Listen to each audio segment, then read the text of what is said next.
Good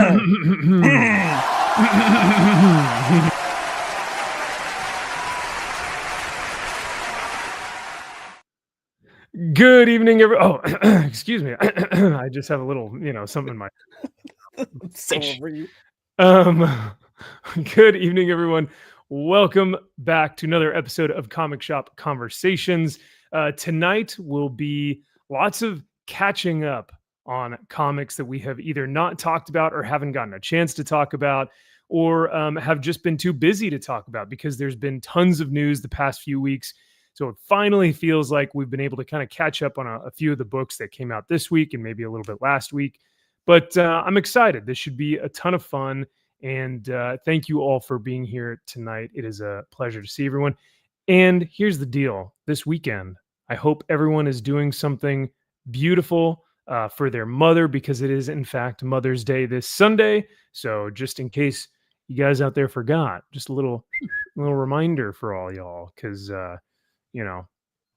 we gotta celebrate our moms out there. So, and no, that doesn't mean dads who are single dads or moms who own dogs. So, wow. Yeah, I'm sorry. Whoa. So I that may get me into some hot water, but I mean, well, I'm out of here. Yeah. Good. See ya. See you later. It's been fun. Yep. So, but let's go ahead and see who's here in the chat. Oh no. He is offended. Well, do you see the look of offense on his face? Hi, thank you. Okay. Well, for Mother's Day, you're excluded, but for Father's Day, you still are excluded because he's a dog. He's like, I'm like a human. But Ollie is very cute. He's a good boy. He is a good boy. Okay, I'll let you go lay back down. I'm sorry. And you're demonetized now. Congratulations. I hope you're happy. Yeah. Speaking of demonetization, MG says, Max, did you ever figure out what caused my demonetization? Yeah, it happened in December. And then I was demonetized for about 3 months. MG, honestly, I think it was YouTube Shorts. I think the shorts that I was putting together shorts that had clips from animated series, from like Batman the Animated Series, X-Men the Animated Series, Spider-Man the Animated Series. I put some clips on there from the behind the scenes from Lord of the Rings, but they were like, reviews, or they were cut up or spliced up, or I'd try and put some music behind it or some sort of little thing that made them unique. But I think that still wasn't good enough for YouTube, because they had claimed that as reused content, and that was what was in my initial email and all that stuff. So, oh well, yeah. I thought it was different, but well, you guys thought it was you guys. No. I was hoping it was. No, I thought the reused content meant something different. Like, I thought when you were taking portions of our long form live streams and then making it the shorter vid. Oh, I think that's what it was. But it's your own content. I was about to say that's insane, though. Yeah, but it's like YouTube would. Yeah. They're not saying copyright; they're saying reused content. Reused content. Like, you can't get more income for, like, because then I'd be getting income, double the income from the same clip, one from a live stream and one from a recorded video, and maybe YouTube's like, no, but YouTube gets money from that, so I don't know why they wouldn't want to. Who knows? Yeah. Wow. But all I'm saying is that when I deleted all my shorts, I got my monetization back. So it seemed to be that easy. Oh well. And the shorts are what brings more people to your channel, right? More subscribers, but a lot of them are children and bots. That's whatever it takes. Who cares, right? But yeah, but if you have 100,000 subscribers and you get 2 people viewing your videos, then it's like, well, shouldn't have done those shorts then. Huh?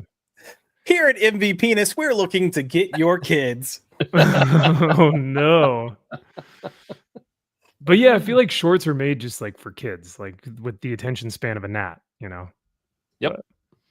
But, or you have like a channel with, like, I don't know, let's say, for example, 500,000 subscribers, like half a million. Big channel. Whoa. Big channel, right? All right. And then like maybe you have, I don't know, 200 people, 100 something people in your live streams. That's It'd not be good. something like that where it's like I feel like the engagement isn't there. So That's weird. I don't know weird. or what channel that wouldn't want to be a part of that.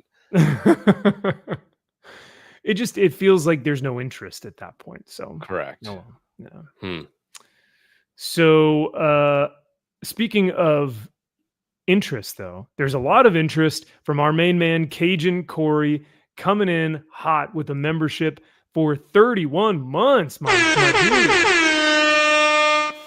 Yes, sir, dude. Thank you so much. We cannot wait to see you in Dallas. We are so stoked to get to hang with you, chill at the convention, hang out, grab some beers after. It'll be a blast. So thank you so much, Cajun. Appreciate your support and love you, brother. Hope you're doing well. We've also got Kaiser saying, "Good evening, nerds. Is this where the cool kids hang out?" You got that right.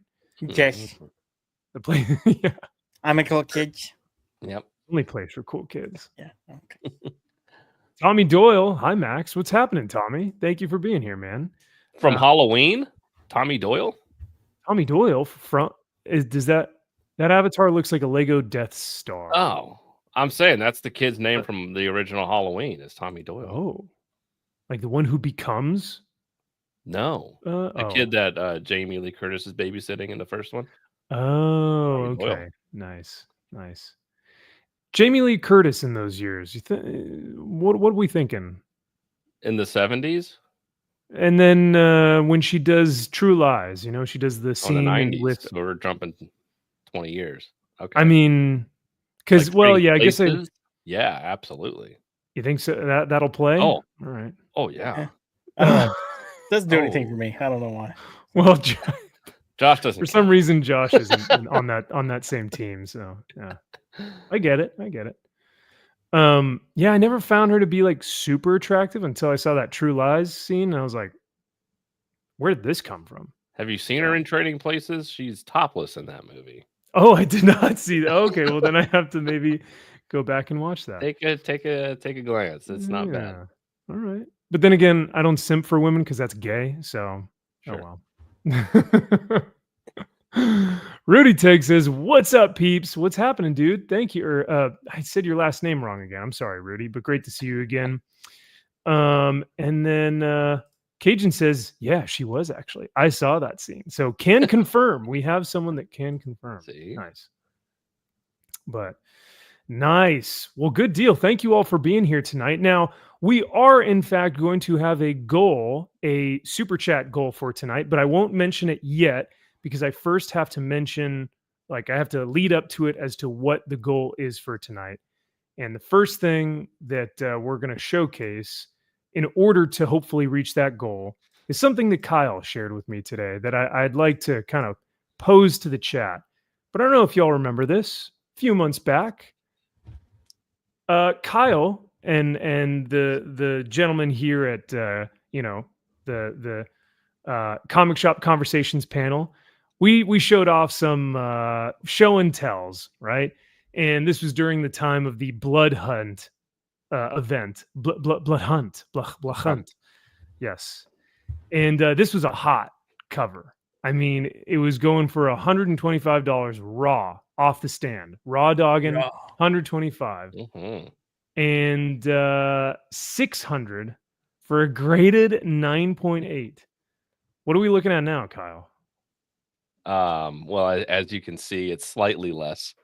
A little bit. It's adjusting the market. Just right here? Yeah. Yeah, tariffs and things have happened to where it's causing the price to artificially decrease, in my opinion, as to why it may not be doing as well, but still strong in the long term. You got to play the long game. You can't just look a year out. You got to look 5 years out. All right. So this is a little early. You still think you should probably jump in on it. They should jump in on it. Yeah. Maybe buy it from you. Buy the low, buy the dip. Yeah. Buy the dip, baby. Yeah. I still think people are going to look back on this Blood Hunt event and be like, you know what? That was something. It happened. And that It That's did something. happen. I mean, it in fact did happen. Yep. You know what? I'm sticking to my game. This thing is still polybagged in a box somewhere. Oh my gosh, I have too it. funny.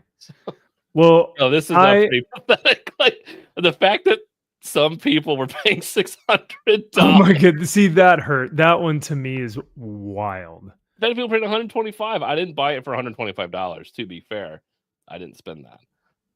I think what it was a 1 in 25, so probably $50, maybe, right? Yeah, it was like That 50, it was going for. something Yeah. like that, yeah, is what I paid for it. So, you know, Well, it may it may have even been more because this was a $7 book, man. My God. oh, it was $1 more because it was the explicit. God, so Yeah, the stupid. red band. Yeah. MG says, remember that red band scam? Yeah. Hey, you bite your tongue. It was a smart decision. All right. Making good decisions over at Marvel. Yeah. Instead of having variant covers, let's do variant interiors. Hey, you know That's what? where They the money's at. they stood in the batter's box and they took a swing and they completely whiffed, but they were out there. Do you think it'll be back? I mean, like what other gimmicks? What other like crossovers or events or storylines could have something that's like, yeah, they could be red band. I don't know. Ultimate Wolverine, Is arguably. I figured it. I'm shocked that it's not. Right? Because this week's issue was brutal. Yeah, it was. Mm-hmm. That if anyone needed a red band and actually would have lived up to it, was this issue. Yeah, probably. Alan says this price drop is definitely Trump's fault. See, it's his fault. He caused the decline in this book. Dude, Tariffs that's what it ruined was. this book. And you know what? You can't blame that on you. You made a good investment. You made some good spec on this, and just the economy didn't turn out. Correct. Dang. Now I could have, to my chagrin, I could have bought it for $60, whatever the fuck I paid for it, and sold it for $600 if it came back. Oh my god, dude! I would have been a Could you genius. You'd have been like, "Oh my god!" Made 10 times your money overnight. Yeah, Yep. That's wild. I mean, with the amount that they're giving out 9/8 now, I'm sure you could have gotten it. So I know. So with that being said, though, I think it's only fair that if we give Kyle a hard time, we also have to give me a hard time because I, in fact, did back ISOM number 1, ISOM number 2, and the highly exclusive, once in a lifetime purchase that was definitely not brought back to be CGC graded and then sold again with signatures on it.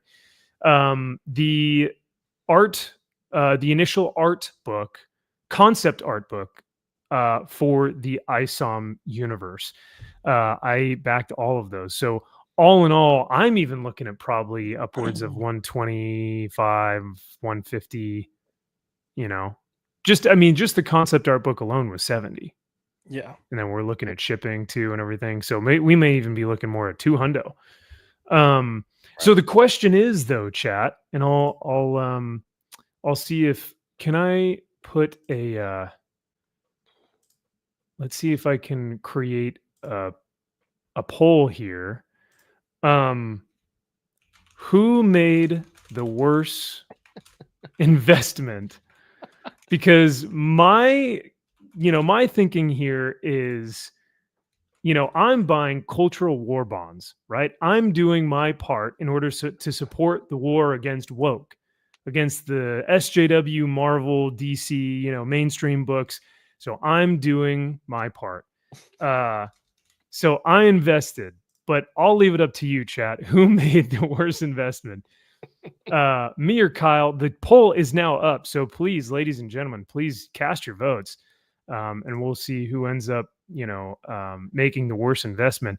But either way, we both lost money on this. It's no fun. So our goal tonight, will be that we can get 5 super chats to try and help us recoup our losses, so that we can somehow live with ourselves and be able to sleep at night. So that would help. And to be fair, I did not buy this book for an investment. I bought it because I really genuinely like the homage cover. But Yes, it's a stupid investment. Now, I didn't tell anybody to go out and buy this, and I think it's smart that you all should be going out and buying this book. Should I say that I bought Rippaverse stuff because I genuinely liked it, or because I made it an investment? God, Max, no, don't. Ooh. That makes it even worse. Yeah. If I say like, yeah, I didn't really care for it, but at least it's an investment. Alan says, keep telling yourself that, MVP. Oh man, I know, Alan, right? Chris says Max 100%. Wow, not even, no doubt, just completely. All right. My bad idea investments are looking pretty good right about now. I mean, with Planet Death, Kaiser, that was pretty rad. So Maybe. MG says, I definitely didn't buy any of those 1 in 500 Spawn books that lost money. No, not at all. Or the Spawn books that Kyle bought for Spawn v Batman, or what was it, Batman v Spawn? Both. Whatever one it is, it takes up half a short box. Yes. No. Not only does it take up half a short box, but the book itself is just massive. So it's like how many you bought, but then also they're, big books. So hey, when that crossover movie happens, when Todd makes that movie, boom, that book will just skyrocket cover price. Let's sure hope so. Mm-hmm. To cover price, yeah. Because right now they're free. So oh god, find them in the back issue bins, or you know what? Those are the books that when you get like eBay sellers or like online sellers from like another comic shop out of state, they use other comics as packaging paper. Yep. I've had someone do that before where they use like a modern book as packaging paper, and it was brilliant. I was like, that's so smart. Yeah. Speaking of smart, Josh, for a member for 31 months, another genuine or generous member for 31 months. Dude, thank you so much. He says, Josh is the only one of us that isn't retarded. He is smart with his money. We are trying to be more like Josh. Any comment on that, Kyle? He's not wrong. Yeah. Well, Max, that's crazy. I didn't know that's how you felt about me. That's awesome, dude. I appreciate that. Yeah. Oh, do you want me to here? Let me see if I can say it again. And you can clip this for your channel if you need to, Josh is really the only one of us that isn't retarded. I mean, he is pretty smart with his money, and we're just trying to be more like Josh. So did that work? Was that works? End scene. Clipped. All right. Well, thank you, dude, for your membership. I greatly appreciate it. And then we've also got Cajun Corey for $5 helping us recoup our costs. Thank you, sir. I love it. He says, question for Kyle, how much alcohol I need to bring so he can understand me? That's a good question. Man, I was a few in, I gotta be honest at that point. I think you were like 8 Long Island iced teas in. Yeah, I was double fisted at that point, 4. So I don't know. I lost count. To be fair, they also it may have been more than that, but they also weren't very large. They weren't. Or very strong. Like the drink I had was like pretty. It was. Listen, if you were at a gay bar and they poured a drink like that, the place would get burned to the ground. I'm just gonna put it that way. Yeah, Cajun, this is a good question. I don't know. I think the amount of alcohol it would take would be too much to. I don't think YouTube would even accept that amount of money because it would break the internet. So just bring as much as you can and hope for the best. For me, I don't even while I was tipsy, I didn't even know if I could truly understand. So at that point, I just, yeah. I will never forget that first year when you're like, man, he's just such a good guy, but like I can't understand half of what he says. I'm like, oh no, I can. And you legit thought I was full of shit. You're like, there's no way. And I'm like, no, I really can. You're like, no. I'm like, Yeah, no, my dad's from like Metairie, Louisiana. I can definitely understand Corey. Yeah. But I felt so bad because like we were in the convention, so it's already loud, right? At the convention. It's already just like people talking and hustle and bustle and music. But then you also have Cajun who's and so I'm like, wait, what? Say that one more time. Sounding like boom hour over here. Yep. Cajun, So- and he's a low talker and a fast talker all at the It's same time. both. And it's like my brain needs all kinds of alcohol to slow it down, speed it up, and somehow Do find a all way of to it. translate a different language. And then it's like Yeah. it's like my superpower. I picture You said both Yeah. things. It's three things. It's the accent, the fact that he's a low talker, and a Yeah. fast talker. Mhm. I picture like, you know, the meme of like all the mathematical equations like Yes. going past Kyle's head, you know, like I picture that like listen, like deciphering the language. Yeah. But I will say we say all of this with love, Cajun, because I would definitely not be giving you a hard time or you know having fun about this type of thing if we didn't genuinely enjoy spending time with you, brother. So it's all out of love, and it's all because we appreciate not only what you do for us, but also what you do for so many other people. You know, just in this nerd space. So it's a pleasure to have you here, man. So for that, I will give you an oldie but a goodie. I bid you stand, men of the West!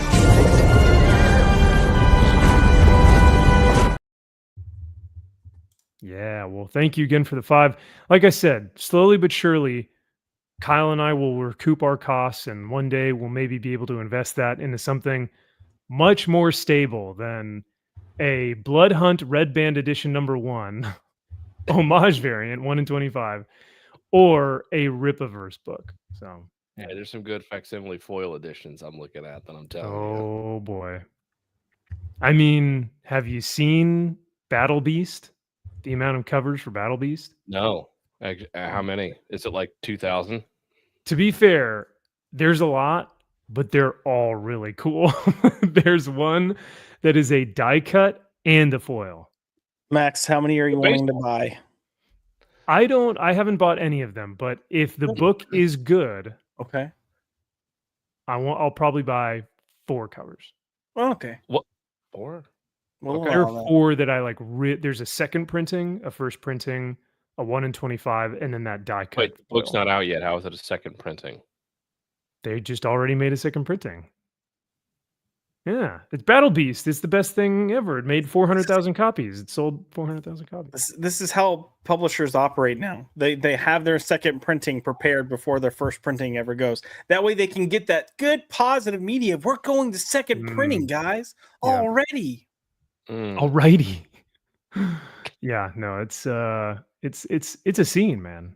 Okay, so it's the event of the year, eh? Apparently. So now, but I have a question for you guys and even for chat, because I don't know who Battle Beast is, but I love the concept design. Is it a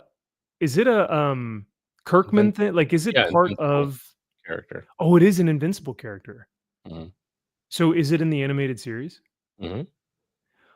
That's why. I thought he was just some random dude. And I was like, how did this random character sell 400,000 copies of a There's a book? badass character in Invincible. So he is really cool. Okay. Oh yeah. Well then, damn, I really need to get on this because the You hype should. is real, apparently, you know. But well, let me do this. So because we are going to talk about Battle Beast here in our news segment. But before we get to our news segment, I do want to just thank everyone again for being here tonight. Should be a really fun show, and I love everyone's support.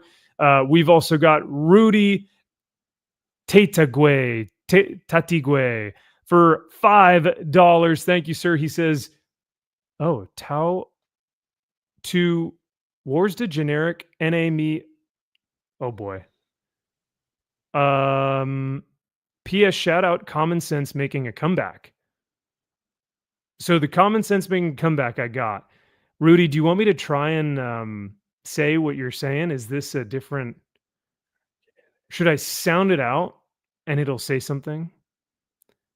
Tau Arsda generic NA Mia Spirian to help with the headaches. Was Rudy having a stroke? I'm wondering if he is, but then again, his sentence underneath is spelled perfectly. Did have a stroke, and then it corrected. And then it came itself. back, and it was like, "Oh, we're good now." Oh, he says autocorrect fucked him up. Big Oh time. shoot! Okay, boy. I'm so sorry.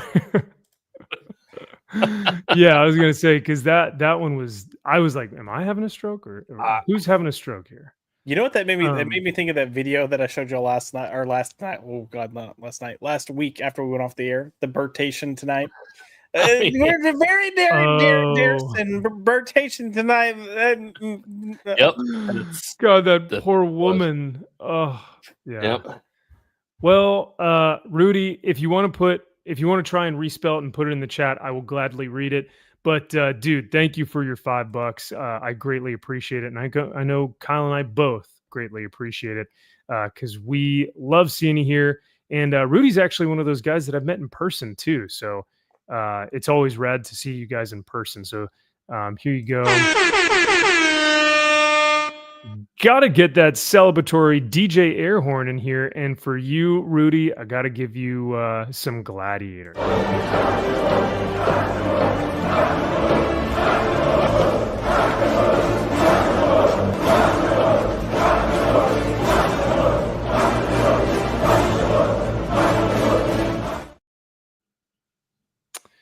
Love it. We've got Rafael Ponce here as well. Hola, muchachos. Did you enjoy your Cinco de Mayo, sir?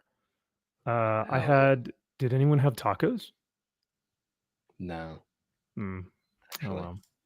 That's right. We're getting rid of them all, so we can't. We can't celebrate. No one was here to celebrate. All right. Oh, correct. Well. All right. Well, so let's get into our next segment, which is going to be show and tell.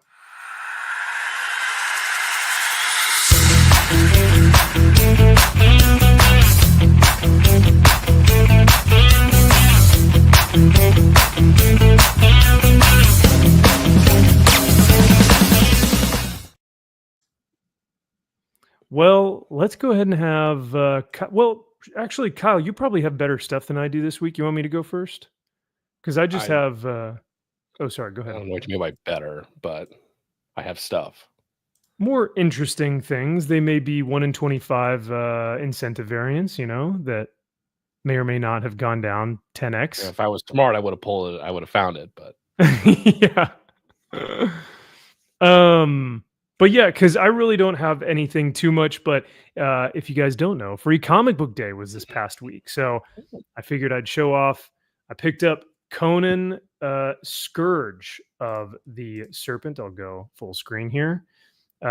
This is written by Grim Jim Zub, and this was actually pretty fun. But this is going to set up a universal tie-in with the Howard verse. So this will be interesting. They're going to do something similar to Battle of the Blackstone, but it's going to be Scourge of the Serpent.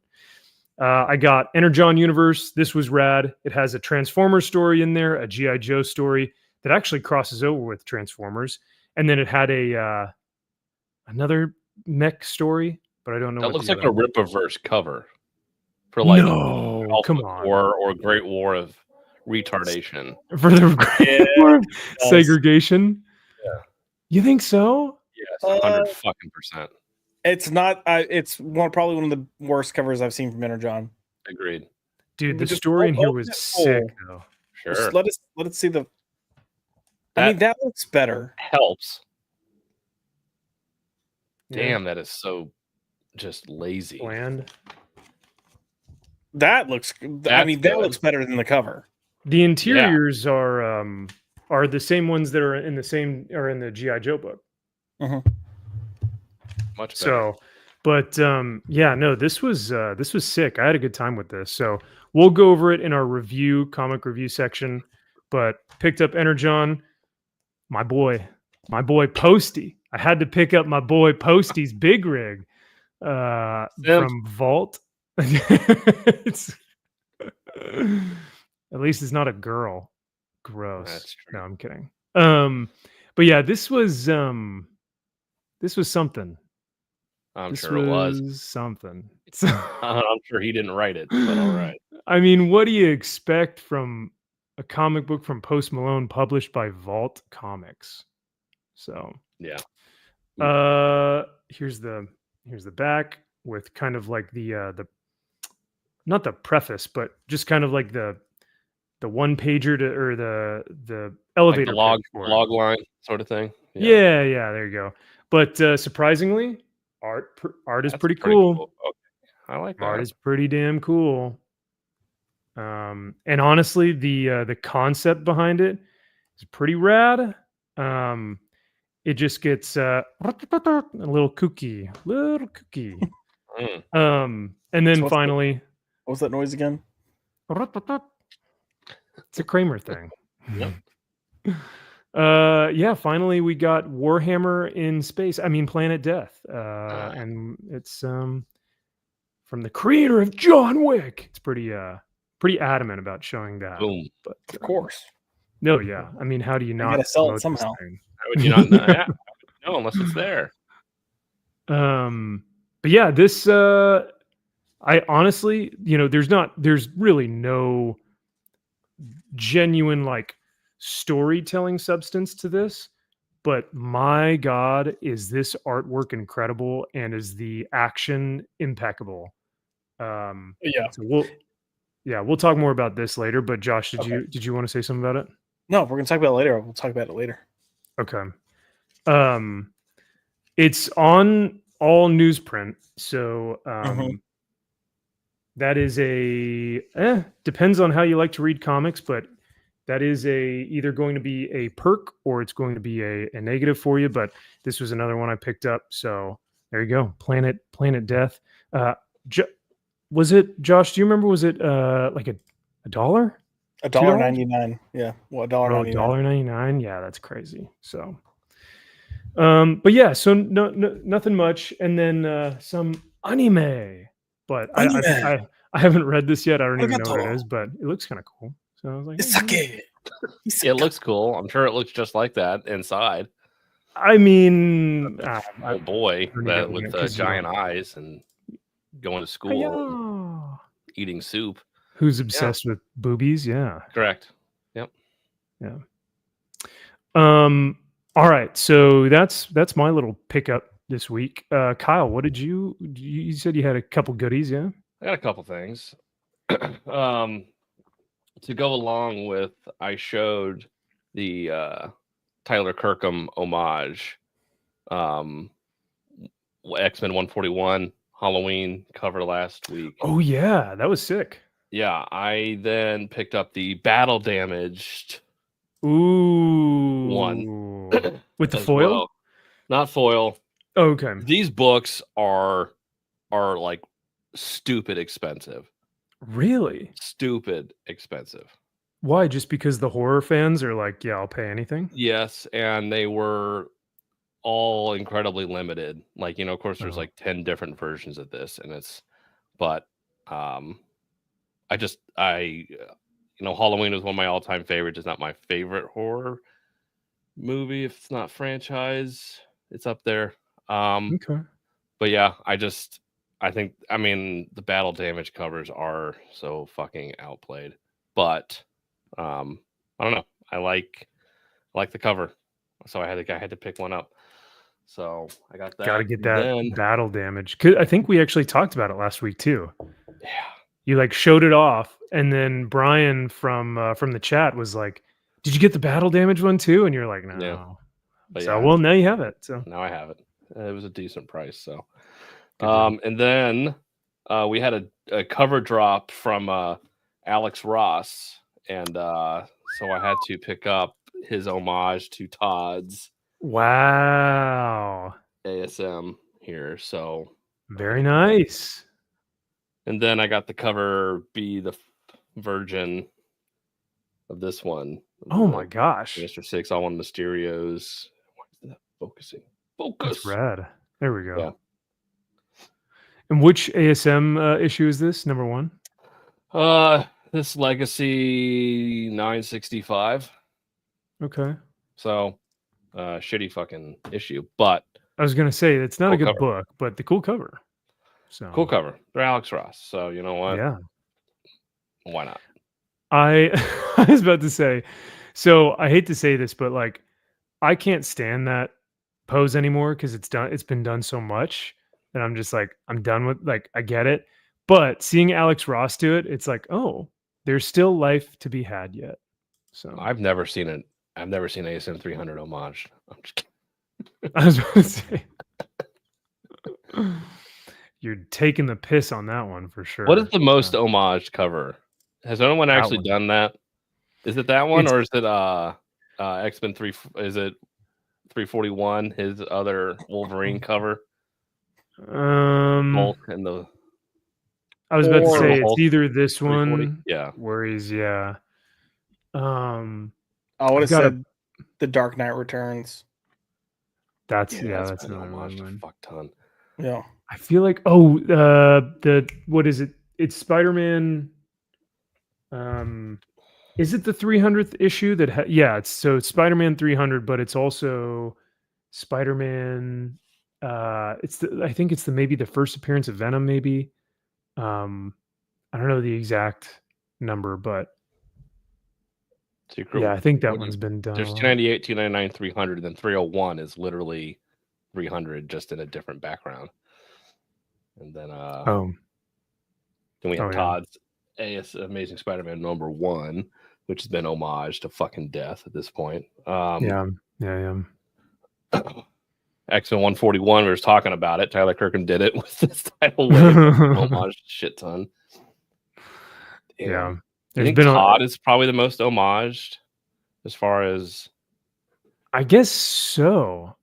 And I wonder if it's like attributed to his style or because of his layout. And I feel like it's a layout, like it's a graphic design thing. Yeah. Because no one has been able to do McFarlane's style, but anyone can do that pose, or well, not anyone, but like you homage the pose, you homage the layout of the cover. So right, because it's and even 423 right here. That thing's been fucking homage to death. I do like that cover a lot. Yeah, that one's one that, I've seen homages for, but I don't even mind because I'm like, it's just still a badass cover. So yeah. Well, nice. Anything else you got? No. In the bag? No. All right. Good deal. Well, what else do I need? I give you Kirkham and I give you Alex Ross, two of the greatest artists, right behind Jim Lee. And what the fuck else do you want from me? All right. Is it never enough, Max? Is it never enough? Well, apparently it isn't, because looking at this poll, we've got 12 votes in 20 minutes, and it looks like I made the worst investment by 67% to 33%. So there are still people who think that Kyle made the worst investment. 30% of people thought that Kyle made a worse investment. So there you go. But I'll keep the poll up just in case. And now we have one more. So now Kyle is at 38% and I am at 62%. Why do I have a feeling Max is about to go through all of his alt accounts voting Kyle? Yeah. Can I vote for myself? No, I can't vote. Oh, well. All right. Well, now that we've gotten through our, I almost said comment showcase, but that's what's next is our comment showcase. So I don't have a good stinger for this, so we're just going to hop right into it. But last week on our live stream, we talked about Jeremy Renner and how he was kind of getting screwed over by Disney. But we also talked about the campaign from YellowFlash, and Superfax had commented 5 days ago and put a novel on here. So I wanted to read some of this and see if you guys had any responses. I almost I looked at this and I was like, I'm not gonna read that. What's the meme? Yeah, I know, right? What's the meme where someone's like, good for you or I'm sorry, but either way, I'm not reading that. What isn't there like a Is that one? I like it. I mean, it works for both ways, right? Yeah. You can say it for either one. I love it. But so Superfax says, I couldn't imagine pretending to care this much about when and how YellowFlash's artist is getting paid. So first and foremost, I think our section last week was really just talking about the campaign as a whole, what YellowFlash has done, how this looks comparatively to other campaigns, how the fans are receiving this. Yes, we did talk about Dillard and the Pay Your Artist shirts, but I feel like this was a smaller section of the larger portion of what we talked about. But, well, we covered like a gamut of things that we were kind of discussing might be hindering the campaign and why it's not doing better than I think what it was probably projected to do. Mhm. Sure. Yep. And I think that's the biggest thing is like, I'm not sitting here saying like it's a total failure, like $74,000 plus shipping and tax, which will probably be over 100,000. Yeah, that's a lot of money for anyone, right? But I think when we look at the audience and the scope and the crossover and the amount of like time and marketing that this has been put on, like I expected a larger campaign, which is not a bad thing. It's just I just had a different projection in my mind. Yeah. Right. Now the pretending to care this much about how and when YellowFlash artist is getting paid, it's not so much that it was specifically Dillard.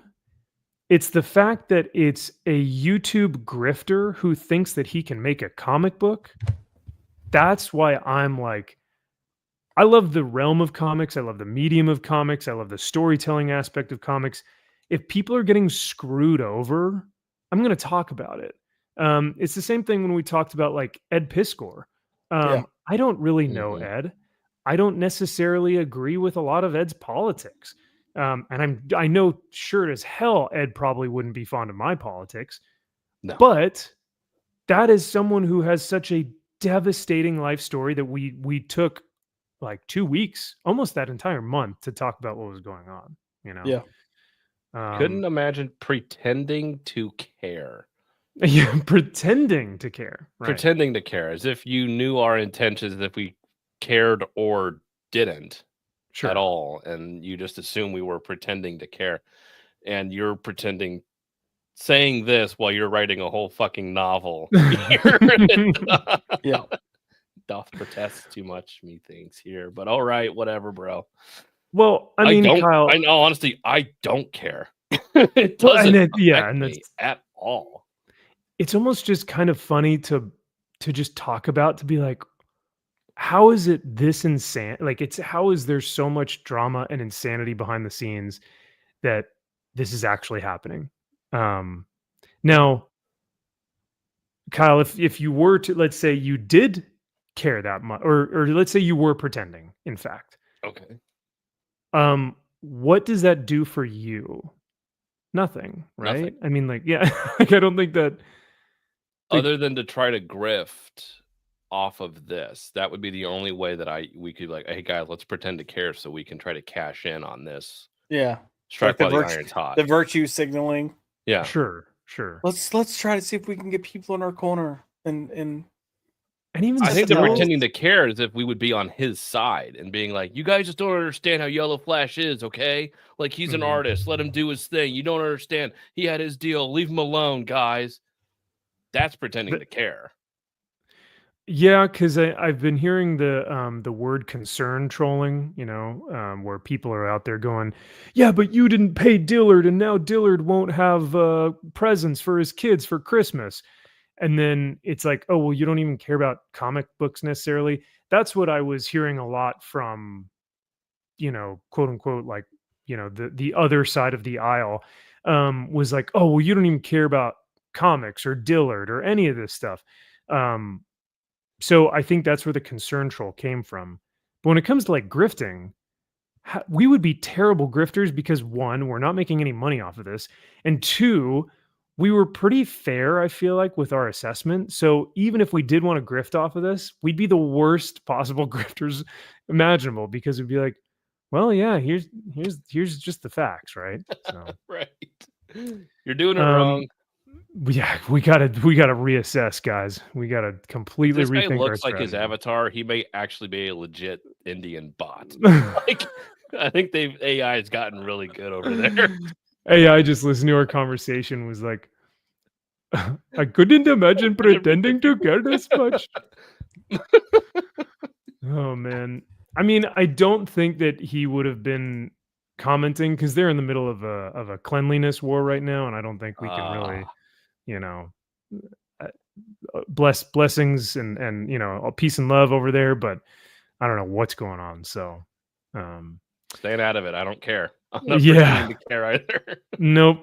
I have learned my lesson too many times just not to get involved in foreign affairs like that, Nope. you know. T's and P's, bro. Yeah. Yeah, T's and P's. Nice. Honestly, I think you guys have fooled yourselves into thinking you truly care and aren't just wallowing in drama.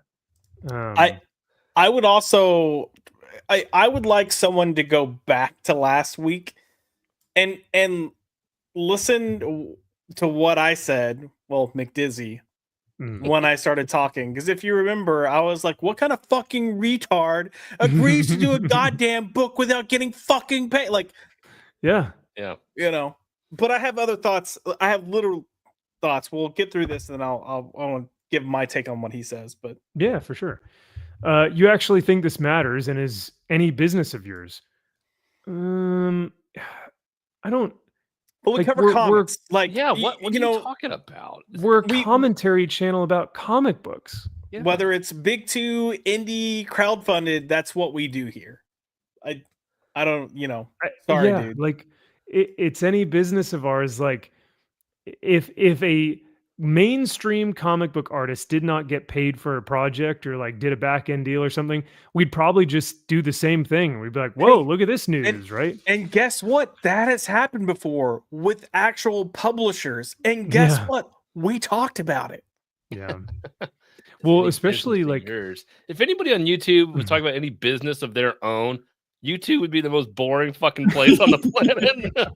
nothing would happen. No Nothing one would talk about happen. anything. Hey, you only talk about shit that fucking is your life, okay? Yeah. It's like, oh, I got It's nothing. like, oh, thanks for telling me. Yeah, no, I mean, there are entire channels that all they do is react to other channels. So Yeah. that's their entire livelihood, is that they are good reactors, that people come to those channels for those person's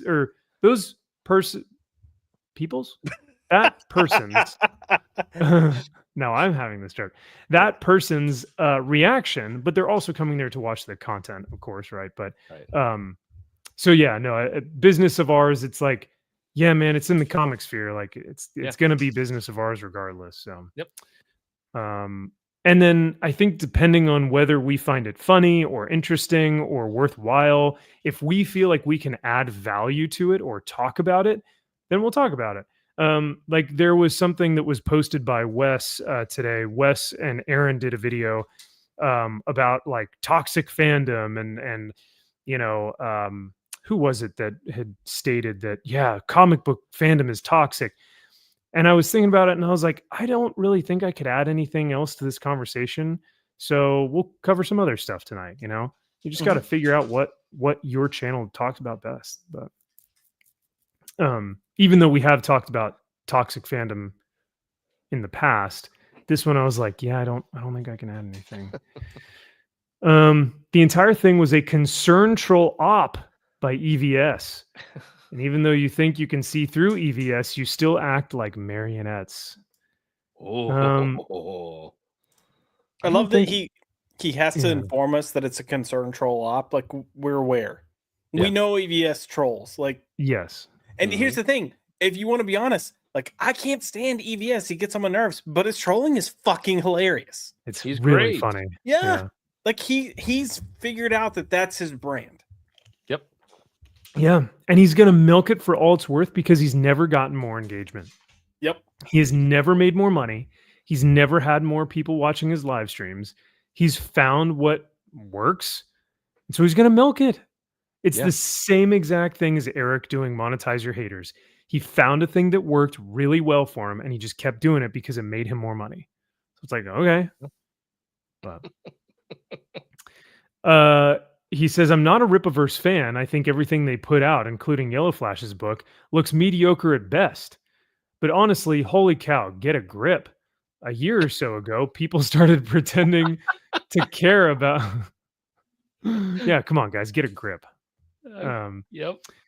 Honestly, holy cow, get a grip. A year or so ago, people started pretending to care about how YellowFlash is paying his artist. The artist, a grown man, repeatedly said that he was fine with less money up front if it meant 40% ownership of the property and overall proceeds. Less money up front. It doesn't mean no money up Yeah. front, you asshole. He didn't Zero pay him money. at all. He gave him $0. $0 for a page rate. And I think, Yes. Josh, you had actually, like verbatim, you said you get a page rate and you get 40% of the proceeds or whatever it is. Like if you're going all in on this thing, you still have to be paid for your work. Yeah. Yeah, but that was like, I mean, one, if you watch this and you don't know that McDizzy's like a satire thing, then I'm sorry, you're retarded. Yeah, it's fine. Yeah.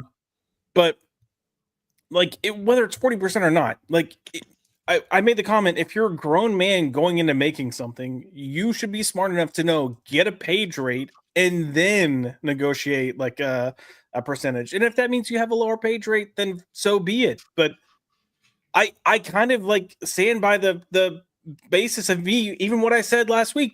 Dylan was kind of stupid here, and he has to own that. But also, YellowFlash is a shit person, and if I'm making something, I'm not gonna do that to the people that are making my book with me. Like, Yeah. I'm gonna actually give them a page rate and then go, hey, if this takes off, we'll make sure you get this percentage. There you go. Because I'm a decent human being, and I question YellowFlash, clearly. I was about to say, what's that? Decent human being. Who? Showing decency towards another human being? What? No. But when your whole life has been just grifting, I don't think you know any different. No.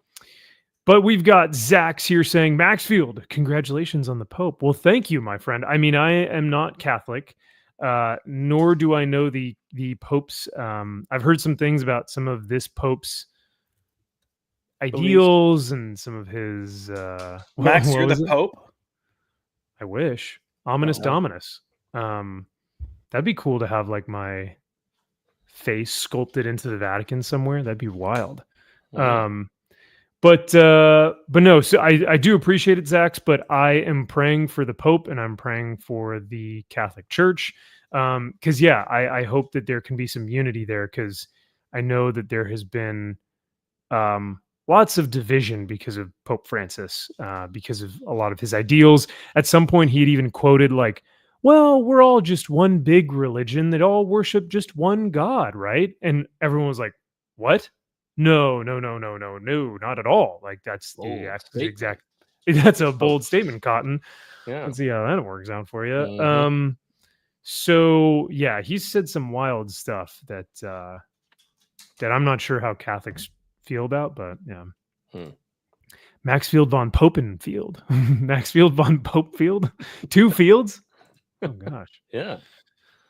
All right, let's get back to a little bit of this bad Larry. This guy's still going, eh? All right. Oh yeah. That should be at the end of the story for anyone who isn't a busybody or someone in a knitting circle. At least EVS rakes in super chats by pretending to care. Does he So- pretend to care? I think like He just says pay your artist, YellowFlash. Like it's not like he's really on he's on Dillard's side in the fact that he's an artist and he's like Right. pay your artist. But he's but not he's also on this. Oh, sorry, go ahead. Yeah, but he also hates YellowFlash. So Yes. Yeah. But I think he just hates bad business, especially when it's in his industry. right. Like it's in comics. Yeah. He doesn't like this stuff being seen. So there's probably a little bit of both. I think both things can be true. I think that he is probably like, I don't care, man. This gets me money. But I think there's also a side of him that's like, that was really shitty, so I'm going to milk this for all it's worth. But Yeah. I don't know. Yeah. At least EVS rakes, blah, blah, blah. What do you get out of it? That's a good question. What do we get out of it? Laughter? Oh yeah. You guys laugh. That's great. Yeah. I mean, I We enjoy get it because you writing a whole fucking yeah, diatribe on here Yeah. about how we're we wrong. get I mean, concern trolls let's commenting on our YouTube videos. let's also look at what do we get out. Let's give him a serious answer. What do we get out of this? What's the name of this show? Comic Shop Conversations. Yeah. Like these are the conversations we'd have about things. Like if we were hanging out in a comic shop together, we all live in different parts of the country. But what do we get out of like us hanging out on these streams, getting to know each other has led to real life friendships with one another. Mhm. You know, so like what do we get out of it? We get time to hang out with our friends. We have real life friendships. We're actively, you know, building relationships with people that are in our chat section. Like your idea of hanging out with people, like we're in 2025, hanging out with people is so different than what it used to be. Like, Mhm. you know, I spend more time with you guys, Yeah. even though it's remotely, than I do a lot of my other friends. And it's not like I'm neglecting those friends. It's schedules and when we do have free time and whatever comes into play, you know? So, yeah, but To add to that, Josh, I think that there are people, excuse me, on YouTube or who watch us who probably look at this stuff and they're like, man, am I the asshole? Because I feel this certain way about Dillard and YellowFlash, but I don't want to say anything because I don't want to be labeled a detractor. I don't want to like ruffle any feathers. And so then we'll talk about it, and people feel genuinely like, oh, you know what? All right. At least I don't feel like I'm insane anymore because these guys are kind of talking about it and having some good conversations about it. It just seems very natural to like talk about things that we think is either interesting or within the news or whatever. So yeah, what do we get out of it?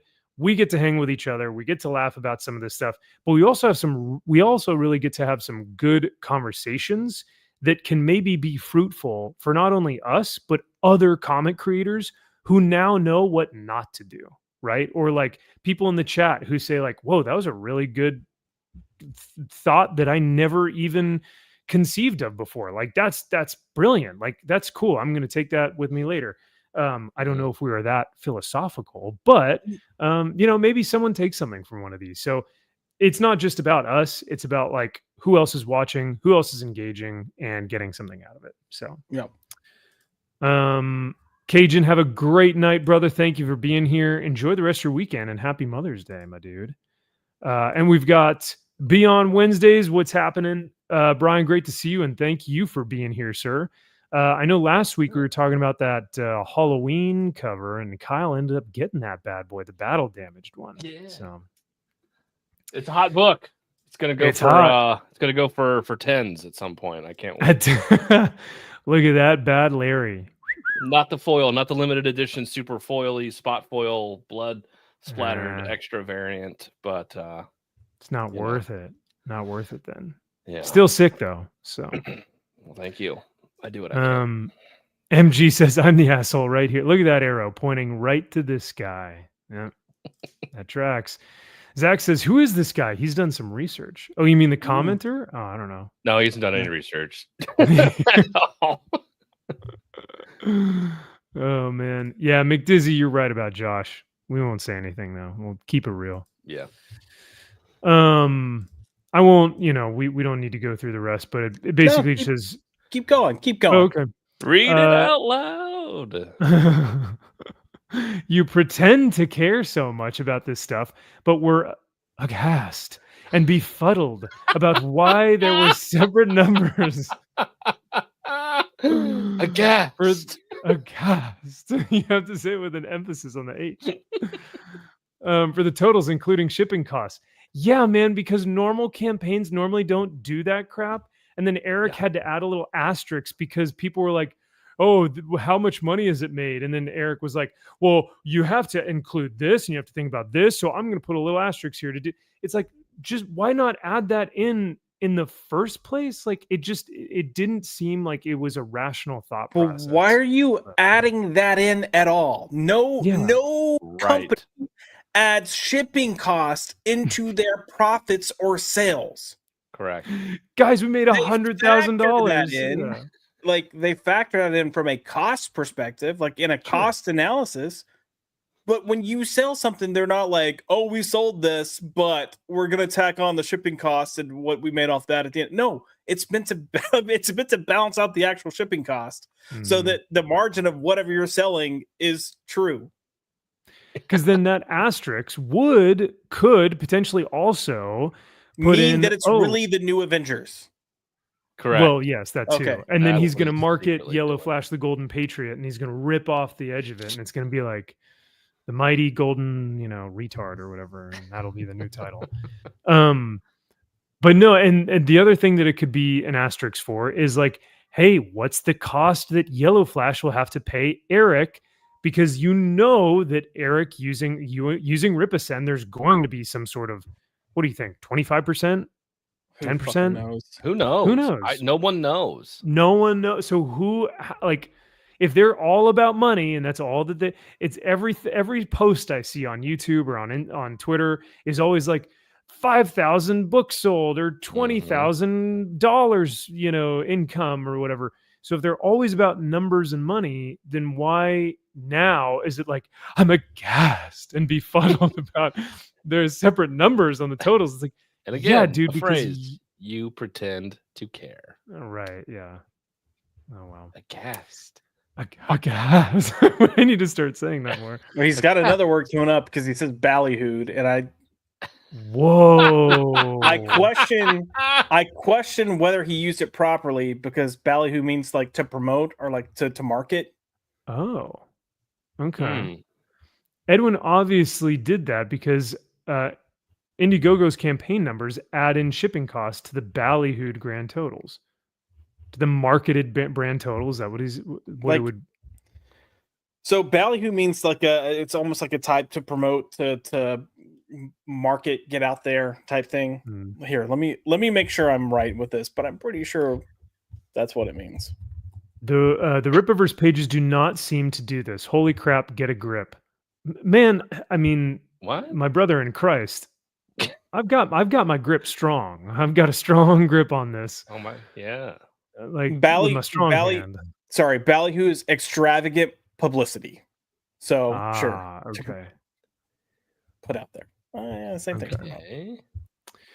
I'd never buy or read the comic, but it's not doing bad business at all for a first-time writer who isn't closely associated with comics. What? I mean, that's a lot. I mean, Eric July was also a first-time writer who wasn't really associated with comics. You know what I was like?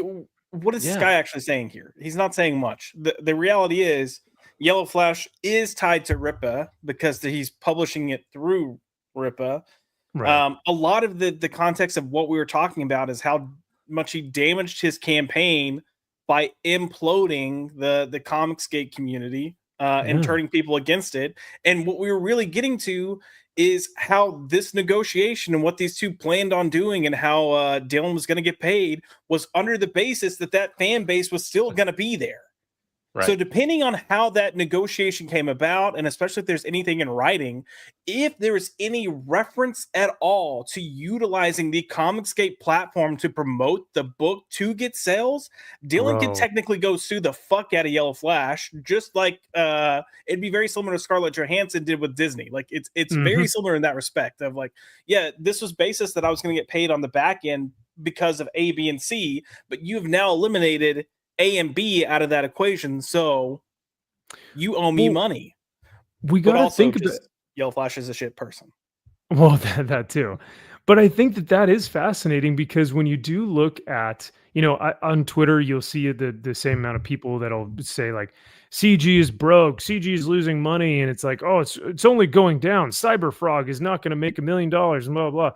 It's still doing, like, I think Cyberfrog was like 2 million, 1 million, and then 800,000 for Cyberfrog 3. That's a lot of money that maybe could have gone to YellowFlash as well, because YellowFlash is one of the people who is one of the inception, it was an inception of that Comicsgate group on Twitter. And so to delete that probably caused ill will, not just with that group, but with so many other people that were affiliated and associated. And I mean, they took that super personally because a lot of people were promoting their own books through that ways and means of being, through that. So it just felt like it was a personal attack from this guy who just drunkenly, closed it out instead of actually, I feel like he was very reactive. And that seems to be his character, is just he does things out of a fit of rage or while he's inebriated, or something happens where he just snaps and he goes, oh, and then afterwards he goes, I'm sorry, I didn't mean to do that. But that's what children do. When they don't have impulse control, they're not an adult at that point. So it really screwed, I think, the campaign over, because I genuinely think it should have done way more than 100,000 in the first day. But what do I know, right? I'm not a comic creator or anything. So he was anticipating this making close to $1 million. He had to have, right? And it theoretically could have. Yeah. When he was pitching this years ago. Yeah. When it could have actually done $1 million in like 2023. Yeah. Yeah. He pissed off the only community that would have backed it, and then somehow now is just trying to be like, well, no, this is good. What are you guys talking about? It's like, sure. Salty says, what predictably moronic and completely avoidable idiotic thing did EJ do now? We'll get to that in just a moment, Salty. But for a foreshadowing, how would you feel, Salty, if you got a comic book that had a double page spread on 2 separate pages back to back? Genius. Or sorry, excuse me, one of the same page, but it was just back to back. Oh. We'll talk about that. Brian says, I like Dillard and feel bad for him. He was in a catch-22 situation. No win. Yeah, man. Honestly, that's a really good point, man. And I think that's the sad part, is that either way, it doesn't end up great because of YellowFlash's actions. And he got caught in a really bad, campaign, unfortunately. And he made a stupid business decision at the same time. It's like it was just a no-win. It was just Kobayashi Maru. Scenario. MG says Eric and YellowFlash couldn't monetize their audience to fund the book, and they'll argue they shouldn't have to because their YouTube audience isn't the target audience. Figure that out. Well, I mean, and I think what? Like, wait, what? So you can monetize your audience, but it's not the audience that it's going to get you the money. Yeah, but YouTube isn't my. No, you stupid think of my YouTube audience as my audience. All right, that is not my audience. You're definitely not making a comic book as like merch. Like it's because of the craft of comics. You are a comic book creator. You've wanted to do this your entire life.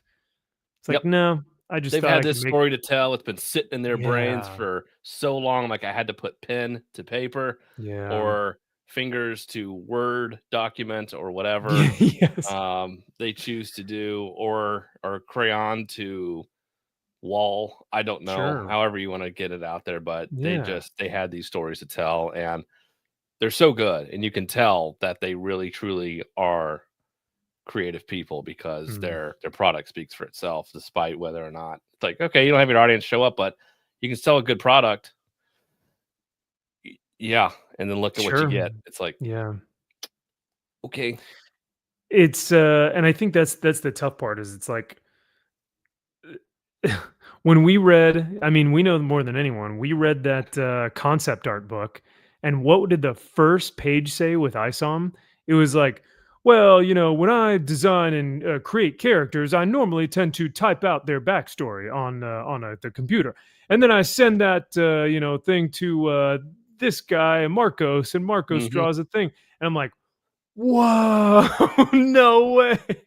What did you do again? Explain it to me in exact detail what you did. Okay, so you thought of the character and then you wrote it down. Oh my god. So I didn't do that. So let's see, that's why I'm not multimillionaire. And then you made a book describing how you wrote down the wrote downness and put that out. Fucking genius. Him Big describing that reminds me of that news story when they're like, we could save the earth from pollution by having ships with kites. And I'm like, you mean sailboats? Fucking sailboats? And they're like, no. Kites. No, it's different. kites. Very They're different. different. Come on. One is attached Big to the sheets, sail, and then one is big giant sheets Yeah. attached to a boat. Mhm. Very different than a sailboat. Yeah. Come You're on, not Josh. sailing. Sorry. Stupid. Everyone knows that. You're kiting. Beyond Wednesday says non-comic peeps trying to grift the comic community. Shake my head. Whoa, they won't have. Oh, you better be careful with that. Well, I mean, Watch it. I think the genuine comic book community probably saw YellowFlash's book and were like, I am buying that shit. You know what I mean? Like, I don't think. Yeah. I Not don't only know, are you retarded, you don't have a good product. You could be, maybe someone would be out there like YellowFlash is a fucking dipshit, but his product is so good that I have to get it just because. Yeah. And actually, I don't know if there's anybody out there that. Or vice versa. I'm trying to think if there's somebody that. There are writers and artists that I disagree with vehemently on a lot of things, but I'm like, you know what? You have to just admit when they put out a good product. Oh, dude, And, Mark Wade. Yeah, 100% Mark he's one Wade. of those. Now his story in Fantastic Four we'll talk about, but by and large, oh my lord, what happened with that? Yeah. But there are some like Scott Snyder. There's a few others that I'm just like, okay, I really think you're a piece of shit, but you can tell a good story, and you buy their product. Well, some, well, every now and then. Yeah. Every now and then, you can overlook it. Kingdom Come may be one of the greatest books published. I'm strictly talking about Scott Snyder. Has Scott Snyder actually done anything good or great since Dark Knight's Metal? Absolute Dark Knight's Metal will go down as probably the greatest Batman story ever written. The fuck it is. Fuck off. Jesus Christ. Jiminy crickets. Jiminy crickets. Beyond Wednesday says Mark Wade, Matina, Arthur Sudam. He does the zombie covers, yeah. Yes. Yeah, I agree. Yeah.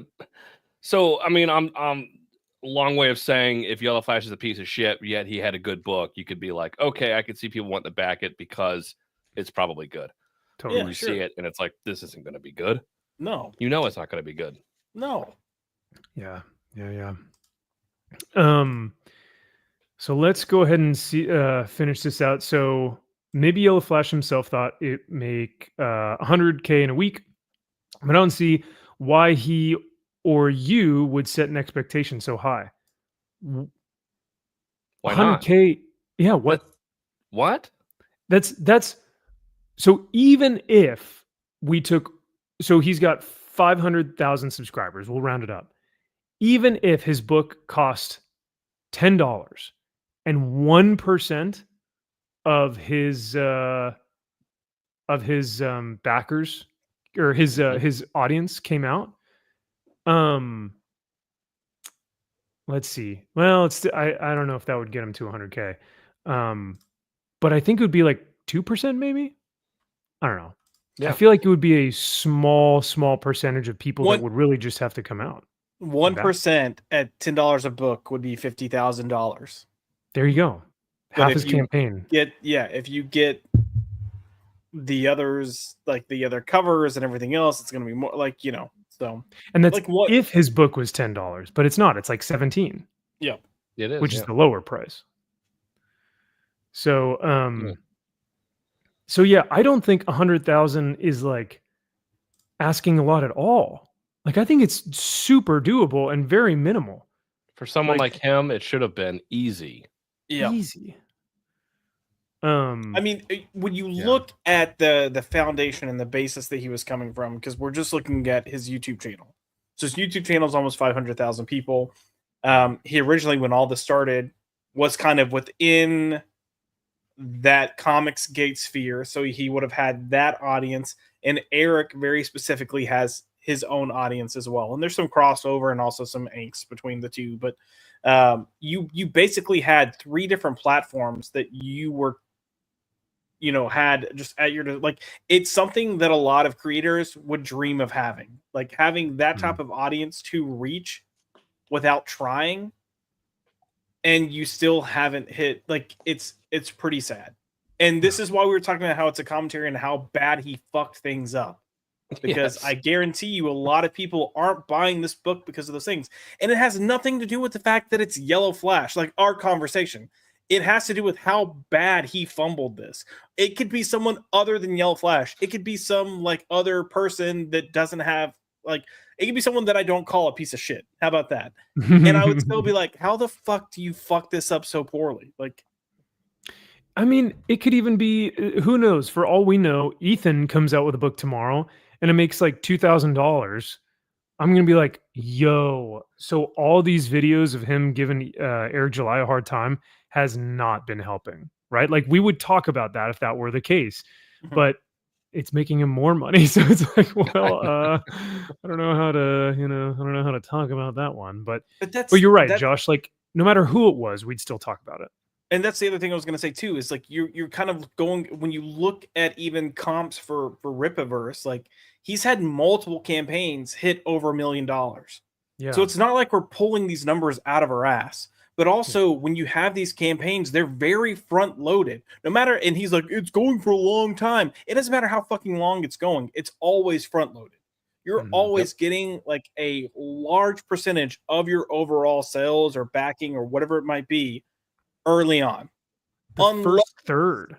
Yeah, easily. Unless something abnormal happens where you might have someone from another platform that discovers you, and they're like, if I launched a book, right, and I was pushing it, and then suddenly Gary was like, hey, or like, I gave it to you to try to get to Gary to read it, and Gary read it, and he's like, hey, I actually think your book is like fucking bomb. I want to have you on my show. If I then suddenly, 2 months into however fucking long he's running this campaign, get a platform of 1 million plus subscribers, yeah, I'm gonna probably pick up some sales abnormally at that point. Right. But that's not normal. That's not the trend. That's not standard.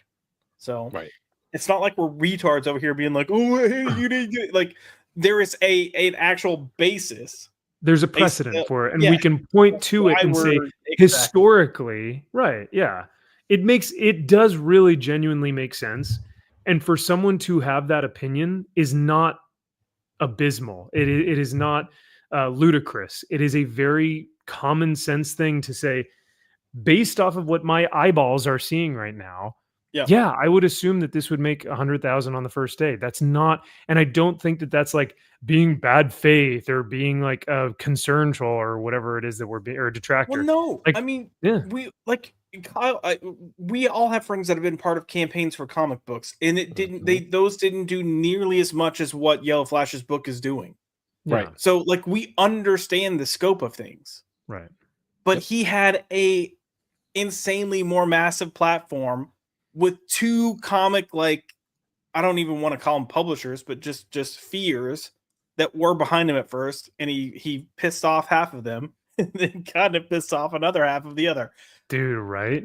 Yeah. Yep. Yeah, that's the crazy part. It would be like, yeah, you going onto Gary's live stream and being like, yeah, I feel like comic fans are just a bunch of chuds that live in their mom's basement, and I just don't really. And then everyone would be like, "What? Why are you platforming this guy?" Or if I went like on Gary's platform and then like another video or another platform afterward and trash talk Gary the entire time. Yes, and yeah, then it got shown on Gary's platform. Like, come on. Yeah. Yeah, Salty Traveling C says, in the end, YellowFlash got to own CG. Yeah, he dunked on those chuds, didn't he, Salty? And EVS at the price of hundreds of thousands of dollars, and Dillard and family gets to survive on ramen. So stunning and brave. And you know what also is fascinating? And we kind of briefly touched on this with Aaron last week, but he's owning CG and EVS. That's not making him more money, because at the launch of his book, what was he doing? He was live streaming a stupid video of Ethan Van Sciver while he was drunk at a concert or something. Like, you're pathetic. If you are promoting your book and you can't talk about your book, you don't deserve your campaign to succeed. I'm sorry. That's pathetic. If you are just like, now I know Ethan does do all his streams on Eric and shows DMs and does all this stuff, whatever. but on your actual launch stream for your campaign and you're trying to dunk on the chuds, bro, talk about your book. That is unreal. Like that's just next level. Yeah. But like I Which said, you really didn't. Yeah. People were even asking me, what's it about? Like, who's the main character? And it was just yeah, like, we nothing. don't know. Yeah. Just like Eric July. Well, you know, I don't want to give too much away because the NDA, and I want y'all to read the book, but I'm not going to tell you about the character. But you know, this guy in Texas, and he's like a hero, and it's like what? I also want to point out just because you know all the commentary on like the pretend caring, and look, I mean I don't know Dillard, so I can't really say that I care about him personally. But I would hate to see this happen to any artist in any situation, which is why I went on my rant of, you know, if you're an artist, don't be this stupid. And I say that with love, unfortunately. But I will say the moment this story first came out, I don't know if y'all remember, but Drew went straight to Dillard and messaged him about like, hey, you know, if you need to do some covers or something, like we can pay you to do some covers. There you go. So there is an actual sense of caring, maybe not in the way of like, oh gosh, you know, poor Dillard, we've known him, but you know, us in one way or another have all indirectly been involved with the comic book industry, and we want to see decent people do well. Yeah. And if you see someone get screwed over, you kind of want to throw them a bone or throw them a life raft or whatever you can do. So, yeah, no, I like that. And it was a DM. It wasn't like over Twitter where everyone can see it. It was just a closed DM to just say, hey man, if you need any help, let me know. So Salty says it shows disrespect, not just for your artist and supposed story, but also any comics fans that bought into the campaign. YouTube and BS YouTuber clout is not reality. It's worthless outside the echo chamber. Yeah, like if I am genuinely just a comic book fan and I'm like, I don't care who you vote for, I don't care what like thing you back or what, you know, culture war you're part of, I just want a good book. I'm definitely not buying it from YellowFlash. Like that's just, you would make a common sense argument to say like, yeah, that doesn't interest me. But Andy says, Ethan lives about 30 minutes from me, and we tend to be ball busters in the Philly area. I believe it, man. So that's pretty cool, though, that you guys live so close. You can probably hear him screaming in his you know, streaming room, being like, Eric July. So Kaiser says, I'm done with this convo. Let's wrap it up, boys. So we will go ahead and wrap this combo up because I understand that we've been at this for a while. But I do think, you know, comment showcase is fun to just kind of address, you know, what the comment is. So Kaiser also said send EVS an invite. So he's live. Wrap it up. But if EVS does want to come on, you know, I can send it to him. I've already done talk. Yeah, he's got what 1,000+ people, and we have what none. So yeah, he'll of course come over here. We've got a few more than none. Okay, right. They voted and said that, Kyle, you made a worse investment by, well, it's 50-50. It's 48% you and 52% me. So you lose. That sounds like some bullshit. So we'll keep it going. You lose. Kyle might lose the poll, but Max is the one that loses in life with that fucking Agreed. I saw him collection. Because I have to keep those books, unfortunately. So yeah. Yep. You know what's really cool though? Our main man Kaiser says he lives 30 minutes away from Rockin' Robbie. Whoa. We might have are you some gonna go celebrate Robbie. his birthday with him? And dude, yeah, he's asking for like a ton of stuff this weekend. That'll be fun. What a fucking douchebag. He's such a little girl. Birthday week. Oh my god. Yo, what's crazy? That grown ass man is 44 years young. I am shocked. I don't think he goes outside because he does not have a wrinkle line on his face. I'm actually kind of jealous. Like I'm gonna be low key, low key. I'd like to have that kind of. No, you don't. You've earned that face, Max. All right, you fought for this country. All right. Yeah. Well, I mean, Max, your face doesn't fully say your age, though. I'm gonna be honest. The gray's coming down your little beardy boot, dude. But chinny chin chin. The chinny chin. Well, it's also the cigarettes I'm smoking just makes my face look like a catcher's mitt. So, yeah, well, that sounds better. I mean, That's all on you. But yeah, that man is 44 years young. I And he would have still never talks. guessed it. I would But have guessed. Never. I also would not have guessed it because of how he acts. So Correct. That's I mean, I'm looking at this. Remember that clip that I sent y'all where he did that video where he's like, "Oh, I've got to be at work in 20 minutes, but I need to do this video, so we got to make it quick." And then the video ended up being a 34-minute video where he's like, "Oh well, I'll get to work when I get to work. They'll be fine." And I'm like, "Bro, like real world." Yeah. Yeah. Okay. Ooh, he'll make it there. Yeah, he'll get there. Yeah.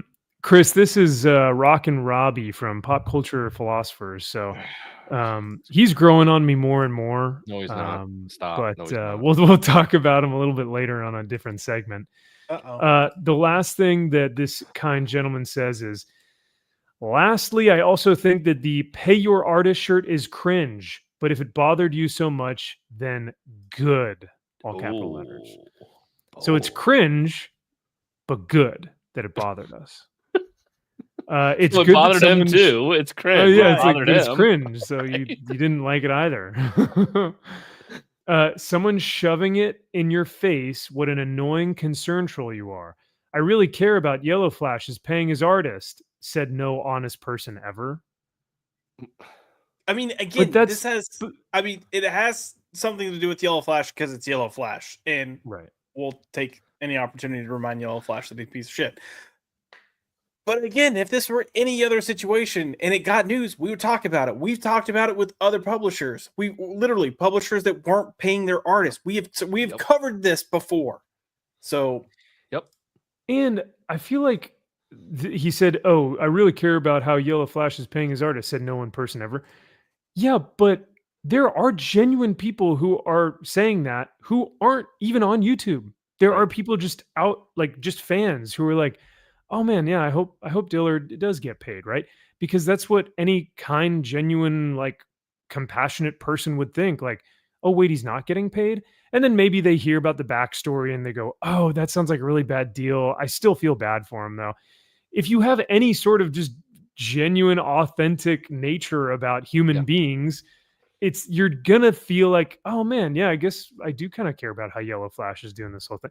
So it's disingenuous for this guy to say, "Oh, you're not being honest." It's like, dude, who said to use who makes you the judge of this, right?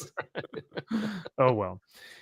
Kaiser did respond. He said, "I believe the meat of the conversation had to do with how YellowFlash ruined his own campaign." I mean, what?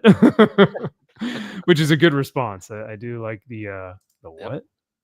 So, I think MG said that he had responded. Oh, let's see what MG says. He says this was 26 minutes ago, so this is during the live stream. Lecturing people for pretending to care while pretending to care and writing a novel. The irony is delicious. If YellowFlash puts as much effort into his book as you did this wall of text, maybe he wouldn't have embarrassed himself with how awful this campaign is doing. Look at that. Kaiser and MG coming in with the comments.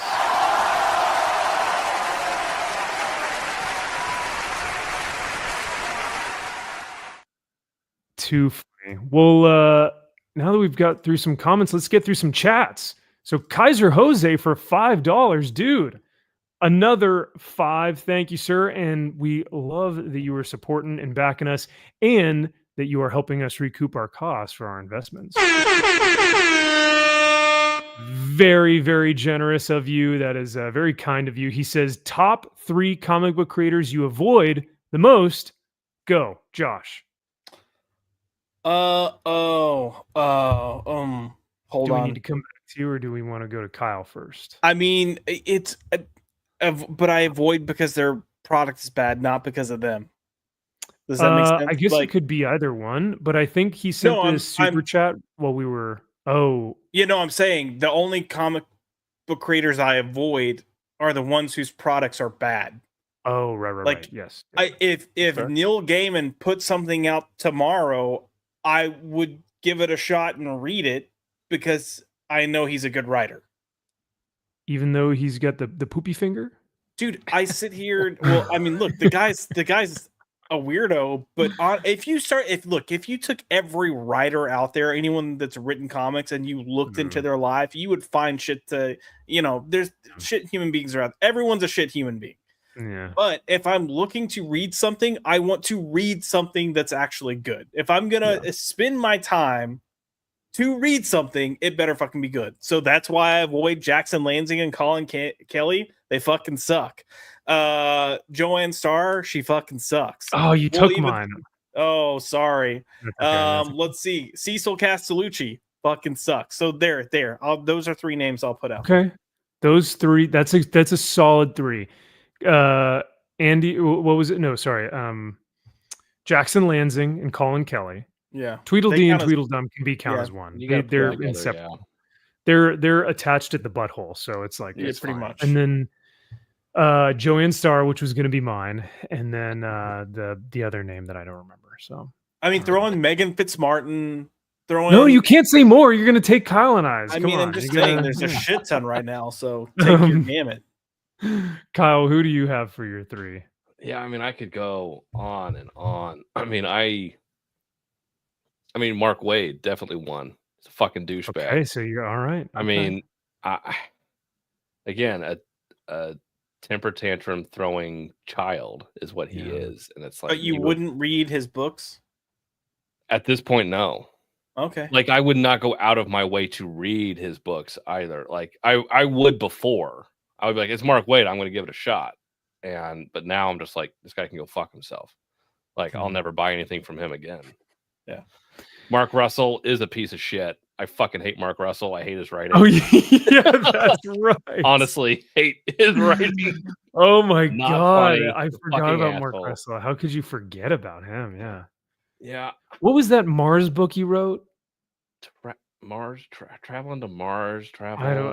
Wasn't there some weird space Mars book that he did? Yeah. And it's just a guy sitting in a fucking space shuttle, like, and looking back at his life on Earth to his wife. It's like, this is the gayest thing of all time, and nothing happens.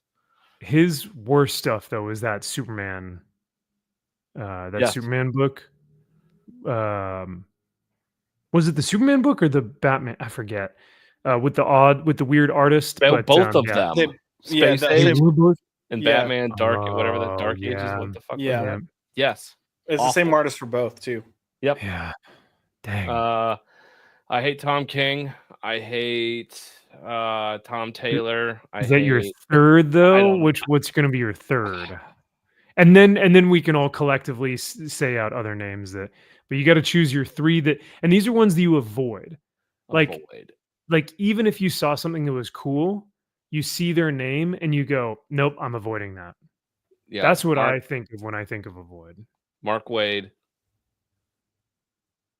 Tom King, and Mark Russell. Oh, damn it. All right. I think I'm just a cynical asshole, because if you're like, hey, I'm not going to read anything from people I don't like, I wouldn't read anything. I don't like people. Yeah. So that's the tough part, man, is that like we probably disagree with 90% of comic pros right now in the industry, and just maybe wouldn't get along with them. So solely based off of like, who do I avoid off because of like what they produce? I was going to say, my 2 would be like Tom King and Joanne Starr. And those were going to be the 2 that I was going to mention right off the bat there. But I will probably say, I'll add the 2 race grifters. The guy who wrote the Superman book where Superman gets in prison. On his name. And then Ta-Nehisi Coates. It's the guy that wrote 12 Years a Slave. Yes. Yeah. I can't think of his name. But yeah, both of those guys, that guy and Ta-Nehisi Coates, who like is a total race grifter as well. And then I want to add a woman though, so I'll probably say either Kelly Sue or Stephanie, any of the Stephanies. You know what? I'll just say Stephanie. Oh yeah, just any Stephanie. That'll be my number 3. you can John Ridley. probably. Thank you, John John Ridley, Ridley. John Yes, yeah. Ridley. So you can take that to the bank. I would also say Vita, but Vita hasn't done anything in forever. So I mean, Vita Ayala, Yeah, the same thing is going to happen. Like Megan Fitzmartin hasn't done anything in 2 years now. yeah. Joanne Starr is next. Like her Yeah. time is up. Is Joanne Starr a trainee? Do we know? I'm just gonna say Maybe. yeah, Okay, Sure. just to cover. The- which is Um, the weird thing is that the odds are probably for that, Yeah. not against. Yeah, Yeah. So like people will give me shit for saying this, but Tom King is someone that, as much as I hate, like if he can get knocked off his high horse, or if he can get an editor that's not afraid to fucking say no, mm, I would read his stuff. Because he's had good work before. Like yeah. He has. And I will Yeah. say Batman Killing Time was a fun series. That was one of Yeah. the most recent things that I liked from him. I really liked it. yeah, it's the only recent thing I liked from him. Yeah. But if I look at his collection as a whole, I would say Grayson was good. Sheriff of Omega Babylon Man. was good. What else was there? Omega Men, right? Omega Man, Mr. Miracle, Vision. Like I thought all those books were good. And then he's had a number of like little one shots and stuff that he did that were Mhm. good. God, he even- walked by the booth at C2E2. I saw him and Mitch walking with each other. I was like, God, you're such a fucking pussy. Yeah, Mitch gets on Like, my fucking nerves. They both just Oh, walked. no. God. I saw a picture of Tom King recently on like Instagram or something, and I don't mean this in a bad way, but like I didn't even recognize the man. Like I genuinely was like, oh no, what Really? is, He like, is started- everything okay? Looking a little healthier there for a bit, but maybe he's No, he's Maybe frumpy he was now. an- Like he's put on some weight. no, I know. I know I'm a fat fuck, but goddamn, I'm at least mean- like 2 feet taller than him. Look, I Yeah. can't say anything about putting on weight, so you know. whoops. Hey, it's all right. We're all hypocrites here. It's just being a human being, you are eventually going to be a hypocrite. It's it's playing the whataboutisms is never really gonna end up going anywhere. So Kaiser, this was a great question though, brother, and thank you so much for this top 3 comic book creators question. We love questions like that. Feel free to send it in because it does look like we are one super chat away from Kyle and I recouping our loss on those bad investments that we made. So thank you guys for that. But yeah, if you have any other questions, let us know. But yeah, Kaiser, I'll go ahead and give you this one. Some motherfuckers are always trying to ice skate uphill.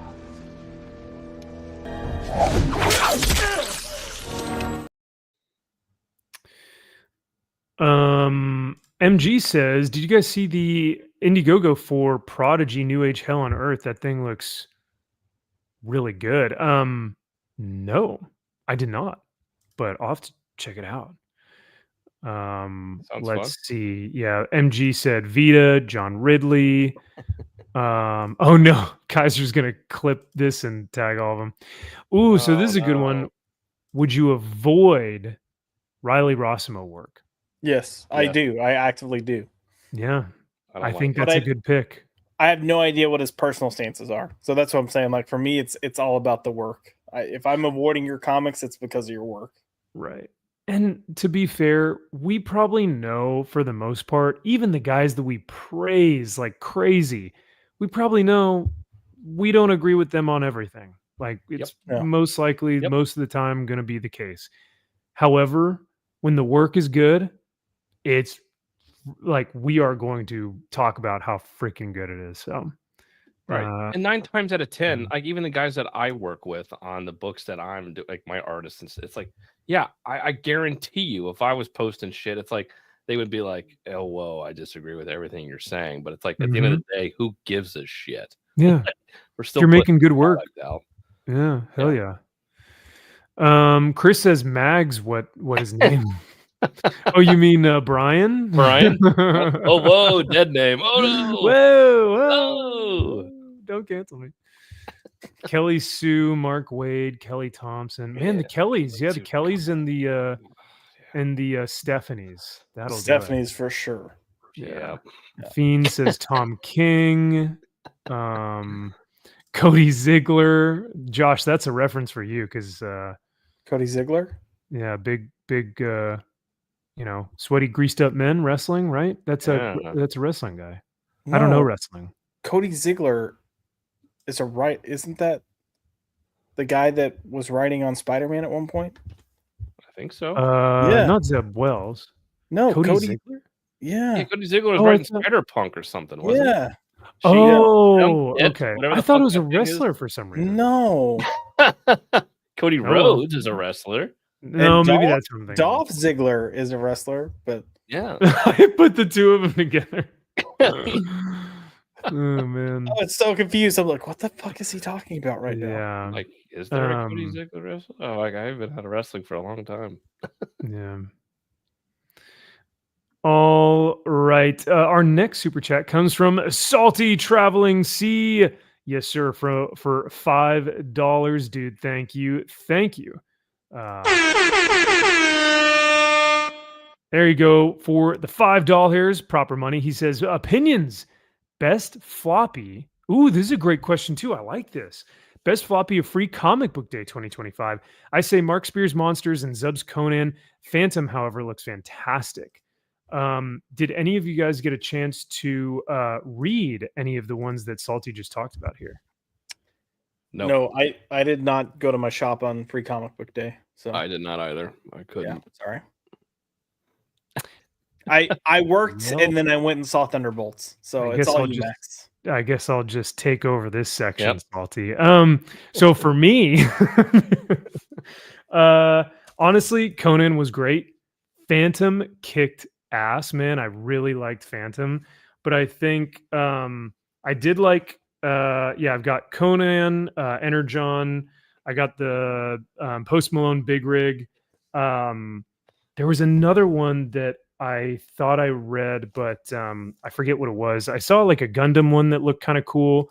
I didn't get to pick up the Mark Spears, unfortunately. But I haven't actually read any of those Mark Spears monsters. Have you guys read those? You can't find one for under $5,000. So they're so cool, but there's no way I can get my hands on one of those. So and I just it's one of those things. I'm like, I refuse to pay that stupid amount of money for these books that will eventually come down. Obviously, right? Well, thanks to your sacrifice. At least I think that until now. It's like a year later. Oh, Mark Spears has got up 15 times. I feel like in a year or so, maybe they do a trade, or maybe all those single issues come down. I don't know, man. I just feel like the covers are gorgeous, no doubt whatsoever. The covers are so freaking rad. But like you said, Kyle, I'm not about to pay $100 for a comic that I've never read before, and I'm just like, is it good? I don't know. Could be a toss up. But from what I keep hearing, I hear it's pretty rad.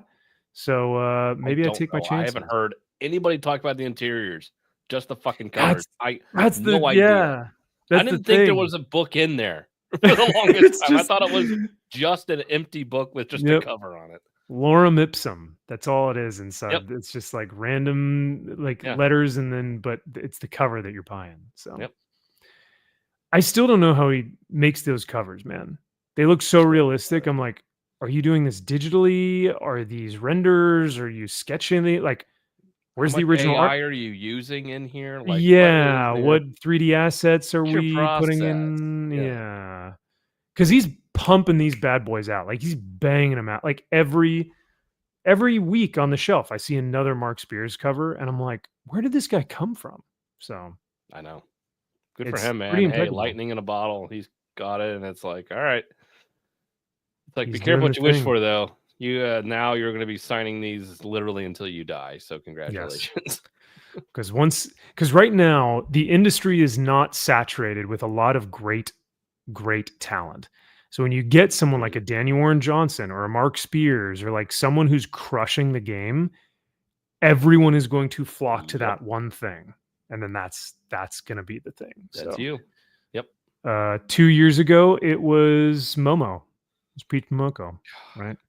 Thank God is that over? Gone, right? Probably Nobody not. cares. Please, Simper's gonna simp, dude. please. Can she just go away? Please. I mean, I don't dislike her. The hype was like, I didn't understand the hype. So I will never understand the hype for that ever. She's a terrible artist. Oh, I wouldn't. Oh, come on. I wouldn't say Terrible artist. Oh my god. She stinks, and I don't like her. You stink. Well, Salty for $5. Yeah, I gotta say, of the ones that I read, oh, it's a toss-up between Conan and Phantom, bro. Phantom was really sick, but I think I always gotta give it to my boy Jim Zub. Energon was fun, but it wasn't anything to like, this is gonna change hearts and minds. But Conan, it was a good start. But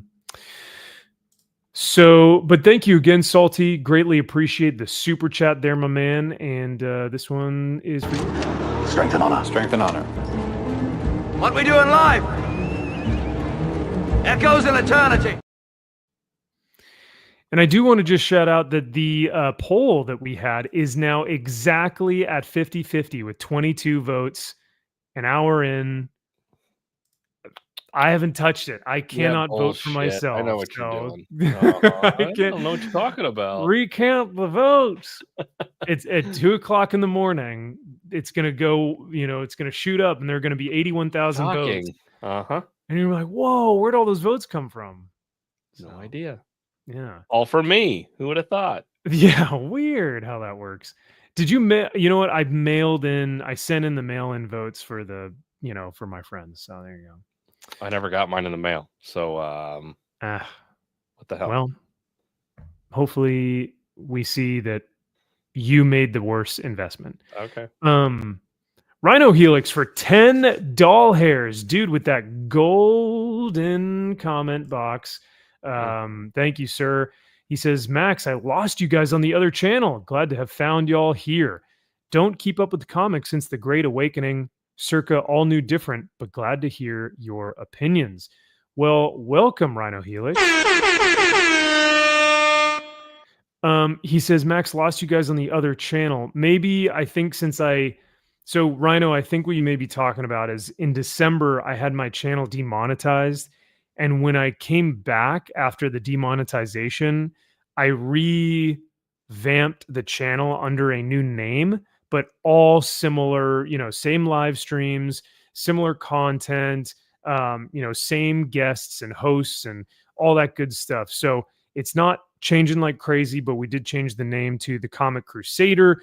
And you guys are on the Comic Crusade with us. So thank you all for being here. But Rhino, thank you for the $10, my man. And I'm glad that you found us, brother, seriously, because brand changing is very difficult and it can be super risky. So I thank you guys for your genuine and constant support, even with the brand change. And I really do enjoy how it's going so far. Like I couldn't be happier with how things have been moving forward, and I'm just deeply grateful. So, but he says, don't keep up with the comics since Great Awakening era. Would that be all new, all different? So like 2016, 2014? Yeah. Is that kind of what we're, yeah. Almost 10 years.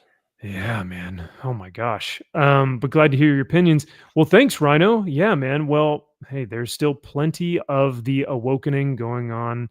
Like if we look at what was the book that came out this week? Amadeus Cho. That book is straight out of the all new, all different era. So yeah. But there's some good stuff, Rhino Helix. Yes, sir. There's still some very, very good things out there. Now, like, most of it not from Marvel and DC, but there's some good stuff. No. Yeah, go check out literally anything like Image, Skybound, Titan, Mad Cave, Vault, literally anything other than Marvel and DC, and you'll probably find something pretty rad. Ghost Machine. I mean, Ghost Machine. Thank you. Yeah. No, that's a good point. But that is, I think, Rhino, the good part about doing these shows is that we do get to highlight some of the really rad stuff. And when we say it's sick, it's like finding gold in a pile of shit. So it's really fun and it makes it that much better. Because when you do find a Conan, or you do find a Frankenstein, or you do find a Nottingham, it really makes a genuine difference. So, Distillery. Distillery. Sure. When I can't even put it in my short boxes because the stupid magazine goes. Yep. You can't. Yeah. Yeah. Gosh, I will always be heated about that. Genius. But Rhino, thank you again, brother. This one is for you. I'll dance with you.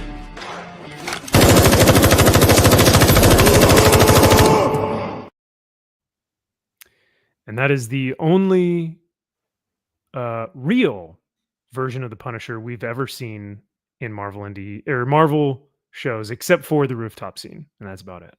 So. Zaxx for a member for 32 months. Oh my gosh, Zaxx, you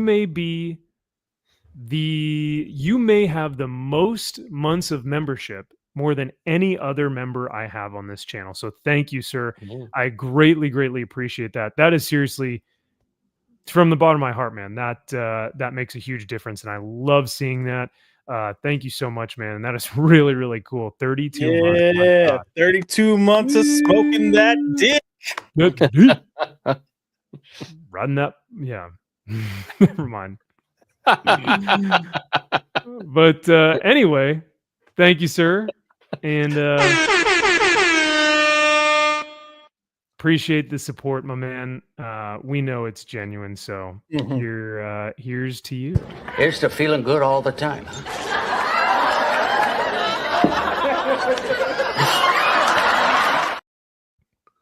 No matter how many times I see that, I'm always impressed. Yes. It's very funny. Yeah. Mhm. Zaxx says Max will always be my Pope. Thank you. Thank you. I was about to say thank you. You know what I'll say? Yeah, I'll say thank you. Mhm. Ominous Dominus. Thank you. Your sins are forgiven, and There you I don't go. think I can do that, but yeah. Sure. Yeah. So thanks, man. Let's see. And I'm sorry that I haven't gotten to the rest of the chat, but thank you guys for all your support. MG says I dropped all Marvel books this week except for Ultimate Wolverine. All DC except for Housh. Oh, you're still reading Housh. Okay. It's a great book. All right.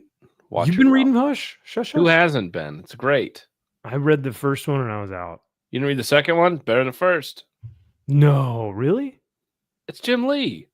Come on. Oh, yeah, that's right. What am I thinking? Oh my gosh.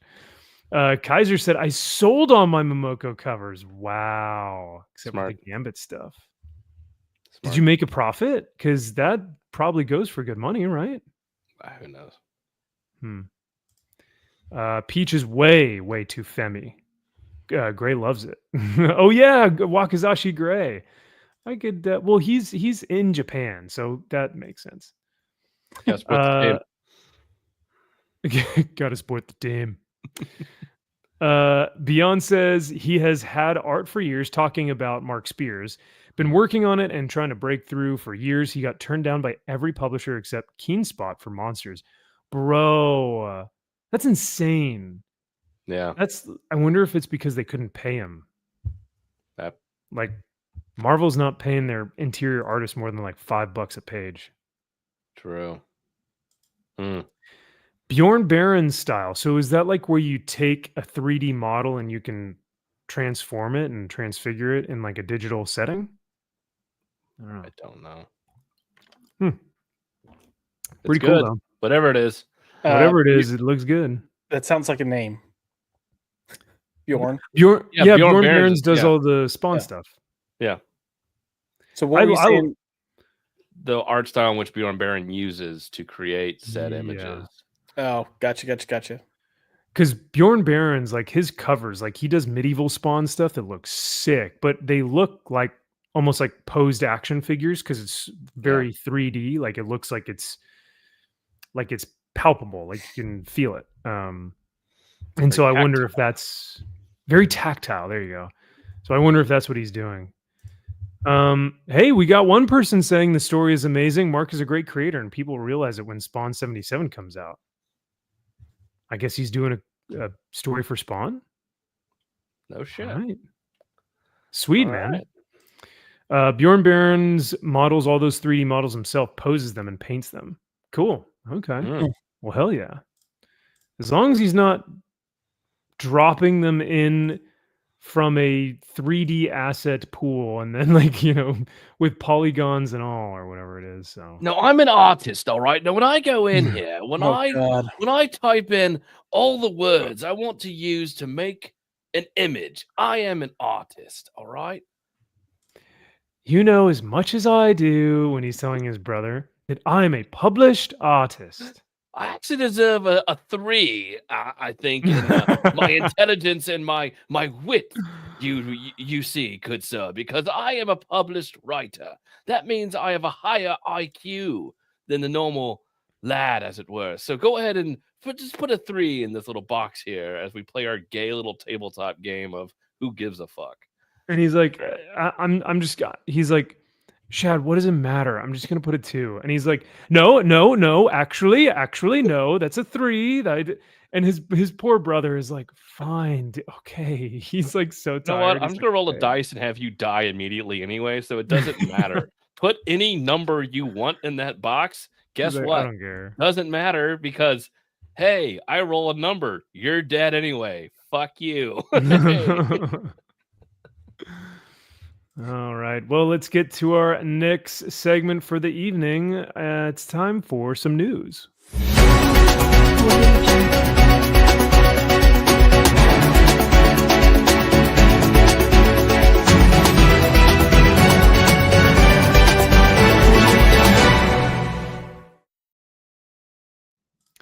First up, we were talking about a little bit earlier from Bleeding Cool, which we know is the bastion of comic news. I'm being facetious. Invincible Universe Battle Beast #1 sells nearly 400,000 copies. Now, I don't know if you guys remember. Wait, what was that? To stores. They didn't sell them to people. Oh, to stores. I thought you said totes dorbs, and I was like, Well, what that did you just too. say to me? To stores, yes. Because you know that though everyone wants those 1 in 200s and those 1 in 100s. Now I will say the 1 in 200s are pretty sick because they are sketch variants. Like Ryan Otley drew a battle beast on the cover of a 1 in 200. Interessante. Yeah. I haven't seen a single cover for this, so I don't know what any of them look like. Oh, dude, actually they're pretty freaking sick. I think you'll like it. Especially if you like the foil stuff. But I don't know if you guys remember, if we go into the way back machine, Transformers, when DWJ was on it, do you guys remember that article that came out that was like, Transformers sells over 150,000 copies?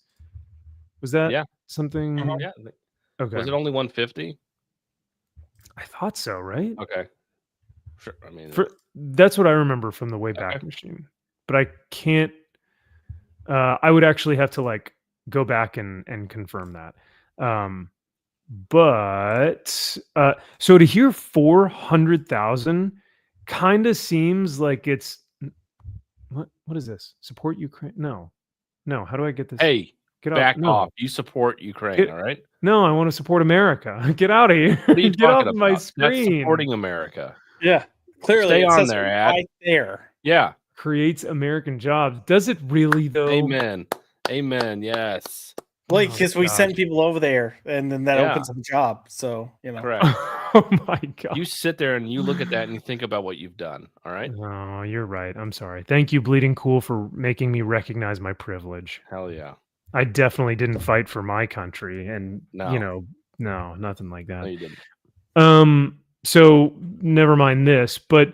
Yeah, Battle Beast sells nearly 400,000 copies from Image Skybound, breaking comic book launch records.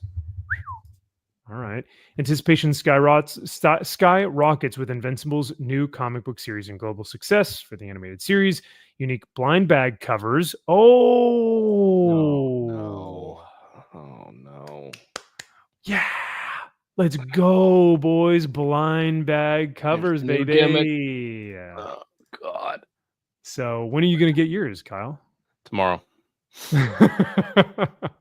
I got to know what's in there, right? Yeah, well, you have to. What if you get something cool? What if I get Secret the super content. 1-in-1 foily super magnetic foil cover?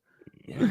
Dragon Ball Z, yeah. Yeah. Both new and veteran comic book fans of stores, innovations rival Marvel and DC, thrilling retailers and comic enthusiasts alike. So I don't know. I've never heard of this before. I don't even know who Battle Beast is. It just looks cool to me. Why do we think that there have been 400,000 copies sold? Do we think that it is because of the retail incentives? Do we think it's because there's love and passion for the character? Is it because the creative team, Robert Kirkman, Ryan Ottley? That could be a big pull. But I mean, 400,000, we haven't seen that in the modern industry for like a decade. I mean, A long time. 3 Jokers got 300,000. Oh, okay. All right. That's the last thing I can think of that did around that. I mean, it might be the Invincible collection. Look, I want to say, the wording here you have to be very careful with. So it sells nearly 400,000 copies. But we've seen this trick with Marvel too, where they like gift comics, and that's included in the number of sales. Because they'll do this when they're trying to. It's basically like they're giving free issues to comic shops to try to help take up space on the wall, and then also get those books out there in people's hands. So I would be curious if they did like a drop or a push, because they've done this with Captain Marvel, they've done this with Miss Marvel, when they're trying to do, so. But that's not to discount the popularity here at all. But I can't imagine this on its own, just pure shop owners coming in saying we're ordering this much, because nothing about this. Nothing in this would say, "Hey, we should order this many if you're a comic shop." Right. Yeah, I agree. No, and I don't know how much the animated series helped. I don't know what the Amazon numbers are for that series. I don't know. I've watched every episode of every season, and I've enjoyed it. Is there bullshit woke crap in there? Absolutely, there is, obviously. But I think by and large, I really enjoy that animated series. Now, I didn't originally read Invincible, and so I picked up the first compendium. I just grabbed the first hardback over here because I never read it originally, and I'm like, all right. And so I read it, and I'm like, this is actually really good. This is a really fun series. And so I don't know what would entice that. Now, Battle Beast isn't in a lot of the episodes. He's only in a couple. Yeah. And so he popped up towards the end here in this last season, which was fun because you actually kind of see him do some shit and fight some Viltrumites, which is really fucking cool to see. But other than that, he really isn't in it a lot. So I don't know. Like, you see Battle Beast #1, you're just like, who gives a shit? It's a cool looking character. Yeah. But oh well, okay. Huh. Well, I will say this: my nerdtism and gasm just went off because knowing that Michael Dorn did the voice of Battle Beast, that's pretty freaking sick. Oh, it's I like so that a lot. When he probably sounds over, great. this character is so fucking badass. Yeah. Like, I love it. The amount of charisma. You just got to be a charismatic anti-hero type of villain. I feel like this guy is just like emanating cool. Salty says kids want this book. Kids from the 2020 lockdown BS to now have nothing of their own. Let's let them have this. Oh, Agreed. dude, totally. I am for this for sure. Even I'm gonna hop on this bandwagon. Like, I don't care. This looks too. rad as hell. I think one of the big things that's a contributor to this, and you guys can tell me if I'm wrong or not, but honestly, this just looks really damn fun. Like, it doesn't feel like it's gonna be, a life-altering thing where it's like an Alan Moore book of like a Watchmen but it seems like a simple recipe. You get a badass character with a ton of like love and passion behind it with fans, with a fan base. You get 2 creators who are, who've done it before and who are popular, and you get just a fun, action-packed, badass comic book, and people are going to flock to it like crazy. And I don't think that's really a hard recipe for success. And yet the comic industry just hasn't been able to figure it out. Look at what books have done well, and it's that same recipe: a cool character or a cool design with a fun story, like a fun book, and with a good creative team. Like they're trying all this weird, like, what if Superman was an immigrant who was on a, like, did this and that? It's like, okay, man, no one cares if it's being written by Aaron, whatever his name is, Jason Aaron, yeah. But I don't know. I mean, do we think it's that simple? Having Kirkman back and Otley both, that's huge. That's big. That's big time. So, I mean, I look clearly the Invincible Ties are gonna, bring in some hype. It looks like a cool character though. Look, if I'm being completely honest, I look at it and it makes me think of like Leomon from Digimon. But yeah.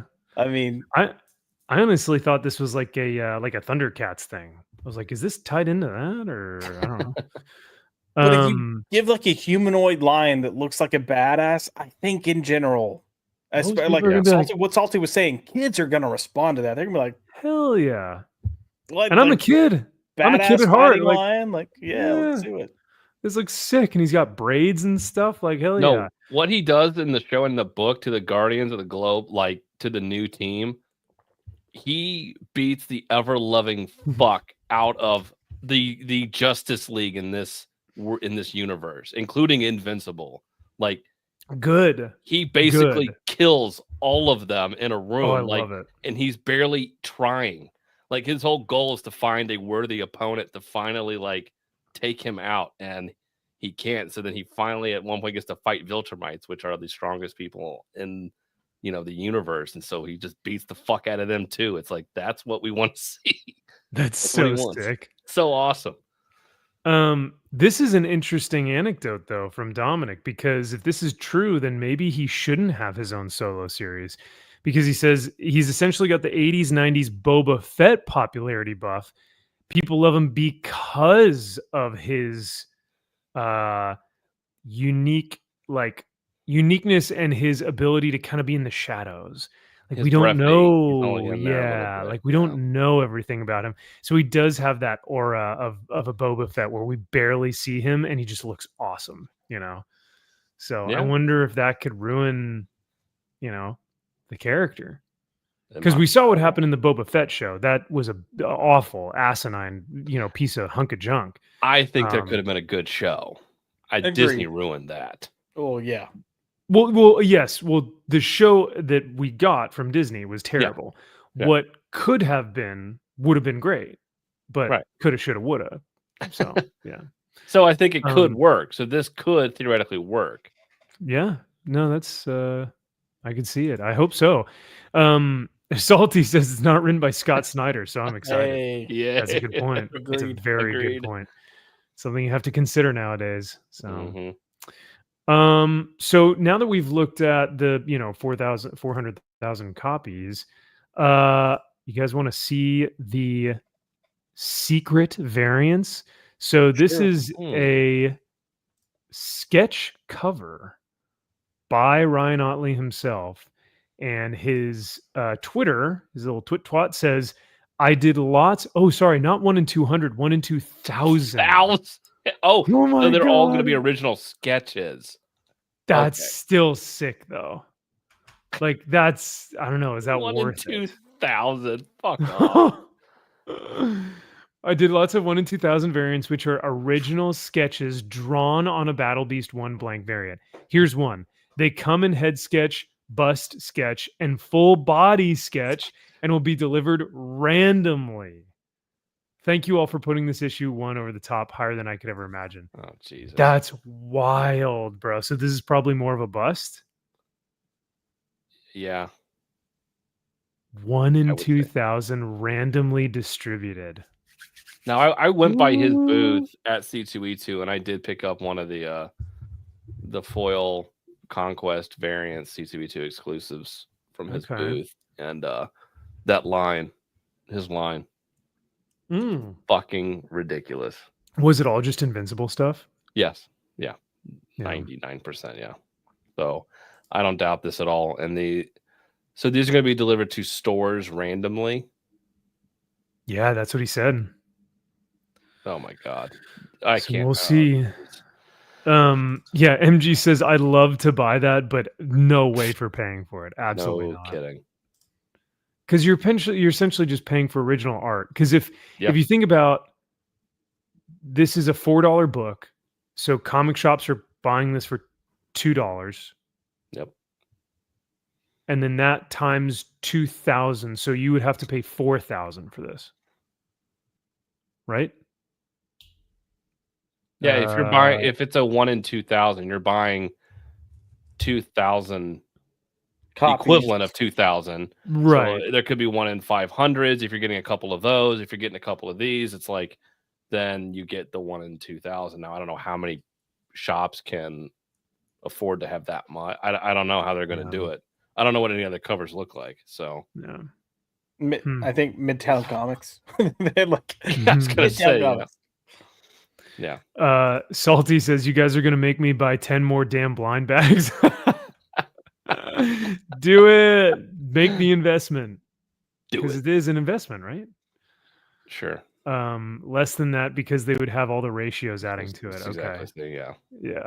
Around 2,000. Yeah. Yeah, man, that's a piece of original art. Like 100%. But for a cover, to be fair, original art from Ryan Otley would probably be more like 10 grand. I don't know. Yeah. I don't know.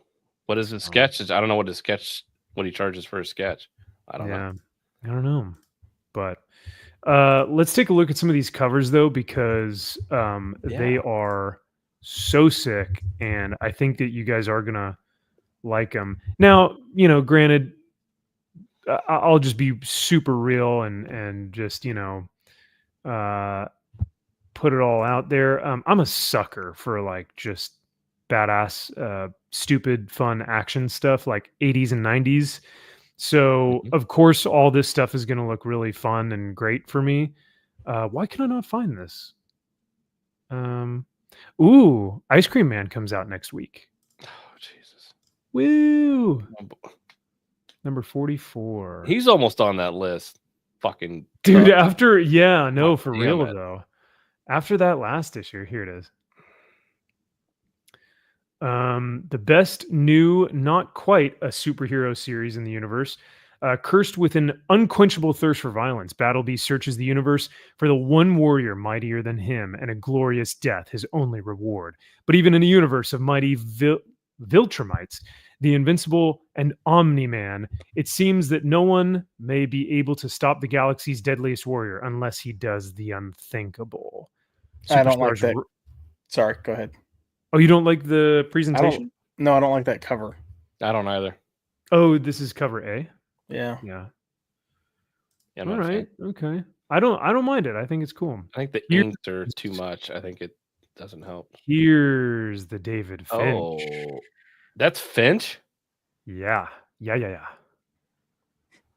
MG, this is, I think, MG's favorite. He said the David Finch one all the way. Yeah. I can see it. I can see Finch in the characters' faces at the bottom for sure. Yeah. Looking at Battle Beast, he's almost got was it Gabriel Gelato type look? Oh, yeah. That's what I was going to say at first, for sure. Yeah. I could see that. Okay. But, I like that. But this one's cool. Here's Blind Bag variant. Blind Bag. So you don't know what it is because that's not a cover. I guess so. If that is the cover, that cover fucking blows. Maybe? Now check this bad boy out. This is the cover J Ryan Otley Battle Beast mask die cut foil variant. Jesus Christ. Mask die cut foil. So these lightning bolts are probably maybe going to be foil, or maybe they're blood, and then this is that cover sucks. Die cut. Yeah, agreed. You guys are just a bunch of haters. I don't like They're not good covers. No. Being honest. Okay, now you maybe these aren't literally that have great. a floating head with no neck or torso, or like. What if it's just a no wraparound? Maybe you still have a floating head with no neck or torso. Yeah. It's lazy. I don't like it. Marvel did Alright, that. well- Didn't they do the floating heads on their I covers? think so. Okay, these are the second printings, and I think these are better than the first printings. And this pisses me off, but carry on. You don't like the second? Oh well, of course. It sucks pisses that me they're off that in they're the already second. printing Yes. second printings when they haven't Yes. even printed the first printing. Like, Yeah. no. Yeah, no, that is pretty gay. So Because wait, like it's gonna be like 2 days into this book's release, and they're gonna be like, we've already had to go back for second printing. Like, Yep. no shit, like, you clearly no, had yeah, your of second course. printing lined up before your book released. But if this were a first printing cover, this would be a better one, right? That's better than the regular A cover, yes. Yes. Okay. But I still don't Yeah. think this is great. Like, I don't. It gets muddled. I don't like the colors. I'm not a fan. like half that when I Google searched Battle Beast, half the images that came up looked better than what these covers are. Oh, really? Okay. In my What about this opinion, one? Yeah. I'm not a fan of that one either. I This really is, am not liking a lot of these. Second printing Ryan Sook variant. I think that's don't like cool. that. Eh, I think I like the colors better on this one. these are all. I mean, they're wrong. not bad. Well, this one's not great. Uh-oh. Who? No. This is Mm. Sue, EJ Sue. This is a 1 in 10. Here's a 1 in 25 Kale New. That is bad. That's an interesting pose Yeah.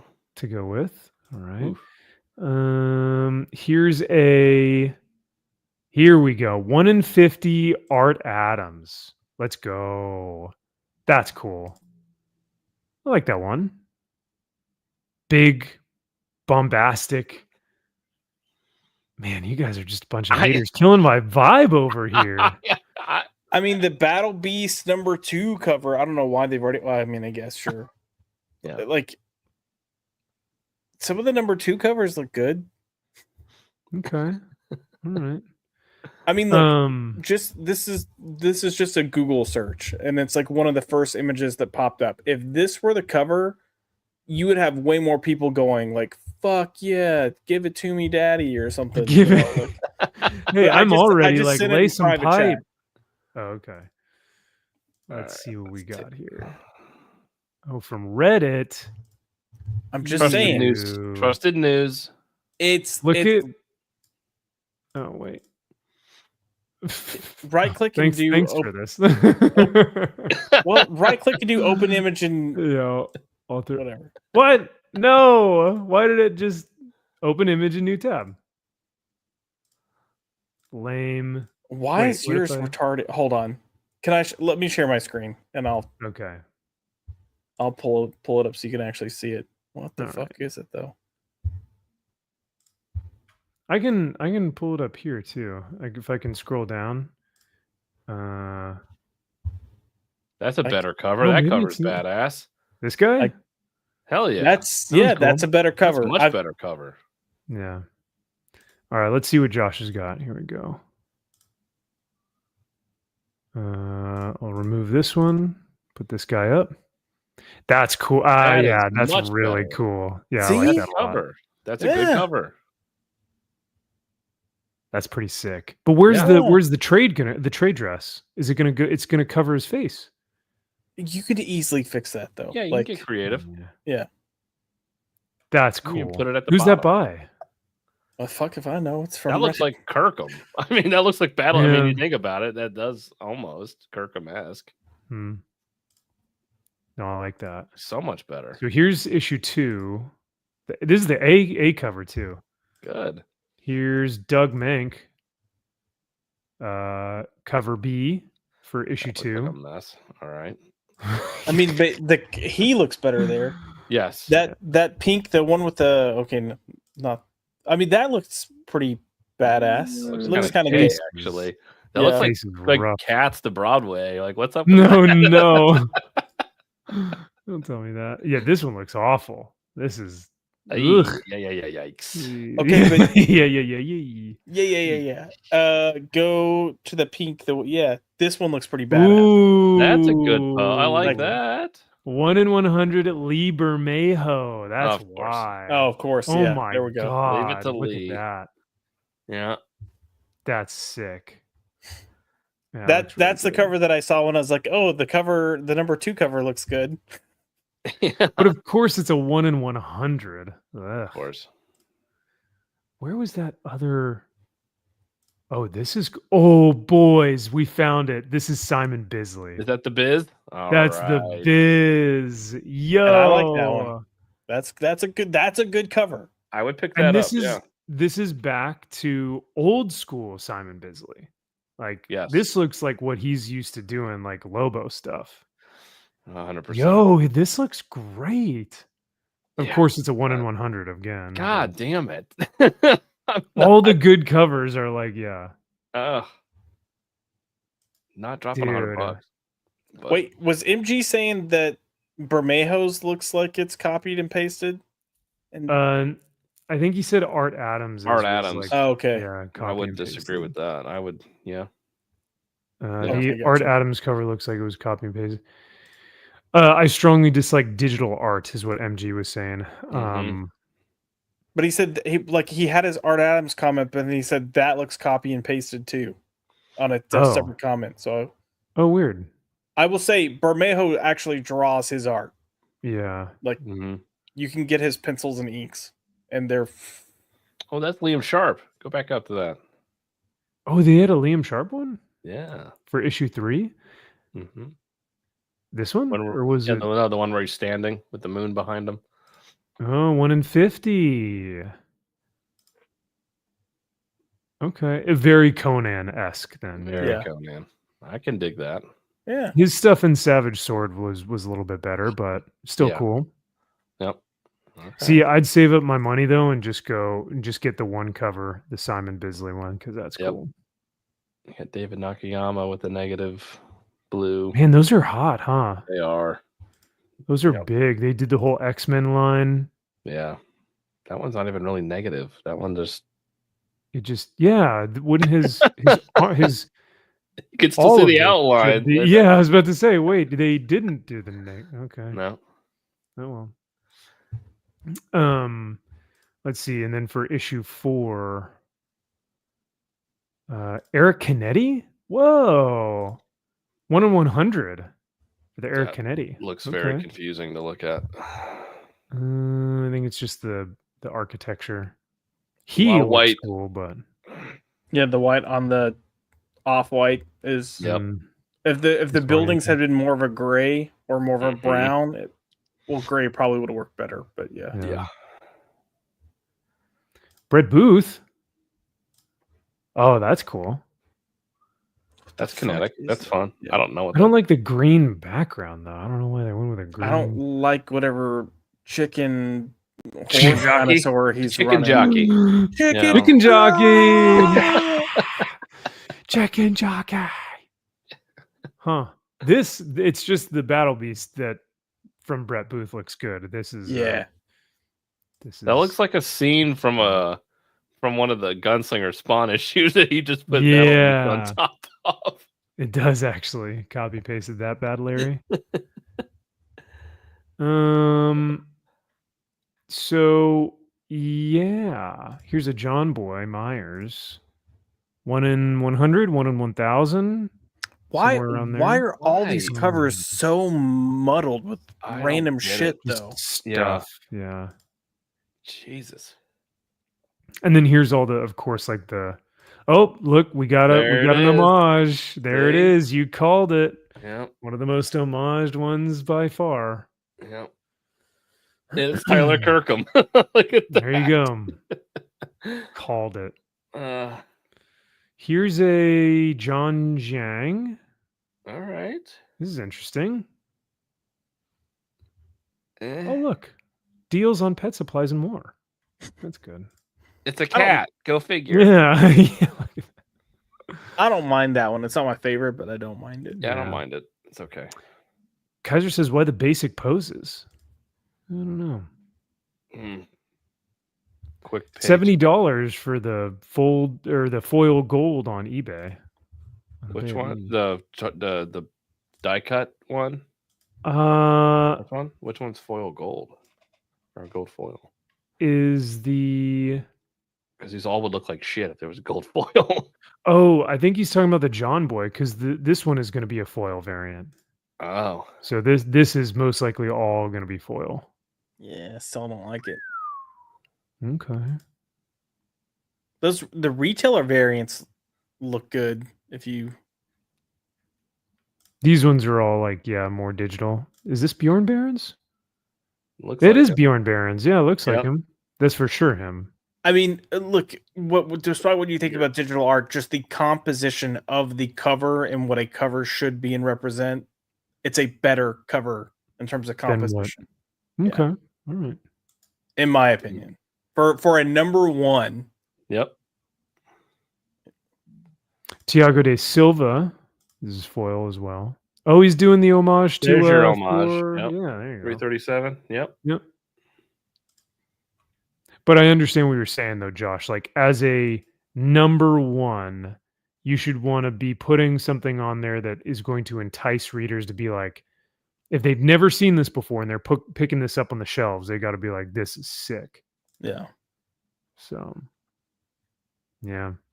Oh, well, there you have it. There's Battle Beast. I am actually very excited for this. I know nothing about it, but I couldn't be more happy about like this. Just feels like really cool, fun action. So there you go. Well, it makes it easy for me now to narrow down what covers I want. I was afraid I was going to love like 8 of them. All and of be like, them. "Ah." Okay. Like I was really afraid of that. I was Yeah. like, damn it, please do not. Which one do you think you will invest in? I do like the Finch. I do like the Finch. Yep. I like the Finch one. Yeah. That one's good. Oh, for number one, yes, I think Finch is probably the one that's the tops. But I may just not buy any issue and just save up for the 1 in 100 Bisley and call it a day. But I do like the Biz. I might have to get that. Yeah. Salty says, "Damn it, you dicks made me buy cover B and another blind bag." Hey man, honestly, if the hype surrounding this is real, Salty, maybe you can resell this and be a rich man. Who knows? There you go. Just don't take your advice from Kyle though, or me for that matter, because right now, looking at the poll, we're now at 31 votes, so we jumped up about 10, and I am increasingly losing this. The chat has now said that it is 60-40. I, in fact, did make the worst investment. So, and rightfully so. Yeah. But the good news is that we made all 5 of our super chats. So thank you guys for all the super chats tonight, and feel free to, contribute more as the evening goes on. But we did recoup our losses, and we appreciate the support for that. So thank you. I didn't see that cover. Just one on eBay. I didn't see this. Spot. There are probably more that we didn't even cover. I'm sure they're sick, even more sick. But yeah, that's fucking cool. Look at that spot foil for that. Yo, what the hell? Look at that. See, that looks incredible. Yeah. And as a spot foil virgin, hell yeah. Who's doing that one? I don't know. And oh my God, that one looks some artist somewhere. The artist man. That one looks way better than any of the ones that we saw. I know. Cover artist. What the hell? Todd Beats. The Oh, great yeah. Todd Beats. We know he did. Great.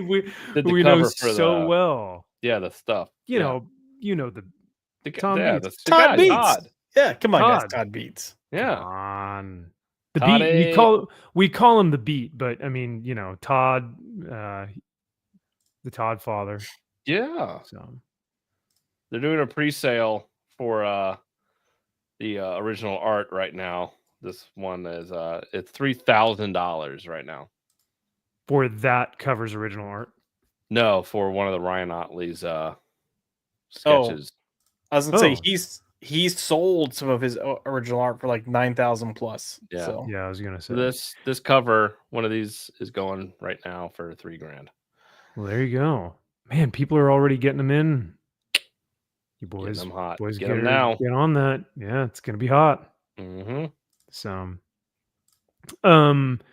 should we watch? Well, let me do this. I will not take up too much of our time here because I know we already talked YellowFlash, but I did want to bring this up. Did you guys see this at all? Well, we're still on the topic of news.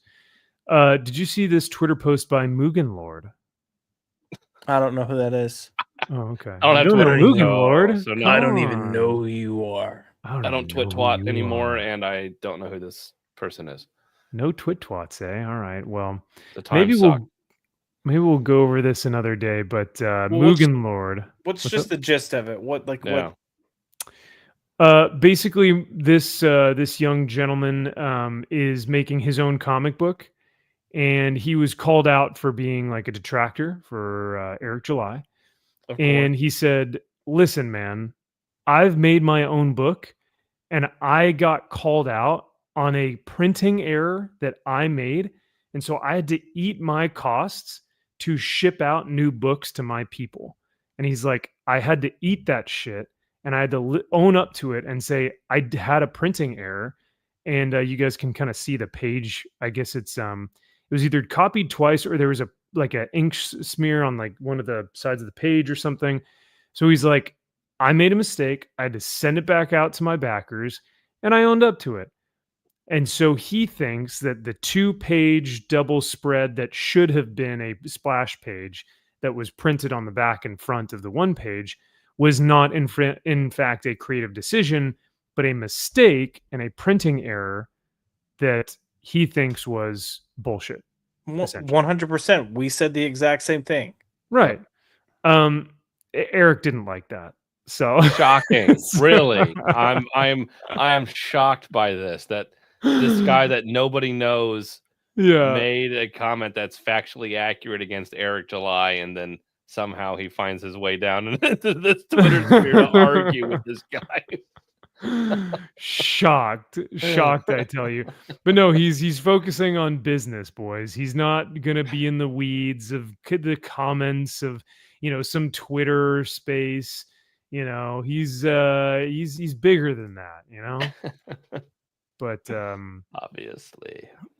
But man, these Rippaverse, like, and I'm not saying that all the fans are like this, but when you see how like the type of vitriol that they have for people who are like, "Man, I think that was I think it was just a mistake, or I think it was a printing error." They're like, "Fuck you." It's like, whoa, dude. It's so like, it's really aggressive. It's like, oh my God. Take it easy. He's an idiot. I have Marvel graphic novels with misprints. Marvel doesn't give a fuck. At least Rippaverse addresses everything. What the hell is wrong with all of you? Him addressing it and then covering it up and lying about it isn't helping. Like, what are you talking about? Yeah. There's now a warrant for his arrest in Texas. Rip Mugen Lord. No, Mugen Lord. No. Mugen Lord. This is an example of no matter who you are, how diligent you try to be, you cannot bat a 100 or 1. You can't bat 1,000. Come 1,000. on now. Oh yeah, sorry. Now watch EVS and his player haters ball run with this legit criticism and turn it into something it's not. What?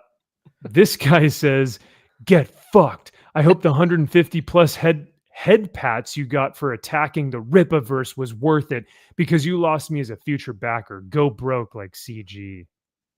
Uh-huh. I'm like, whoa, dude. Like, I bet this guy really was gonna back it. Seriously. Oh, dude, yeah. Like, he's not just, it's not, false platitudes at all. None whatsoever. Well, I mean, this is what the type of response that you get, though. Mugen Lord says, "Hey, I've made comics before, and I think that Eric's statement about printing that page was kind of, disingenuous. I think that it was actually a mistake, and this is why. Because I literally have printed comics that had mistakes on them before." And this guy goes, "Get fucked." It's like, bro, what? I'm giving you my What? opinion. Yeah. A correct one at that, too. That Eric is a dumbass. This one's funny. But now you've made an enemy out of Sturgis for having the audacity to take his professional route to tell him he's wrong about what a misprint is. Also, thank you for sharing this insight into making a comic and the possibility of problems beyond your control. There you go. But it's not beyond your control. Like, Sometimes, yeah. Because here's the thing: if it's legitimately a printing mistake on the printer, then the printer is responsible for fixing it. Right. If it's a quote unquote printing mistake because you can't fucking edit your book properly to plan a 2-page spread, that's on you. And if you're okay going like, I'll give this shitty product to my backers or whatever you want to call them, that just lets you know you don't give a fuck about them. Like, yep. And you could say Marvel does this all the time. Yeah, but the whole point of Eric was to be the antithesis of Marvel. Right. And you were now not only becoming Marvel in the shit quality you put out in terms of story-wise, but the shit production of it as well. So kudos, Eric. Good job. Good job. Great job being Marvel 2.0. Woo! MG says Eric literally patrols the internet looking for anyone who disagrees with him so he can fight. Dude, how sad! And that's the thing. Yeah. He didn't have him tagged or anything, so Eric had to be. He's either got people that are sending this to him, or he's searching himself, like his name, constantly, which I could totally see. But that's the 100%. Weird part.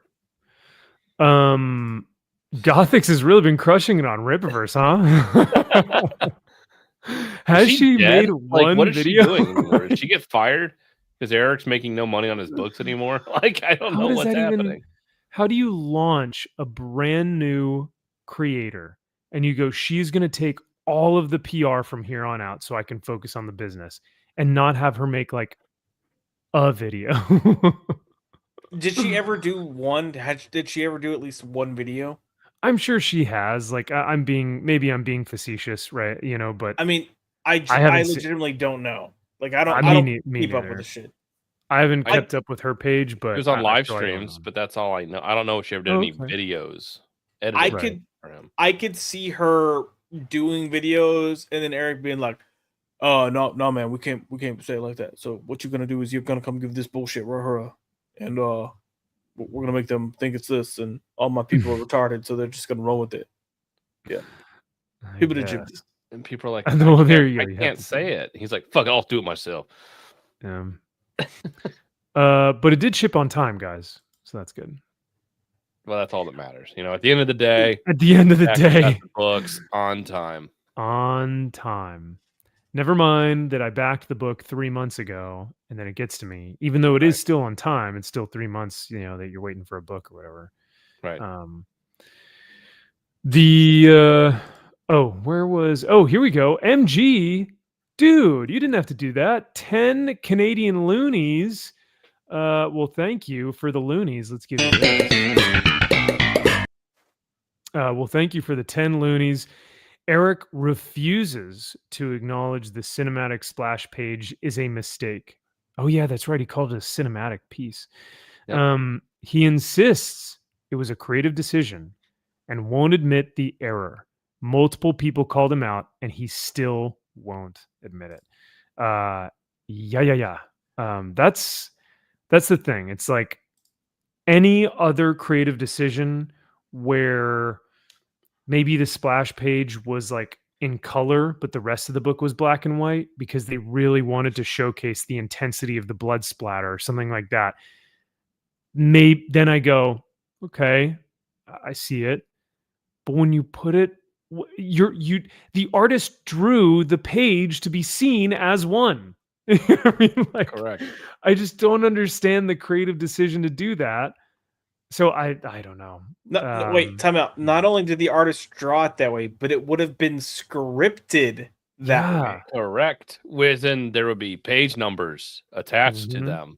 Well, and usually when you have a 2-page spread or even a splash page, they say in the script 2-page spread, splash page. Yep. So, you know, you can't. And this is the thing: the people that are backing him, the people that are like defending Eric on this, being like, "Oh, it's an artistic decision," they don't fucking know anything about comics. They don't. Correct. Anyone that actually reads comics, even if they don't keep up with the technicalities of how comics are made, anyone that just reads comics knows that's a bullshit response, and they should treat it as such. You know he's lying to you. Yeah. How do you not realize he is lying to you? I don't know though, guys, because Enlightened Fan says that because we're not taking him at his word, it's fatherless behavior. So we should grow up. And that we're mindless sheep. So, I mean, because we're not taking him at his word that this was a creative decision. So sorry, I guess. When we're in Dallas, Max, we're going to find a wheelchair and I'm going to get you to push me in it. And I'm going to go by Eric's booth. And when I go by, I'm like, come to me cow. Come to me cow. And then we're just going to do that all weekend. Okay. Thanks. Oh, man. But then we're going to be labeled as like these violent, these violent criminals came by my booth, and my booth, which has bodyguards by it. And so I had to call the cops on my booth because these violent criminals were coming by in their wheelchair. And it's going to be like, they're trying to pull up. Well, no. Well, I mean, if I wanted to pull up, I could pull up because Eric thinks that it's a friendly gesture. Well, he's in a wheelchair. You're really pulling up. We are really, we're rolling up. So we'd be like, hey, yeah, roll up. Pull up. Pull up. You know what I legitimately am making business cards to try to hand out for the channel. Oh, fun. Nice. Cool. Yeah, that's awesome. But I want to have like QR codes. You can just get it and it'll take you to the YouTube side. And you can subscribe. But I want to have like a very small amount made that when you scan the QR code, it pulls up the video where I'm like, Eric July, shut the fuck up, or whatever that stream was, and I want to pass those out while like near his booth, or leave a stack on his table or something. Yeah, oh my god! I mean, so our good friend Kara, she would never let that ever happen, but it would be very funny if that did. Somehow they just ended up being on the table, or getting handed out to people in line at Eric's. But see, no, Josh, you're doing exactly what young Klippa did, what Riley did, because Riley was handing out comics at the meetup. So you'd be seen as like a detractor and be taken away by police, man. We don't want that. But for what? Giving, hey, you like comics? You can check out my comic book site. Yeah. No, dude, but that's what happened. Right? And then he got the cops. Yeah, but he was also out there like yelling at Eric and harassing people. Come out and fight me. Yeah, like he was being a retard. I'd just make passes throughout the weekend, being like, "Hey guys, check out my site. You guys want comic book YouTube channel? Here you go. Yeah, there you go. I'm gay. Help support me." There you go. Cultural Are war. you a faggot? Neither am I. Check out my channel. Yeah, there you go. So I had a general thought the other day. Oh yeah, about this. I don't know why, but I'm like, how he went and reprinted ISOM with corrections at whatever the fuck he called it. Like he changed some coloring around. He changed some panels around. What was this? Yeah, this was like the new, like when he was putting it out, like he changed some things in ISOM. Was this when he changed cavalry to Calvary? I think so. I don't know what book was that in. I forget, but go on. Sorry, I didn't. But yeah, so he re-edited. He's like, we got new colors and new this because he had a different colorist. He brought it into somebody else. I think Gabe El Taib did the first time, and then he was like, all right, I got a new artist because Gabe is no longer working here anymore. And and so he changed and edited some things out and changed some dialogue, I think. I'm like, do you think if he does this with Bloodruth, he will change that to a legit double splash page? And if he does, then he's owning up to the mistake. Then he's owning that he fucked up and it meant to be a double splash page to begin with. But that's what he's going to end up doing, but he's never going to admit that it was actually a mistake. But the crazy thing is, and I think Salty had mentioned this in the chat, is that if they actually put the two pages together and made it a double splash page, it would look really good. Like it would be a great I don't know, a great piece of art for that book, and probably one of the better things that he would have produced. Yeah. But at the expense of his own integrity, he won't do that. Okay. Yeah, I I mean, was this just is what we talked about Yeah. last time. Anyone that has like any ounce of self-worth, honestly, would be like, "Yo, I fucked up, so we're gonna fix Right. this for you guys." Yep. Period. Yeah. problem You'd think. solved. Like, it's done. Nobody says anything about you. Like, you don't understand this, you dipshit. Like, if you just say, look, I made a mistake, Yeah. it won't happen again. I will make sure that we put things in place to make sure this doesn't happen moving forward. I apologize vehemently. I'm going to throw in a new book, or I'm going to throw in something else to everyone's, whatever the fuck, to make it better. That's it. Yeah. But no, you double down on your mistake and say, nah, this is supposed to be cinematic. It's like, what are you doing, you moron? Like, what? Or You know who sorry, should go be ahead, no. pissed? The artist. The artist should be Yes, like, "What the more than fuck, anything. bro." Yeah. Well, hey, let's be, let's cool it, because we're just concern trolling if we care about the artist and his work. So like, let's not, let's not care too much about him, because he doesn't really matter. But no, And I like how he But was no, like trying to say, like, I think it looked better in black and white than color, in my opinion. It's like, it doesn't matter how much color or black and white it is, you dumbass. It still doesn't. when you have it doesn't work. It doesn't work. It just doesn't. Now, the thing is, and I remember thinking this when the first year of Rippaverse stuff, I was like, I wonder how many mistakes that they might make, because they are in fact a new comic book company, and so things are going to happen where it's like, we had a typo here, we had a misprint here, we had this or that here, and your go-to would always be, we're a brand new comic book company, and we appreciate you guys sticking with us and being patient as we work through these mishaps. And everyone, like you said, Kyle, everyone would have been cool with that. Like literally, there would be no EVS live streams. Maybe he'd make fun of them, but there would be no But so real what? weight or substance, because yeah. everyone would be like, who the fuck cares? He's a brand new comic book company, and he's owning up to all these mistakes. Like, Right. they're getting better. Like, Yep. but because it's the narcissistic, egotistical, like, disassociation from the actual thing that's happening, that's why people are just like, oh, I'm eating this up. Like, because they'll just take it and run with it. And it's like, Yep. dude, you're being a liar. So, but all that being said, Eric did in fact respond to Mugen. Of course he did. And he said, I didn't realize this was still a topic of discussion. Since I've also supported your work, I want to respond respectfully, because it feels like the criticism here was less about genuine concern. And so he's criticizing the criticism again. Yep. Yeah. Less He's about like, genuine concern. he's like, basically, your criticism here wasn't about genuine concern and more about elevating your own stance. So basically telling this kid, you wanted to promote your book and your stance, and it wasn't actually about the concern for art or comics or the book or whatever it is that he's, Well, to be fair, the guy's concern was his customers. Yeah. Wow, what a You know shocking nothing concept. What a concept. Whoa. Your assumption isn't just incorrect. It doesn't hold up logically. Fuck off. I fucking hate it lies so much. We've acknowledged past issues openly and have issued reprints when appropriate. Basically, Mugen Lord was saying that Rippaverse didn't eat the cost and reprint it and then send it back out, but they sent all those shitty comics to the fans with the misprint, instead of being like, fuck, man, you know what? We are going to eat that cost. We're going to pull all these books back, and we're going to re-release all the new ones with the right printing, which is what this Mugen Lord guy, I think, what he did essentially with his book. But when you do that, you almost don't make a profit. How can you? It really hurts.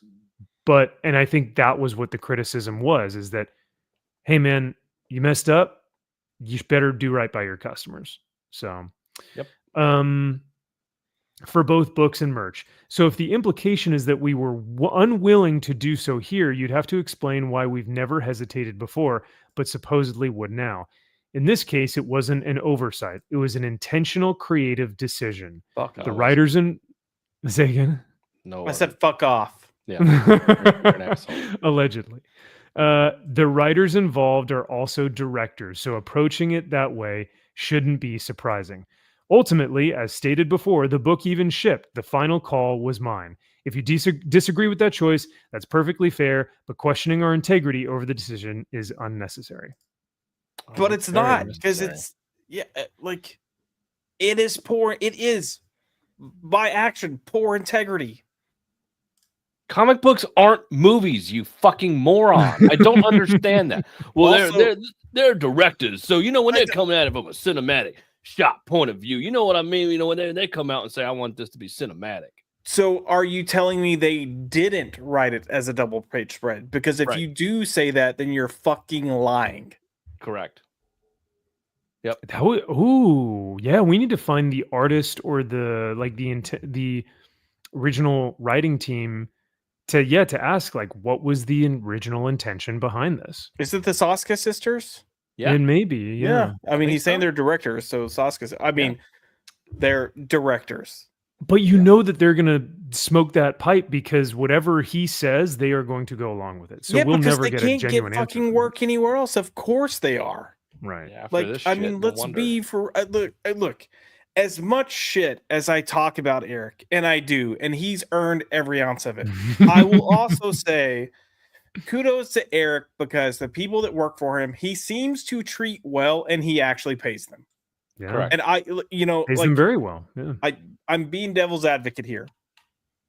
So if he actually came out and were an upstanding person and actually had integrity when speaking about half the shit that he fucks up on because he can't fucking get it together, I would actually like him even more. I'd be like, kudos for you for saying you're learning. There's nothing wrong with saying you're learning. We're in this world, we're making mistakes. Like, you're always going to have people bitch and complain about mistakes.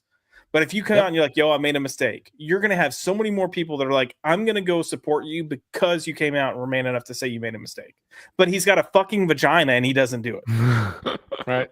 But see, I think that is the thing, man. It makes you and Robert Meyer Burnett has said this multiple times, and the internet has taken this by storm. Authenticity is going to be the new currency. And I think more people are not only going to be more attracted to authenticity and are going to flock to it, but they're going to be able to call out more bullshit when they see it because they're going to be able to sense it better. We're living in this time where we've had YouTube now since 2008. And maybe at first people would not have been able to recognize inauthenticity or people being fake. But now I think you may be able to recognize it, even through a screen, which is still difficult. But yeah, authenticity is the new currency.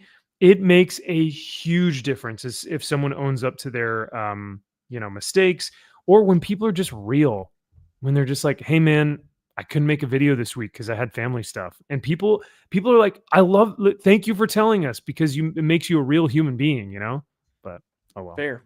Yep. Here's the thing, though. Even if you look at his description of what happens, he's blatantly telling you that the fact that this was a creative decision because they thought they were doing something creatively cool is a lie. When he then says it was my decision to run with it that way, like it was my call to print it that way.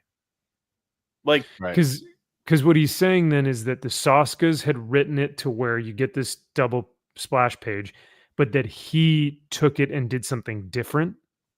no, what I'm saying is he's acknowledging that there was a decision. So he's saying, oh, it was a creative thing that we were trying to go for, right? Meaning we purposely wanted this to be a like a page turn when it should be a double page spread. But then he then comes back and says, this was like 100% on me. I made the final call, meaning they recognized there was something wrong here. And then he was the one that said, print it. Right. It's incompetence and stupidity. It's all these things. It's like if that was their idea, if they wrote it in the script that it was like an odd and an even page, and then it was, you would look at that and be like, okay, hold on, wait a second. Let me, since I'm a movie guy and a director, let me put it up here. Okay, I'm reading it. I'm like, page here, splat. I'm like, this doesn't work. No. We want to try something different. It's cinematic, and any comic person would be like, no, that doesn't work. And I will explain it to you why it doesn't work. Let's grab any book off the shelf and I will tell you why it won't work real quick. You see a page turn? That's not a double splash page, you dipshits. So no, that doesn't work. So I sent you. Oh, go ahead. I was just really quick. It's never worked in the past. How many years have comics been around? Since 1930? Yeah. Even before then? It's never happened and it's never worked. And it's maybe it's been done, but it's never been worked. So anyway, sorry. Go ahead, Josh. No, I was gonna say when we first talked about this, I sent you guys that image of the pagination page, and that's what DC would give their teams, their writers, so their writers would know. Like the whole point was like, if at a point you were scripting a double page spread, look at this to make sure it's on a double page spread. Yeah, and then you either need to add, like fill, or take away so that it can slide one way or the other. If not. So it's not that hard. Just give them something like that. Post it to a fucking wall. Exactly. Your editor should then be checking. Correct. You know. Yeah. Yep. Yeah. Like, He's good. did you guys intend this? Like it should have been asked by like 3 or 4 different people. Like, okay, are we really sure that this is the way to do it? Before we go to print, here are the files. Let's go through it again on the computer. Let's all read it. Let's print them out on a printer and just do it this way before we actually go to print. You could even do it that way too. Put them all up here. Like I mean, there's so many redundancies that should have been taking place. Have been like, do we really want to do this? And if all of you agreed to do this, you are all fucking retarded. Like, yeah, no way that actually happened though. I'm sorry, I was reading some of these super chats, so I didn't get that last thing you said, Kyle. Plus, I kind of tend to tune you out by the end of the show, but everyone does. Wow. But Salty Traveling Sea for $5 says, loving the show tonight, guys. Thanks and happy Friday. EVS would be $50,000 for without Rippaverse. And it is so true, bro. People and listen, people have every right to be mad at EVS. They have every right to call him sleazy and he's releasing DMs and oh my god, he's a drama farmer and he's a piece of shit, blah blah. But hey, guess what? He's found something that works for him. He's loving it, and he's charismatic and energetic enough to do it, and it pulls an audience. You know, I think Jeremy from Geeks and Gamers always says, like, hey, I found something that works. If it's my car videos or if it's my Trump stuff, I'm going to keep doing it because it's going to keep making me money. Yeah. So it's like by that same logic, EVS is just doing the same exact thing. And he's had more engagement, more money than he ever has. And by that same logic, Eric is stupid enough that he keeps playing into it. If Eric, Eric never put responses out to these things, which he claims he doesn't, but he clearly does, then people would be looking at EVS going like, dude, you're a fucking prick. Just stop. Yeah. Yep. Yeah. No, like we were talking about before. If Eric just kept saying like, hey, I'm sorry guys, I'm going to eat this cost. We're going to send you the new thing. We're going to make we made a mistake, but I'm going to make it right. And EVS was like, look at this idiot. Everyone would be like, you're the asshole, EVS. Like, they'd be saying like, you're the one. Here's the thing though, as trolly and as much as this is like, EVS's brand, Ethan's brand, if Eric ever came out and actually said, this is on me, I made a mistake, we're going to fix this for you guys. Even now, as much as Ethan hates Eric, he'd be like, oh, what a fucking moron. How did you print this page? But you know what, Eric, I'll give you credit. Good on you for fixing this. That would be his response. Mm-hmm. So. Most likely, yeah. So, but Salty, thank you again for the $5, man. I genuinely really like it gives me great joy, and I'm very grateful when I hear that people are like, hey, loving the show tonight, or I'm loving what you guys are doing, or keep doing this. I put out a video last week, or actually, no, sorry. Yeah, it was this week. It was this past Monday, where we did Wolverine issue 65.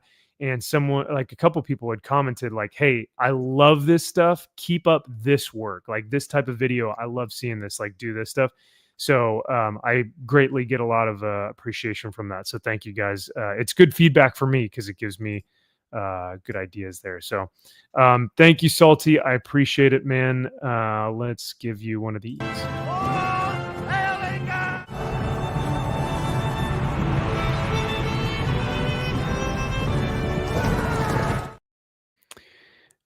And oh my goodness, another loony. We're getting loony bins here. We're putting these in the loony bin. Thank you.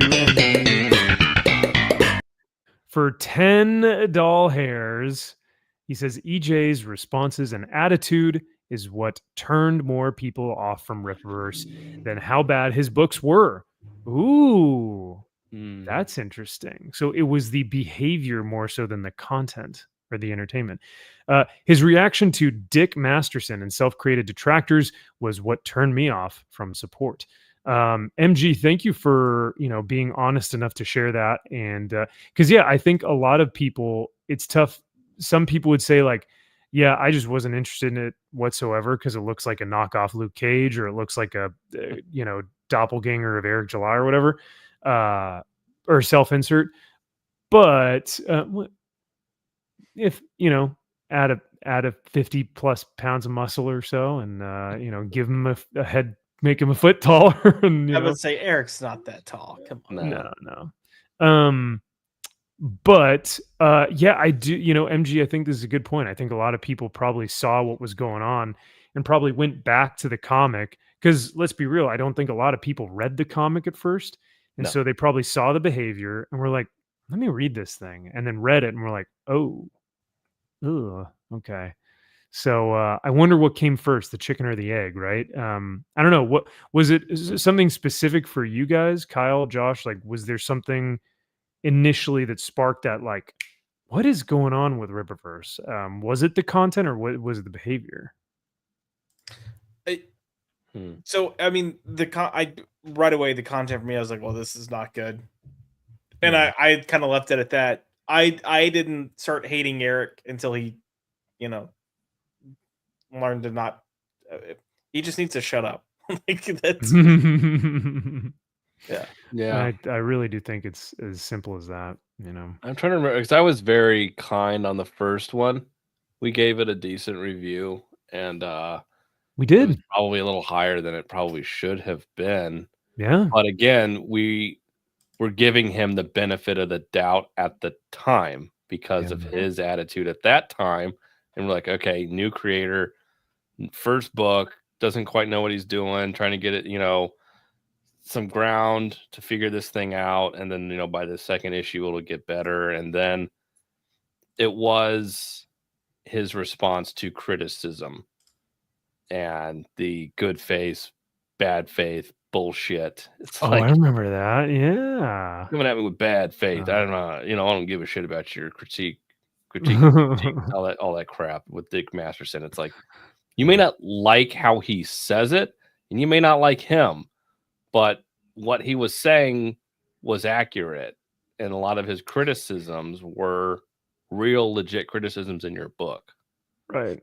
I think there were a lot of people too. And Kaiser, by the way, don't start EJ beef, because you will have hordes of people at your door. Yeah, so just be careful about that. I want to get them and direct them to my channel. I will take those views. As yeah. Hey, if you want to come in here, we were talking shit about him for how long now? Yeah. Oh God, a year maybe. I read ISOM #1 when I was still getting my MBA, so I was still in school when I was reading that stuff. But yeah, Kaiser, we don't wish that upon anyone. So Max acts like that was years ago, and I'm like, bro, you just finished like what, a year ago? A year ago, yeah. So, I was still reading that while I was getting my MBA. Yeah, that was fucking last year, Max. Last year. Oh well. Yeah. I'm kidding. It seems like forever ago. But that's what the corporate field will do to you. Welcome. Oh my God, bro. Yeah, for real. But no, I think we want to protect you, Kaiser. We don't want that beef for you. But all that being said, MG, thank you again for the 10 loonies, man. Greatly appreciate your support, and here is for you.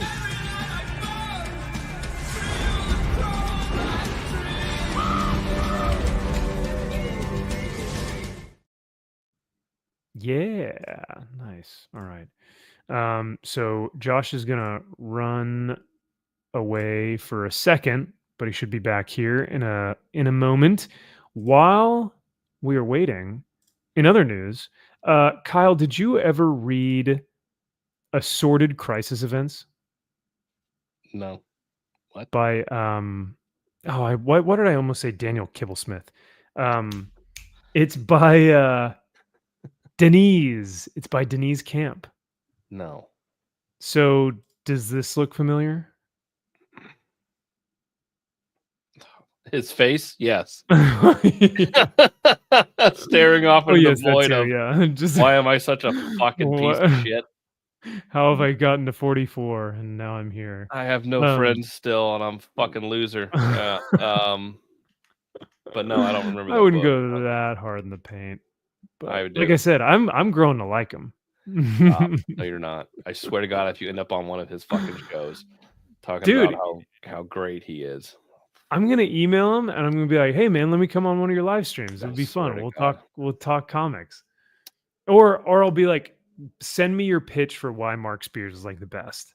So, because they're like best buds now. well, he's friends with everybody. Well, he wants to Yeah. be. He thinks he is.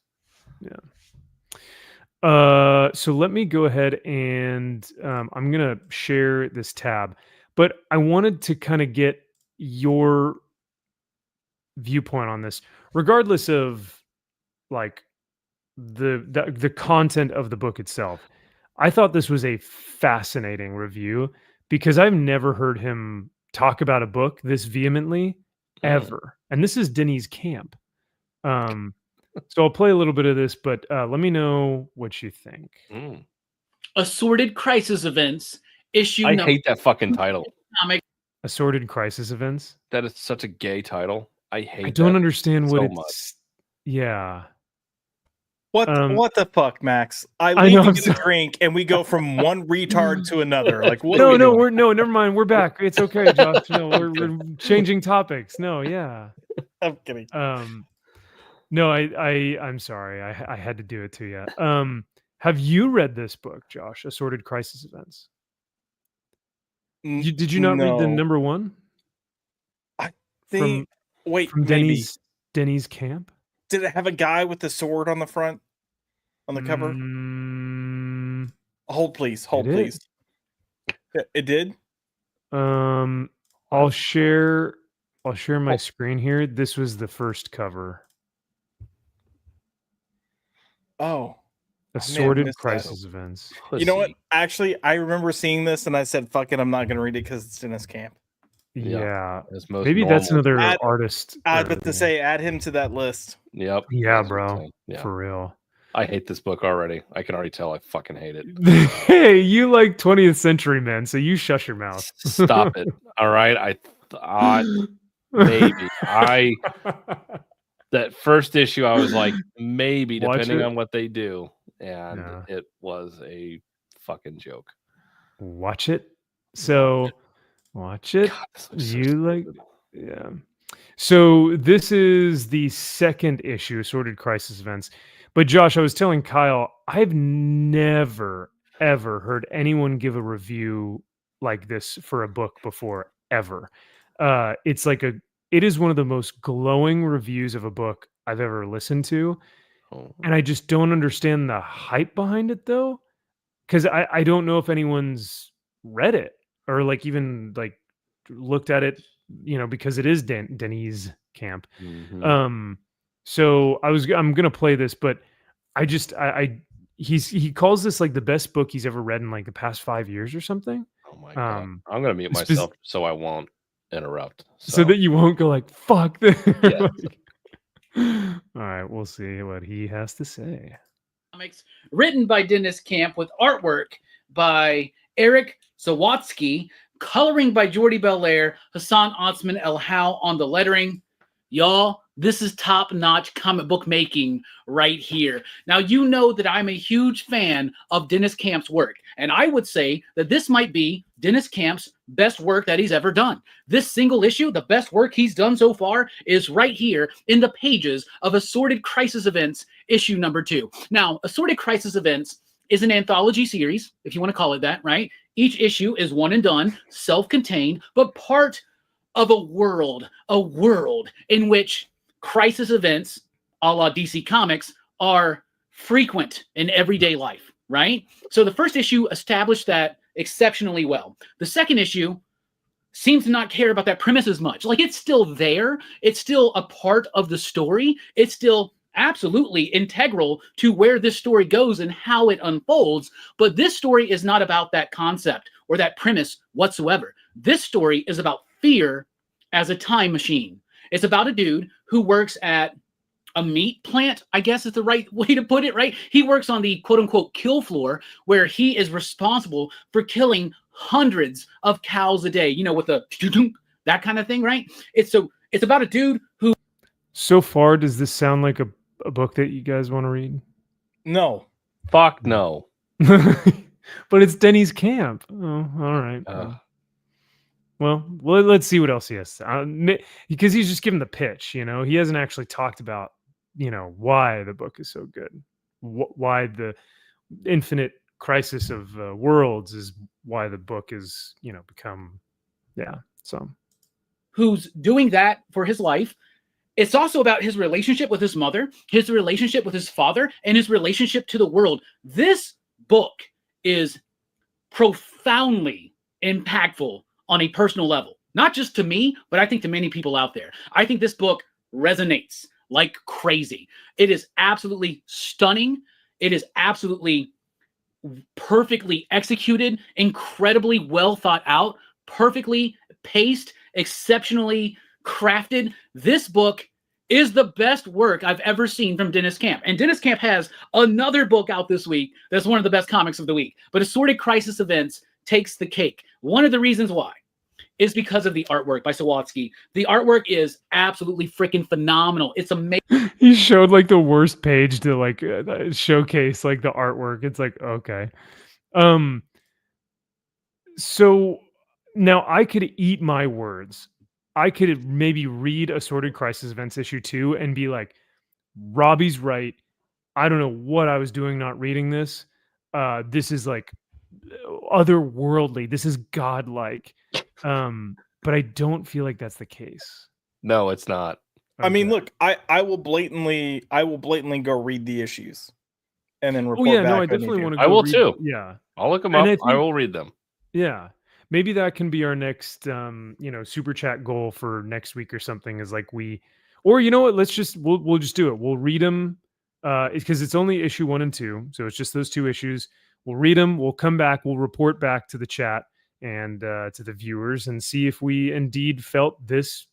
I mean, he is passionate about this thing. Yeah, I mean, he is sucking his dick hard. Well, I was gonna say, like, that whole time that he's talking about how prominent this book is, prominently prominent, when he's giving that whole speech, Yeah, I felt like it needed to be scored by Pony.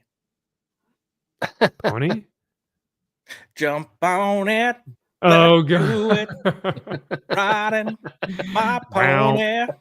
Bow, bow, bow, bow, bow. Amazing. And the way that there's repeated imagery in the artwork and repeated bits of the script involving birth, life, love, death, it all freaking works for me, y'all. And y'all, I'm telling y'all, Jordi Belair coloring the shit out of this book, Hassan Otsman El How lettering the shit out of this book. This is what a comic book looks like. And I've said this many times, usually talking about the work of W. Maxwell Prince or the work of Dennis Camp and their collaborators. This is what a comic book looks like. When I say like this is what a comic book looks like, I definitely do not point to W. Maxwell Prince or Denny's Camp, because those are very niche realms that those guys are working in. Incredibly, yeah.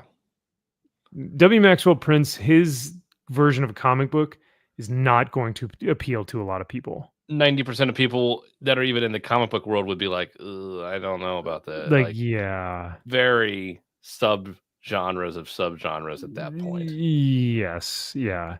So when someone goes like, this is what a comic book is, like, I expect someone to pull out like Superman, Spider-Man, Batman, you know, like your quintessential, like, I don't know. But but let's hear them out. I don't want to, you know. Like I said, I have not read these, so I'm genuinely curious. But yeah, when every person involved in the creation of this book gives a shit about not just the comic book industry, but the medium of comic books. This is a story, yeah, it could be told in film, it could be told on television, it could be told in a novel, but it wouldn't have the same impact as it does here in the comic book form. You know me. You know I love movies.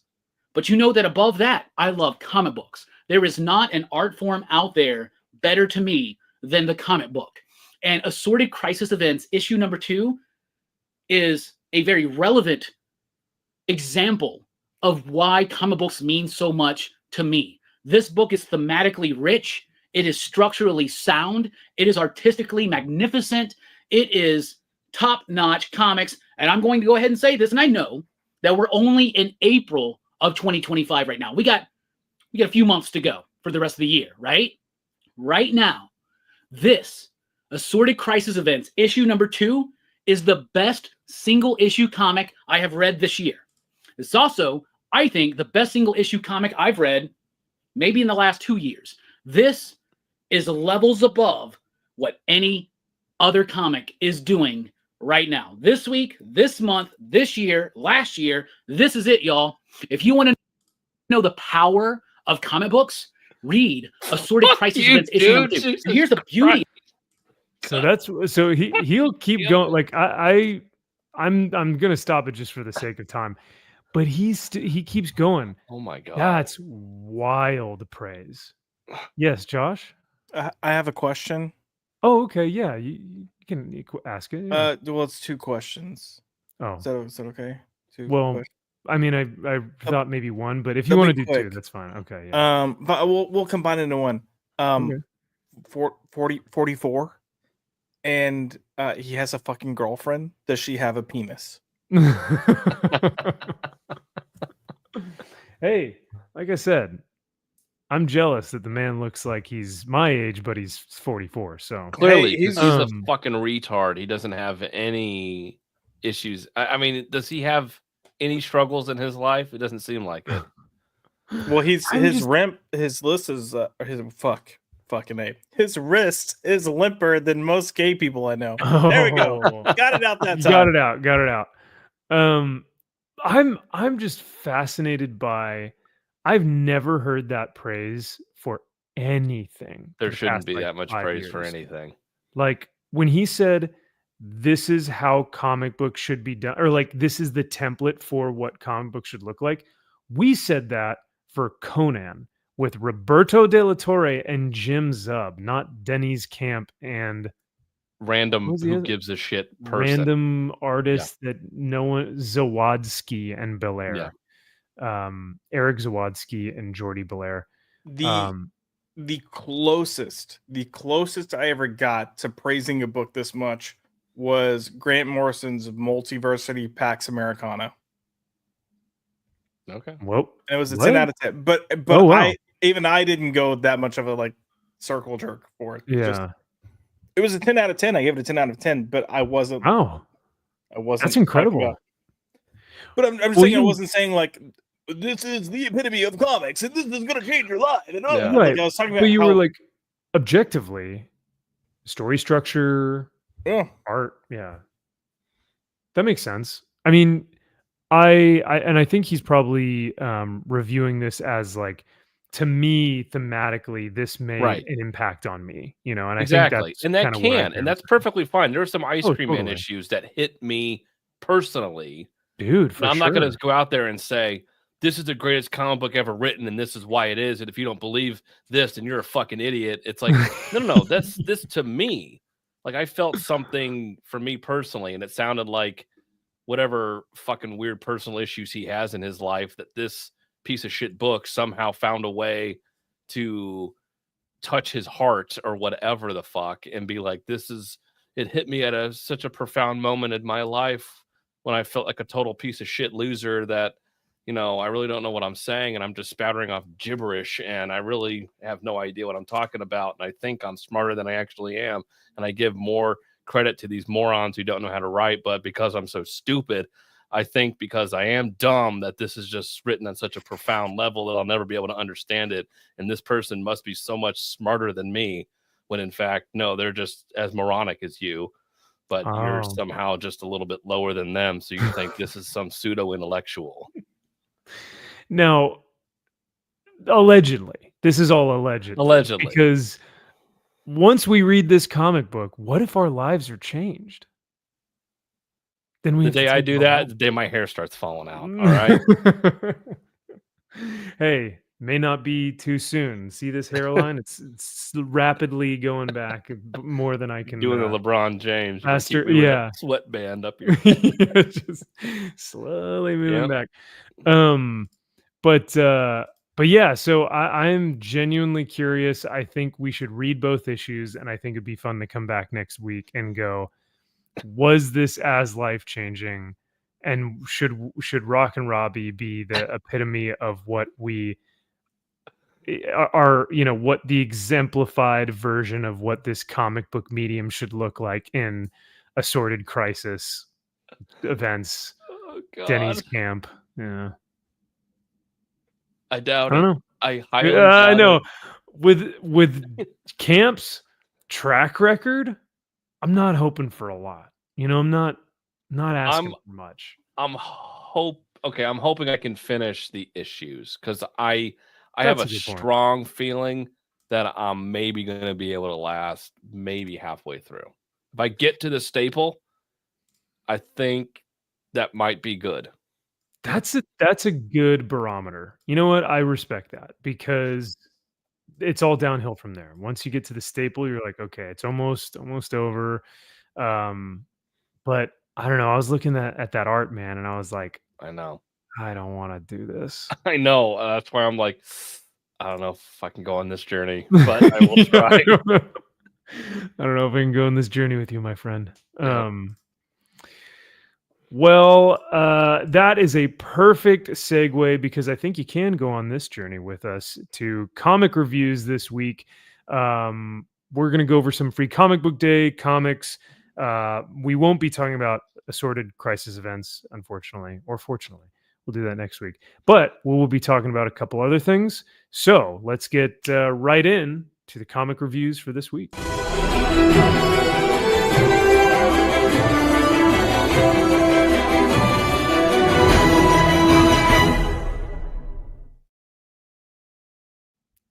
All right. So first up, I do not have a digital copy for this, but I just want to briefly describe what happens.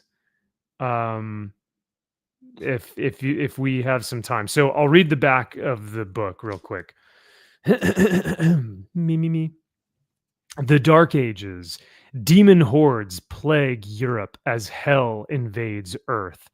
The Six Petals, a secret sect of the Knights Templar, are in desperate need of a holy weapon to drive back the scourge. Emphasis on drive back the scourge. Essentially, this book takes place, as alludes to, in the Dark Ages. And there is a young man who has been excommunicado from the Knights Templar, which is the sect of the Knights Templar, the Six Petals, I think is what it was called here. And as he was excommunicated, you see that he's got two upside down crosses on his cheeks with the Latin excul on his forehead, like branded into him. And he is fighting off the demon hordes. And as a family comes to his home to have him protect them, the family begins praying for a savior, that a guardian angel would come to their rescue. And that is at the point of the comic where an asteroid hits their church, and in the asteroid is a gigantic 18-wheeler big rig. And our titular character, the excommunicado Knights Templar, this guy right here, he gets behind the wheel, puts on the trucker hat, and becomes the salvific, glorified, protector against demons behind this big rig, and just starts running them over and starts taking them out. So the art is pretty damn cool. What? What? What incarnation What is this incarnation? hillbilly backwoods bullshit that you're talking about? A trucker and demons and Middle Ages? middle I'm age. telling you, brother, it's out there. How does a guy from the Middle Ages know how to drive a big rig? That's the question, not for me, my friend. That is a Clearly, question it is divine intervention for- from the the Lord. the Lord. Sure. The He knows how to double Lord is clutch. I can double clutch, but hey, good luck. the Lord give me strength in this time of my need. Yeah, no, it's wild, man. It's a scene. It looks like it. Art looks great though. Dude, that's what's wild is like the art looks so rad. It's actually pretty stunning, and I like that it was all black and white. I think it kind of added to the story, but I don't know how to feel about this one way or another. It's almost schlocky where I'm like, I want more. I want more. You know, Yeah. like lean into it, drive head first, pun intended, into this whole thing, and just give me schlocky, good fun. It's tropey, but at least with like the excommunicated Knights Templar who saves the family from the demons or whatever. Like, okay, yeah, but the big rig, that's wild. So we'll see. Right. I don't know. Hope so. For you viewers in the chat, you guys are gonna have to let us know what you thought. But and I, Josh and Kyle, I would genuinely, if I can find this on digital, I'll send it to you. But I would love to get y'all's thoughts because I can't even rate it because I don't know how I feel. I'm just like, that was a comic. So yeah. It wasn't the most profound thing you've ever read. Your life isn't No. changed. You don't want to be a truck driver now. No, this wasn't the peak epitome of what a comic book should look like, unfortunately. So Were the demons called lot lizards? Just asking. I mean, they should be. That'd be pretty funny. Mm-hmm. Oh well. Another book from Free Comic Book Day. I don't know if you guys got to read this bad, Larry. The Phantom by Mad Cave. Another good Mad Cave book came out. So I didn't know they had the rights to the Phantom. Good for them. I know, yeah, that's pretty cool. But I do like the cover. Pretty rad. It's perfect. Oh, Yeah, I like that flat purple too. Just Yep. saying. Yeah. Great. No, it totally matches the aesthetic, the total vibe. It just looks so authentic to what like the Phantom is. Plus this kind of old retro-y, like realistic face. Just Yeah. so they nailed it. yeah. But did you guys get a chance to read the book or get a chance to review this bad boy? No, I did not. that's okay. Do you like it? Josh, did you get a chance to read this bad boy? No, I did not. Sorry. Okay. No, that's okay. I really it was honestly, this was a tie between Phantom and Conan. Like Phantom has me hooked. That's high praise. Really, really good writing. I thought the art was okay. But basically there's a quote at the beginning here. Let's see. It says there's an old jungle saying that the Phantom's cold fury chills even tiger's blood. And so the whole theme of this issue is, can the Phantom in fact chill a tiger's blood? So Phantom sees that there have been some poachers, and the poachers have actually killed one of the tigers in the jungles, one of the tiger's mates. So you see, like in the house here, this dead tiger is the mate or one of the family members of this jungle tiger. No. So this guy is out for revenge, and Phantom decides to take it upon himself to give these criminals the option of leaving with their lives or taking their chances with the tiger. And I guess you'll have to, but of course, when he says leave with their lives intact, he gives them the opportunity for redemption, Yep. don't take your belongings, don't take the money, don't take the animals. You stand up and you walk out, and I will never speak a word of this again. But of course, these guys are criminals and they're villains, so they will, they'll do anything to try and kill Phantom and this tiger. And you end up seeing how that works out for them. But no, man, this was really, really cool. Especially the ending was a lot of fun. But this had everything I wanted for what I would expect a Phantom book to have. So, Hell yeah. Question in the back. Say again. Question Oh in the yes, back. Josh. So could you tell about like how many years this was before Phantom found the heart of the ocean and decided to give it to Rose? Who? Billy Zane. Come on, Max. Who again? Billy Zane. Billy Zane. He I played the swear to Phantom. God, do not say that. You're pissing me off.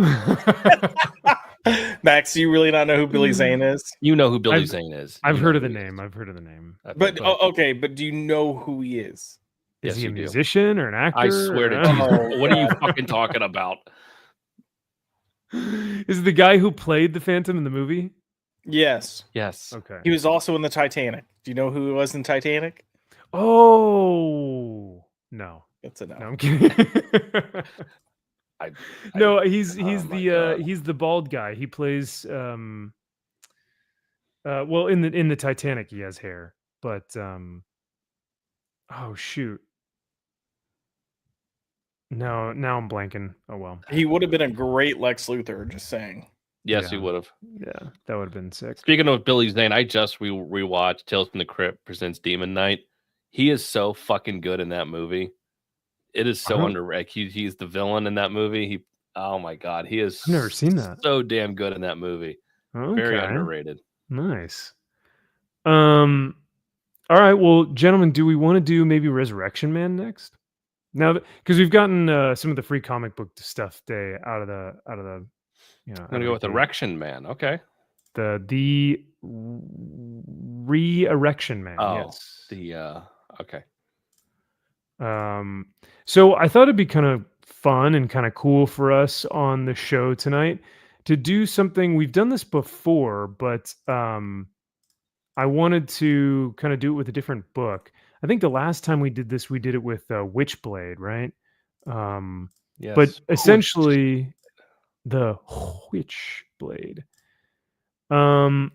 Essentially, Resurrection Man came out in 1997, written by Dan Abnett and Andy Lanning. And then it came out again this year, about a month ago. But this one is by Ram V and Anand RK.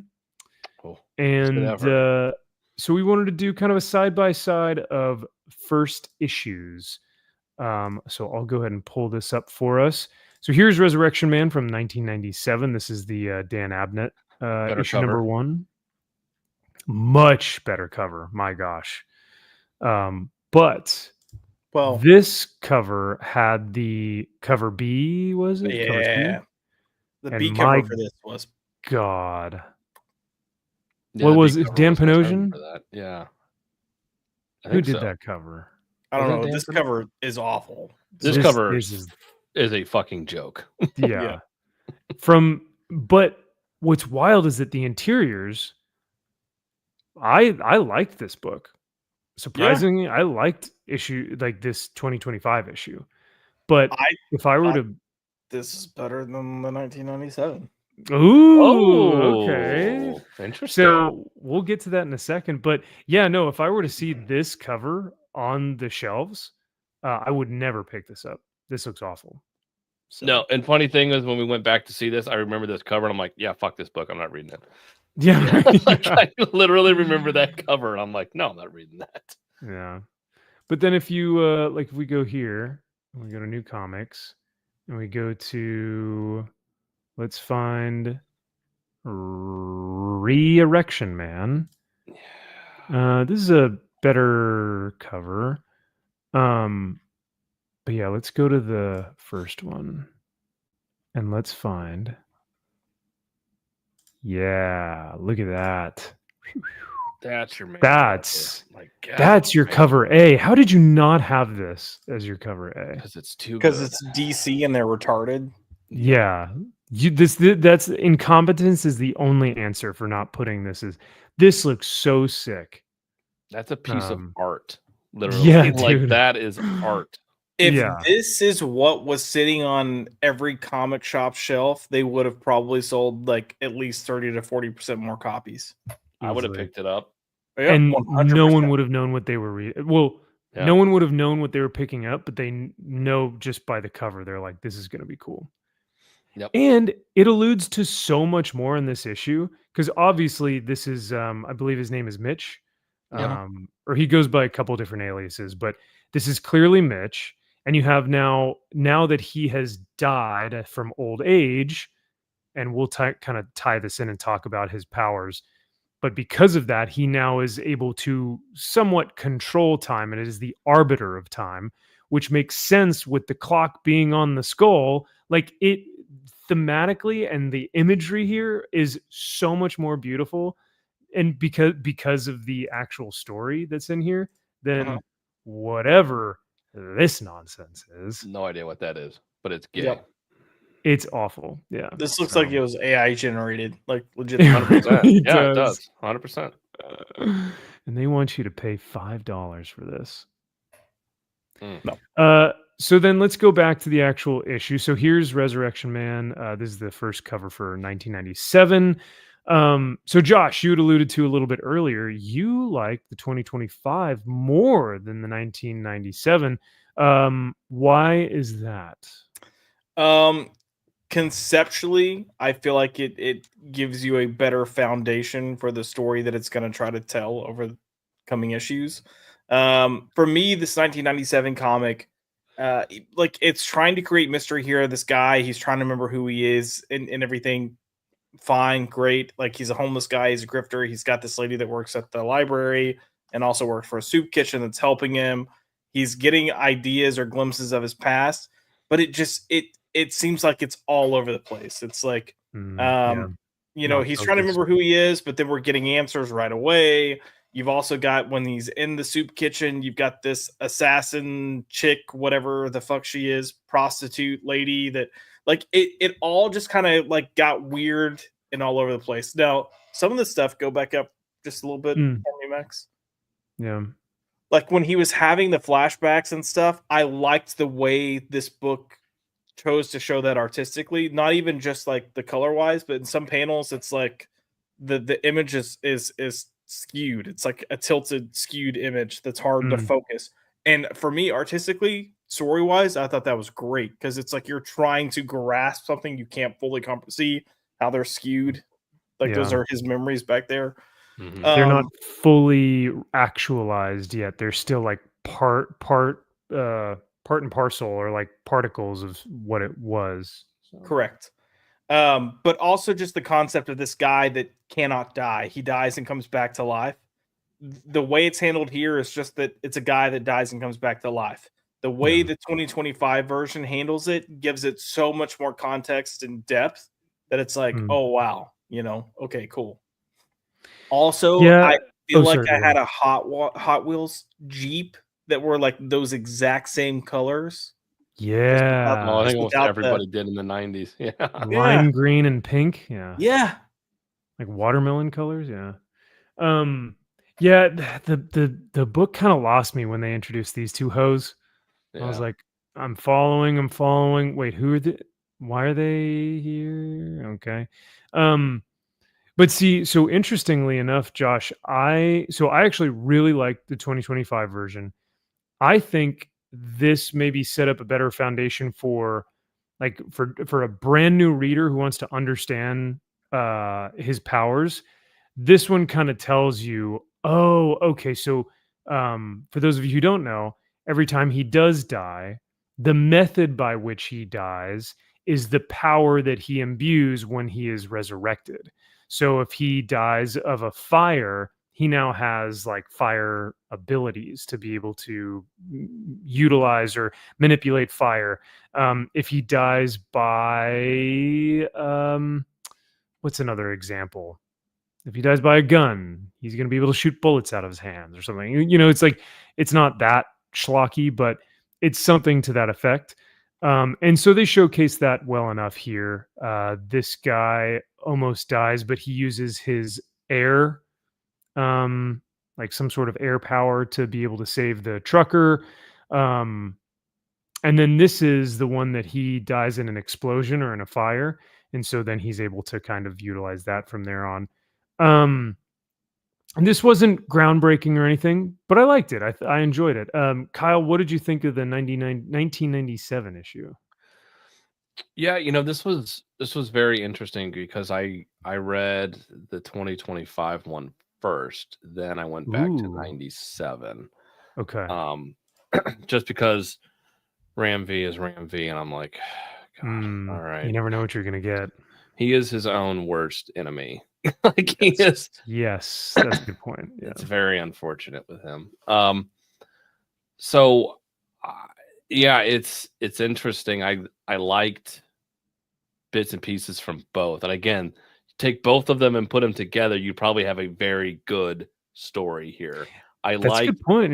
Yeah, I liked the intro to this better. I agree with you in the sense that if you want to get somebody to be like, who is this character, like right away or pretty quick to jump in, this is much better than the 2025, because Ram V, it's like, I want to tell a story. Like, sit down, get comfy, because it's going to take a minute. And so he really wants to set that tone and work that way through it. Whereas this one, it's like, all right, we're going to fucking hit you and boom, let's go. And it's 90s in that style of, hey, here's this man with no name sort of thing, and we're going to go through it and kind of walk with him into this journey. And so, it's both interesting.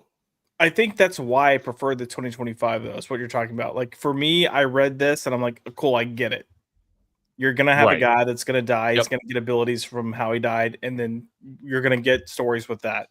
Whereas Ram V's, like, I finished that book and I legitimately wanted to know where this was going to go, and I wanted to read more. Right. Like, this was like, if this was just a one-off, perfect, cool one-off story, got it, this guy does this thing, okay, the end. It's like, okay, if I wanted to hear more, great. If I don't, okay, no big deal. But yeah, the grandiosity of Ram V, like, no, I have a story to tell. Capital S story. And here I am. You're going to sit here and you're going to hear the whole thing, sort of thing. And I'm going to just follow me, and hopefully it'll end up somewhere good. Go ahead. Oh, no, I was just going to say, and I think that's exactly what it is between the two comics, because they're completely different vibes. Yes. One is grounded, street level, guy with no name. Oh, I got blown up. Whoa, I'm going to go save this person over here. Then you get 2025, and it is time. And it's like, it's now, like you said, story with a capital S. It is, he's meeting his eternal self that has found him in the time continuum now that he has died of old age. And like, now they're building off of the character and his powers. So it's like, dude, that's sick. So they're taking it in a new direction that's even more broad and beautiful. So sorry, Josh, you were going to say something though? No, I was just going to acknowledge too that I tend to prefer stories that lean heavily into theme. And I do think Ram V's does that more. So that would also be like my bias coming in with that. But dude, the ending of Ram V's with the introduction of what's going to be the villain there is brutal. Pretty fucked up. Wild. Yeah. Oh, holy shit. So yeah, any last thoughts about 1997 before we go over to, like I said, very street level, super basic, pretty, very of its time, 1990s, still 100%. Fun, and still something that I wouldn't like say is a bad comic by any means. Dan Abnett is obviously a very talented writer who's done a lot of great stuff, but there are times in this that I was just kind of like, okay, I get it. Say it, Max. You want to say it. Dan Abnett. Yes, the most critically renowned for his Warhammer writing. Okay, there it is. So but realistically, yeah, Dan, he has written the best Warhammer books by far, like within the universe. I will say, instead of, because this book for me, it lost me when the 2 chicks came in. Like Agreed. Me too. that should have been like issue 3 or 4 or something. Totally. Yep. That go back down real quick, Max. Sorry. No, that's all right. The black guy that's clearly supposed to be the antithesis of Resurrection Man, or the Black Hat, I guess you can say. They should have had more scenes with him, 100%, and maybe him having an awareness of Mitch. Because you're seeing like this dude's evil as fuck. Apparently he paints his nails. I mean, that tells you him. Yep.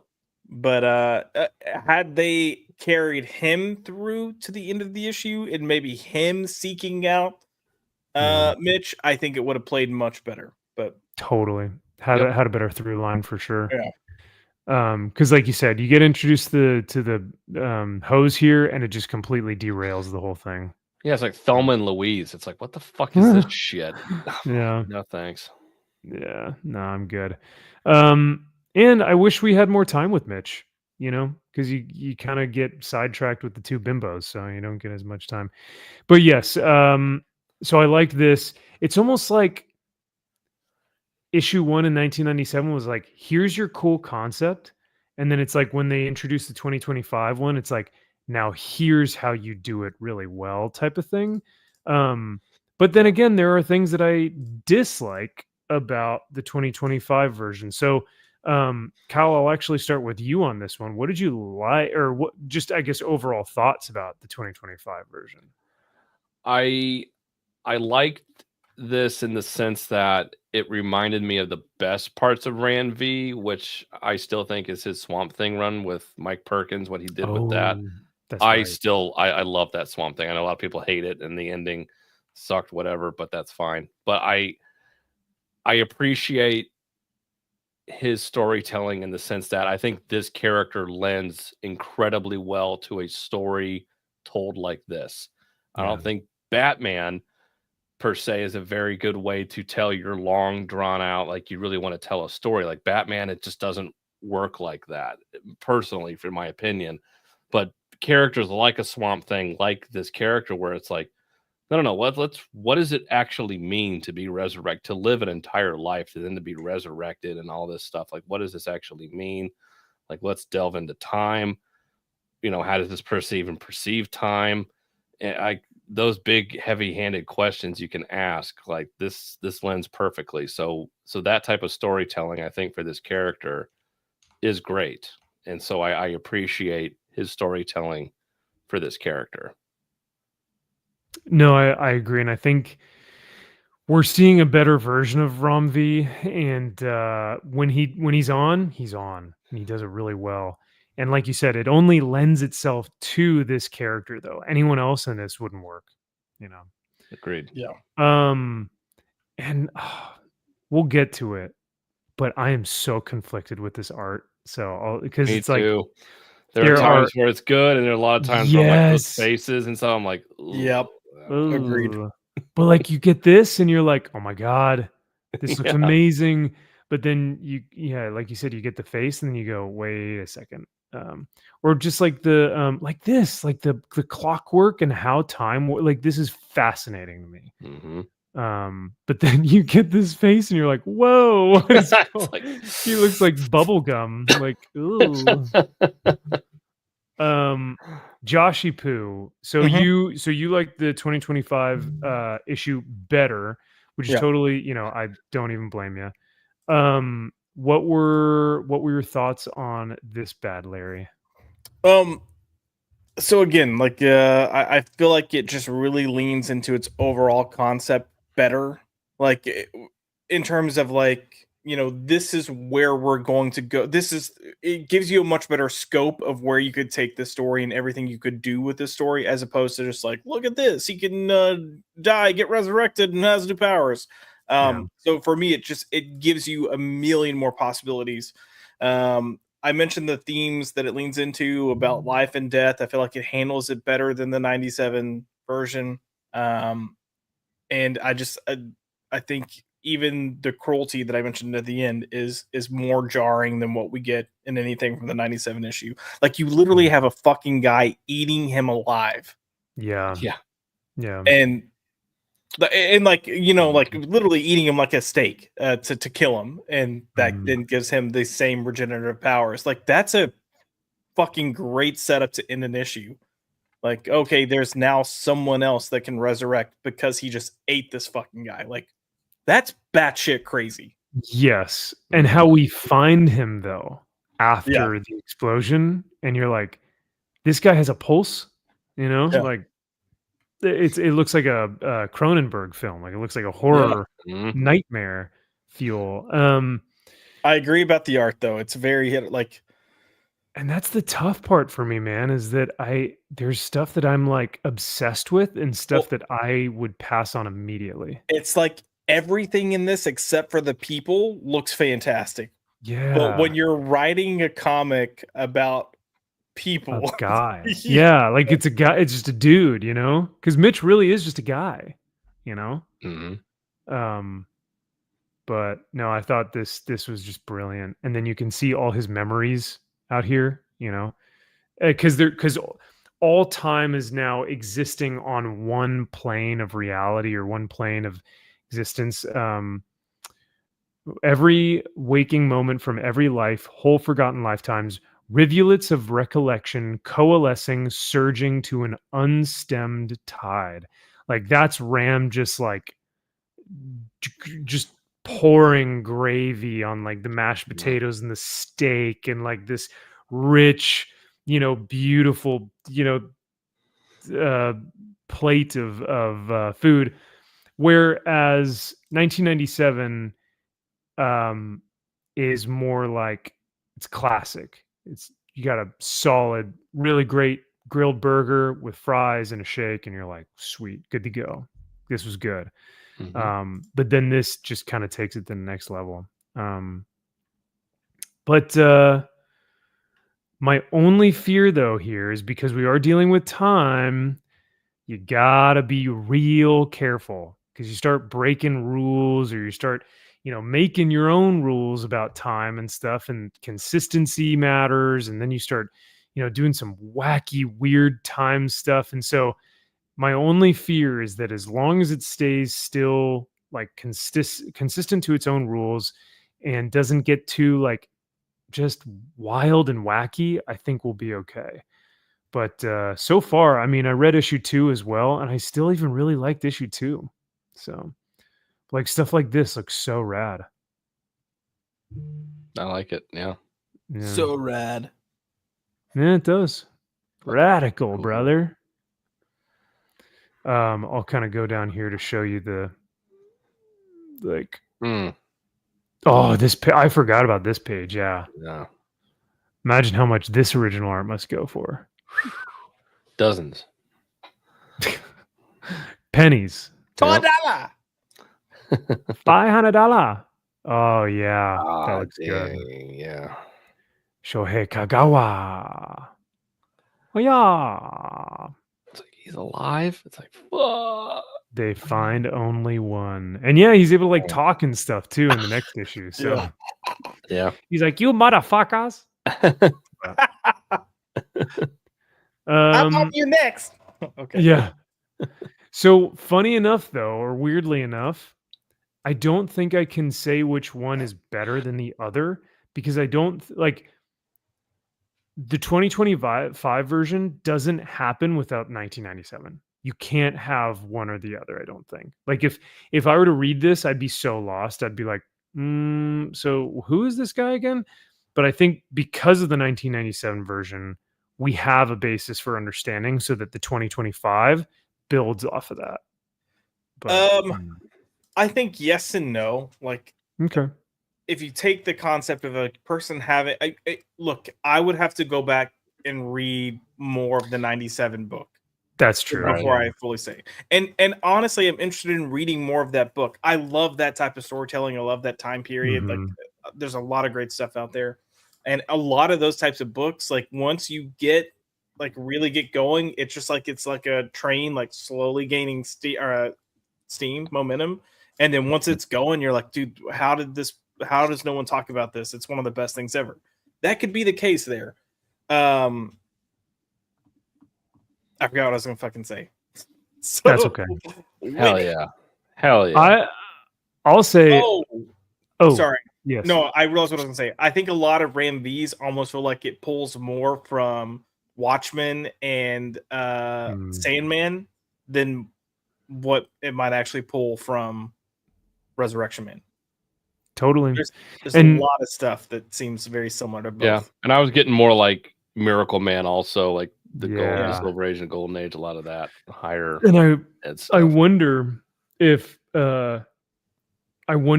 Ram V is going to do to Resurrection Man that Frank Miller did to Daredevil. In the sense that bringing him back and turning him into a thing. Like the Daredevil was never really a big name. Right. He wasn't like top of the list. It wasn't really that cool. He was fine. And then Frank Miller came in and was like, we're going to do something freaking rad with his powers. And then got everyone on board. Because like I said, I've heard people talk about the 1997 series and go like, yeah, it was cool. Like I enjoyed it, or yeah, it was highly regarded, but it's not really all that known. So I wonder if this is going to be an opportunity for Ram V to say like, this is a character that no one's touched before.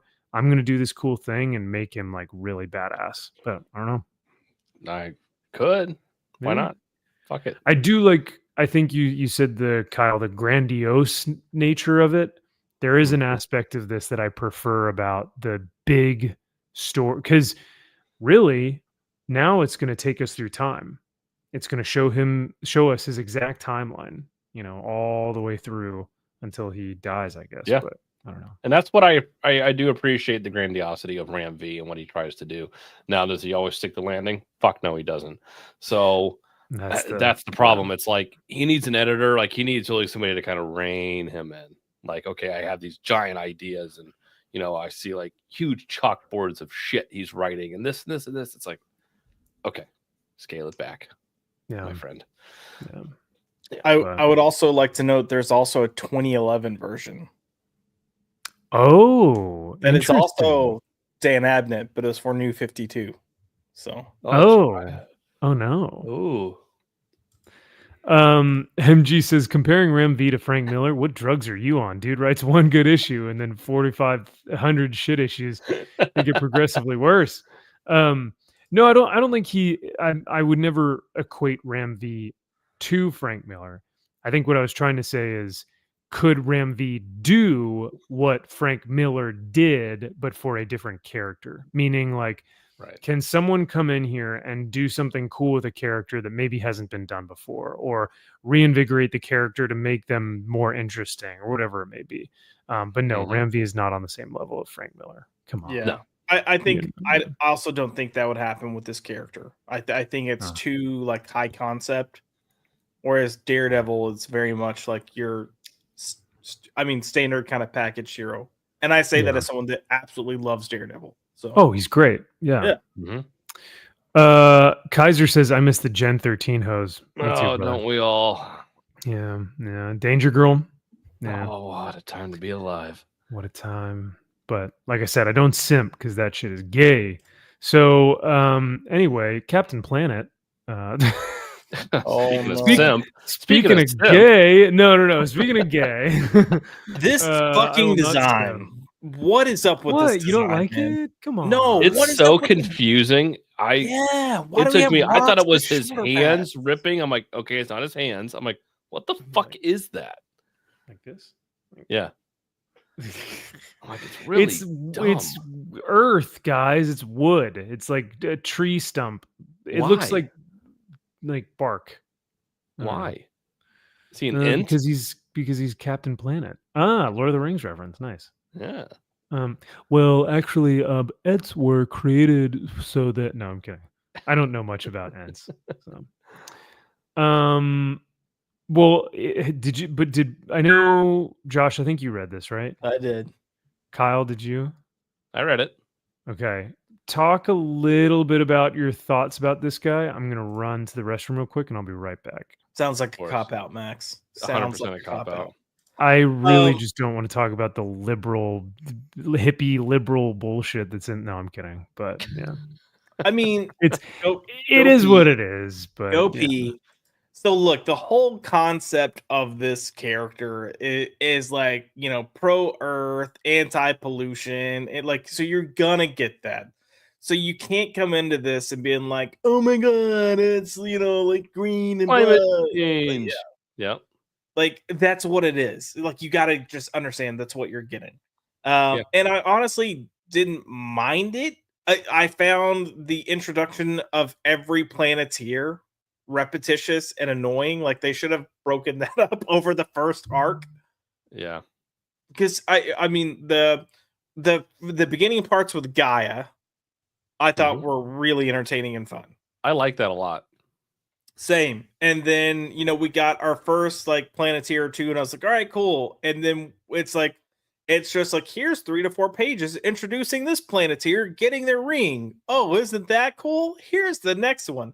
So I got bored really quickly. And then we ended on the worst one, which just left a sour taste in my mouth as he's pulling a like colonizer.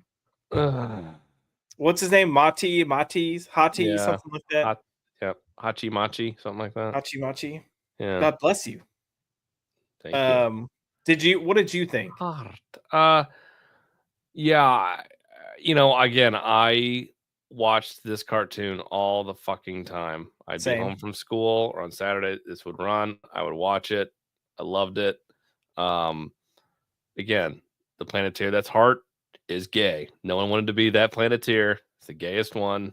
And yeah, I thought it was going to take its time with the Planeteers. I thought they weren't going to. I'm like, oh, they're still going with this. I'm like, oh, they're just doing quick little, you know, a whole page panels. I'm like, oh shit, they're really breezing through this real fast. Yeah.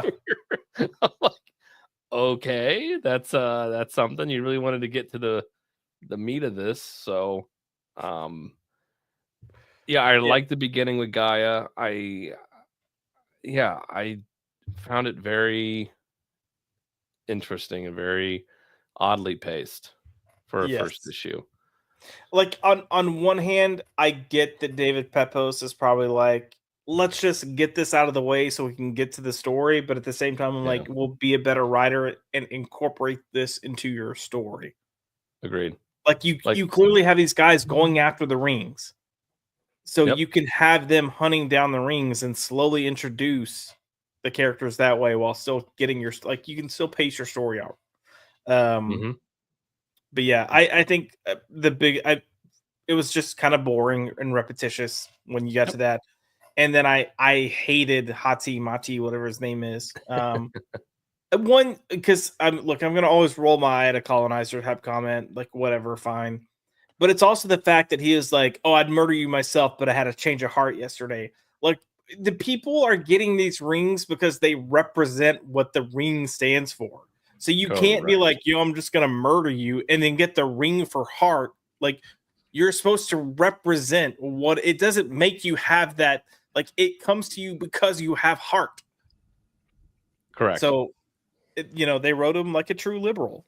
Like, and he has the most heart, obviously. The bleeding heart is liberal. Rainbow, yeah. No, I was about to say, you guys done talking about your liberal propaganda? Yeah. I do also Libby feel boys like over here. they somehow managed to like gay code Captain Planet even more.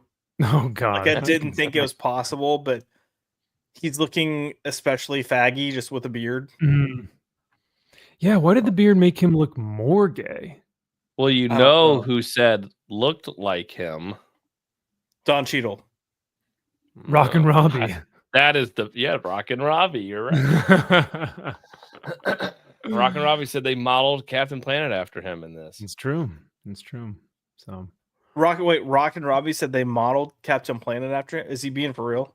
Yes. Well, yeah, because Spears, they're what's best his name? friends. Yeah, they're good pals now. So he was like, I know my boy, Spears did this cover after me, so thanks, buddy. Yep. How the fuck does he think that looks like him? Because he thinks he's Captain You Planet. don't see this? I mean, the looks resemblance just is like him. uncanny here. No, Yeah. he looks like a gay like silver fox that's dating like a Asian twink that's 30 years younger than him. That's yeah. Like Rockin' Robbie. make his Yeah. skin give him white guy skin and then gray hair. Yep. And then give him a Twisian Asian. God, I can't even talk tonight. An A Asian Twasian. boyfriend. Yeah, I like that. See? A twink Yeah. Asian. Hitting That's that wall, Rockin' baby. Yep. Oh man, too funny. By the way, I'm gonna end this poll before I forget.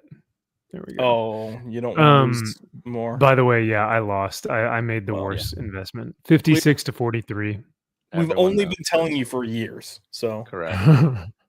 It's about time. Have a great night, Rudy. Thanks for being here, brother, and enjoy your Mother's Day on Sunday. So catch you Yay. next time, man. Well, yeah, now that you two Libby boys are done talking about Captain Planet, let's go. You didn't read it?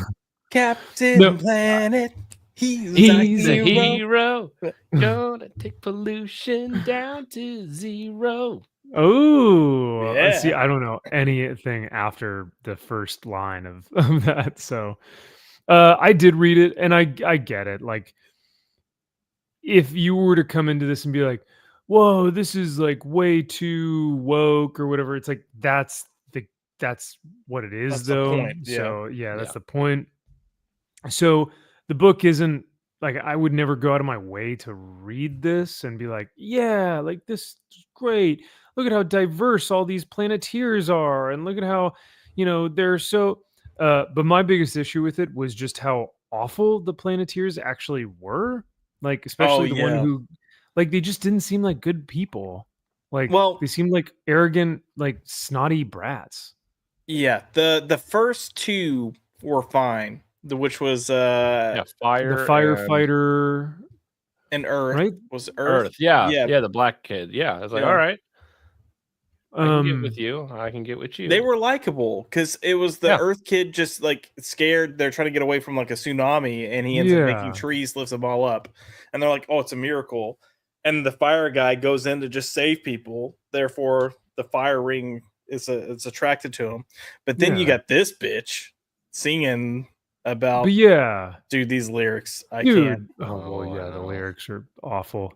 But she's like, yeah, girl boss, I just fucking pwned you cops because we're like the anti-establishment movement. Like, everyone after Hell this was just like, I hate all of you. All of you are insufferable.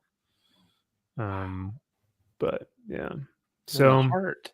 The heart. oh well, yeah. Of course, the heart is like the one who wants to murder this guy. You know, It's like, no, wait, I thought you're supposed to be the one that's like the most likable. You would think. Oh well. He was in the show. He was yeah, he was very, very pussified, but yeah. yeah. Like, come on, guys, let's all be friends and happy. And I was like, shut the fuck up, you piece of shit. Oh, get out of here, loser. Freaking Yep. nerd. We Oh, can't guys, it's kill Trump. bad guys. Yeah. Yeah. Yep. All right, so that was Captain Planet. Let's talk about a good book, though. Let's talk about Ultimate Wolverine.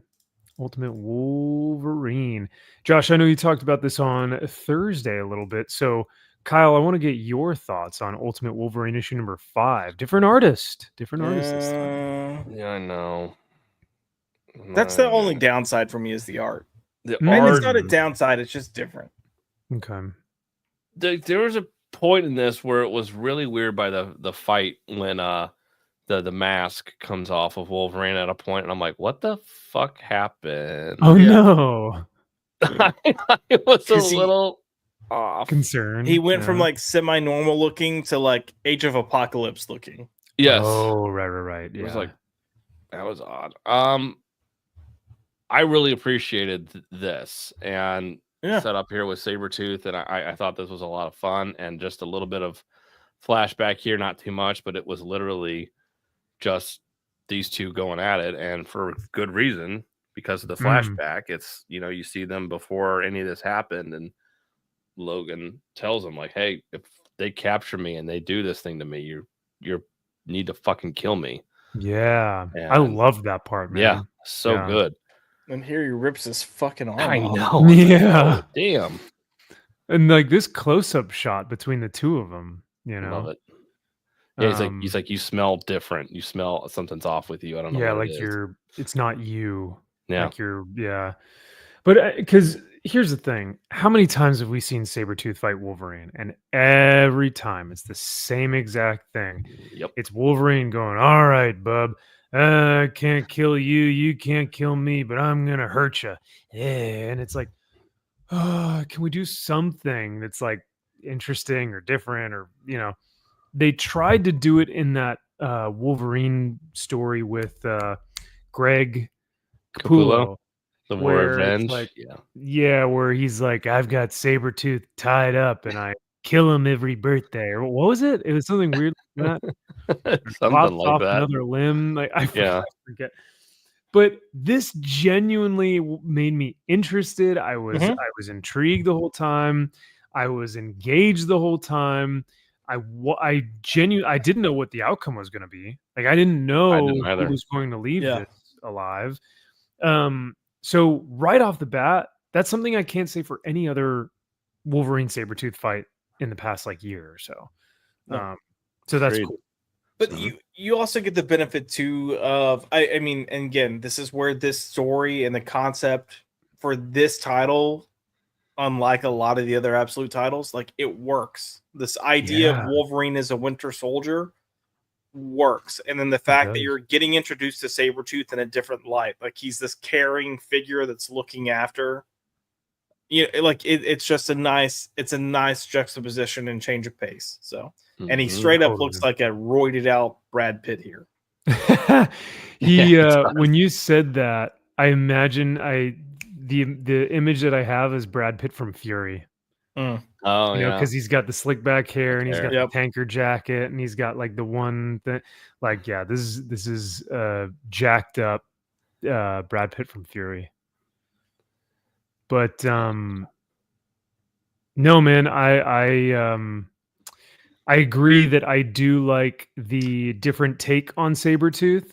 And this was sheesh. I've never seen this before. Same. Me either. How ingenuity, because I think the thing that we have to realize is that Sabretooth has pushed Wolverine up against either a wall or the floor. And so Wolvie can't actually reach back to cock back and hit him again with his claws. So he just retracts them and extends them multiple times. Just chung, chung, chung, chung, chung, chung. Oh, it's so awesome. cool. Yeah. And like, that's why I know someone's thought of that before. They had to have, but you would think, but I don't think I've ever seen it. So right? Yeah. So I guess I'm missing something, but like just that little stuff for like Wolverine fans or even just like Marvel fans, where you see something as like just brutal as this, and then the way that Sabretooth reacts too, like that it's hurting him. That He's hurt. Like, yeah. Yep. It's like, stop. God, I can't die, but that doesn't mean that it doesn't hurt. You're about to get that reveal that Kyle was talking about, though. Yeah. Oh yeah, here we go. Where he takes off the mask. He's like, "I'm gonna get you a runt." Yeah, like, well, bro, what happened? He almost kind of looks Armenian here. A little bit. Because all that just like the beard completely covers his face. But I didn't mind this as much because I know he's going berserker, but yeah, and then he loses his lower jaw. Where does that? How does that happen? Oh, I thought it was his tongue. Yeah, but how? Wolverine bites him here, or maybe it's his neck. Yeah, I wasn't fully sure Here? what. That This is what I'm talking about. Like, so he hits him underneath, so Sabretooth doesn't do anything, but yet the top panel, he's already losing half of his, and he bites off his. Was that? I'm like, whose tongue? Maybe what happened? Yeah, maybe it's Wolverine's tongue. I don't know, but why? That's a good question. Loose lips sinks ships, and so maybe he wanted to lose his tongue. I don't know. I just thought that was a weird. I was like, what happened here? I did not like, however, that Natasha just comes in here and wipes the floor with him and is like, "Huh, But she's a gonna pick up badass. your. I'm the best, bestest there is." And it's like, Yeah. "Mm." Yeah. She takes him out with this a little dart. Yeah, a dart. Poison dart. Bro, Got him. have you not seen a dart take down like a rhinoceros though? Like, Yeah. Yeah, I guess. Perfect. I mean, this clearly isn't gonna end well for them. Like this book has led us. Like, I don't foresee hope them getting Wolverine back to wherever they are, and they're all surviving. Like he's gonna break free and go berserker as well. I hope so. Because didn't they kill? Well, they fought Gambit, and he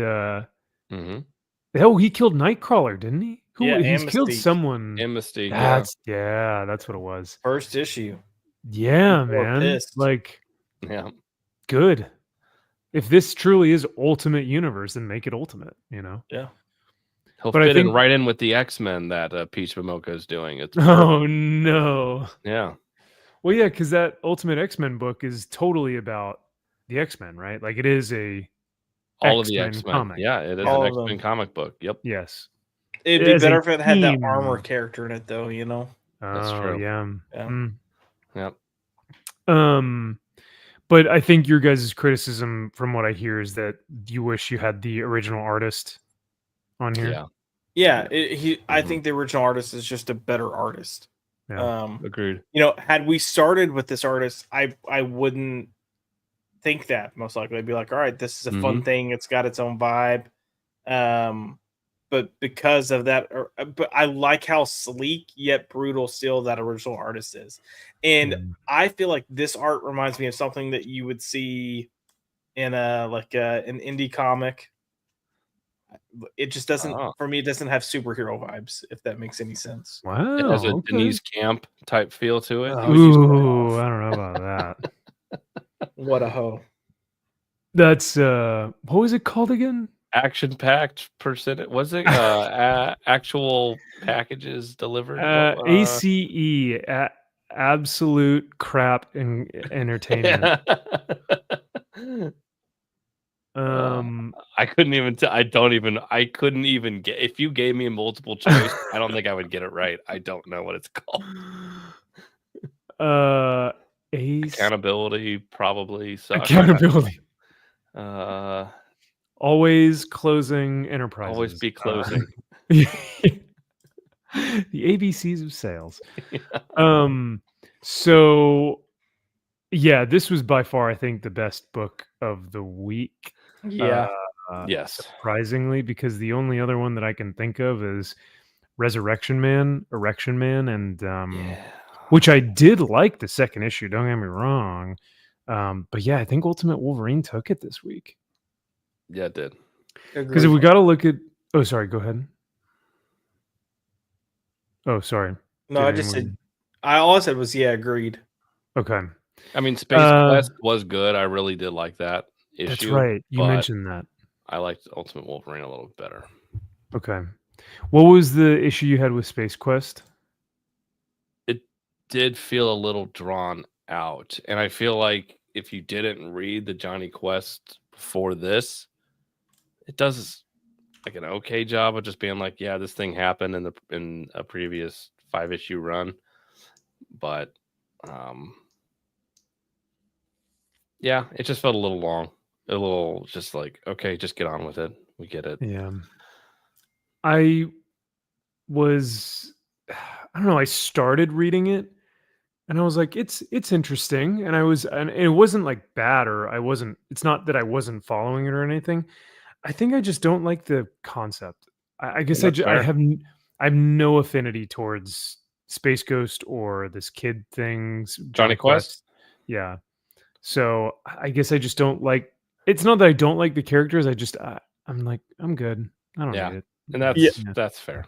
I think it's an age thing too, Max. It is. Like, yeah, I think that's. We had the cartoons on loved Johnny Cartoon Quest. Network. Watched Yeah, all the time. Cartoon Network. Same. Yeah. Space Ghost, coast to coast.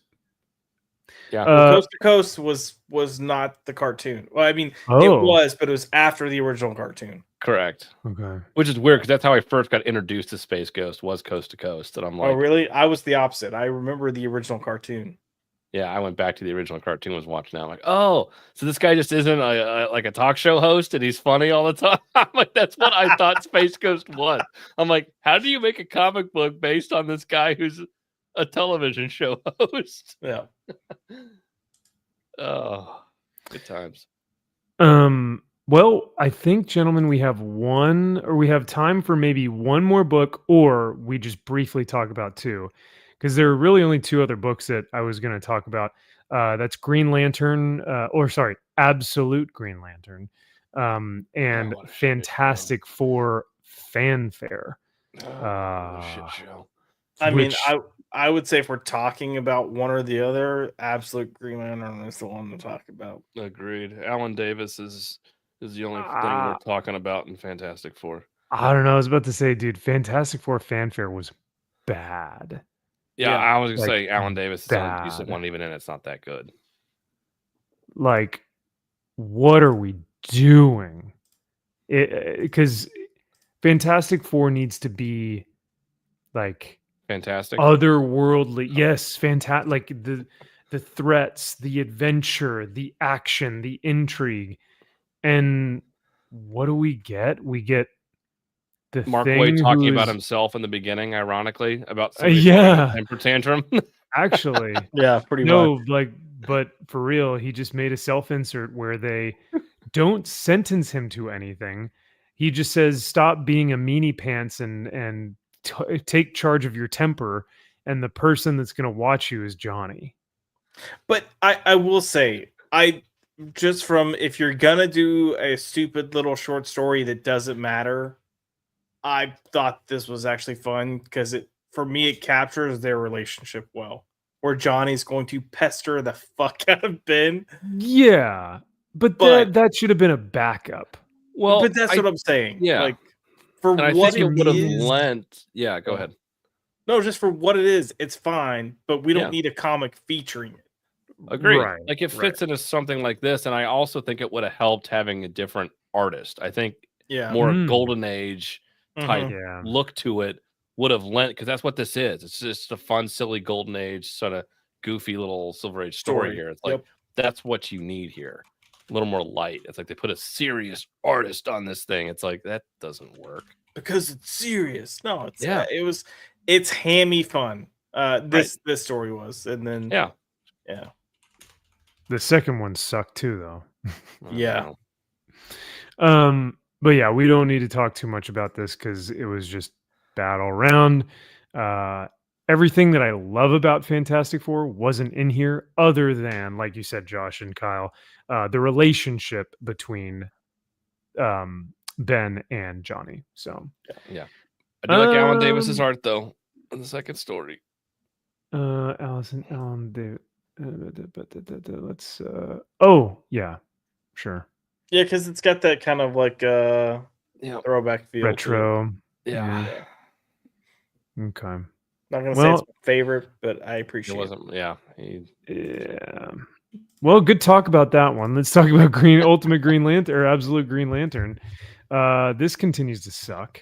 Oh, you mean Dragon Ball Z? Is that what you're talking about? what it felt like? Yeah. Majin Buu. Yeah, with his little head wiener. And this whole time when they bring up Guy Gardner, I'm like, they're gonna fucking kill him. One, because he's a Yep. white guy, and two, Oh, because he's yeah. Guy Gardner. I'm like, Yep, I Of course, know they they're do. gonna kill him. of course. And he's So, your yeah. favorite. Kyle. I know. Yeah. So I wanted to talk about this. So Hal says the black hand. Don't get too close, Joe. If it thinks I'm in danger or if I feel threatened, I can't hold it back. This thing, I can feel it in my head, Joe, like a dark star. So he's got this black hand that will, if it feels threatened, it won't hold back. When it doesn't hold back, does it steal things? Or do you think it collects easy like now? You watch it. All right. Well, I'm just genuinely Just 'cause curious. It's black you know? doesn't mean it steals everything. All right. Take Well, it easy. if it feels like it's in danger or threatened, Yes. he's going to cause violence. So, You could say it's do you gonna think start that- riots. Whoa. do you think that Hal's black hand is going to cause 50% of the violence here in Coast City? Watch it. I mean, it's a good question though. It is. Yeah. You I mean, can't, you can't deny.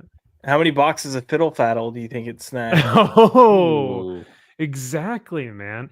I'm just afraid that if there are any fatherly duties to be done, that Hal will be far from them. Oh, for that hand at least. Oh Well, yeah. he's, yeah, Just try to that pull hand him is out. really- Like, yeah, like wait, no, I have this.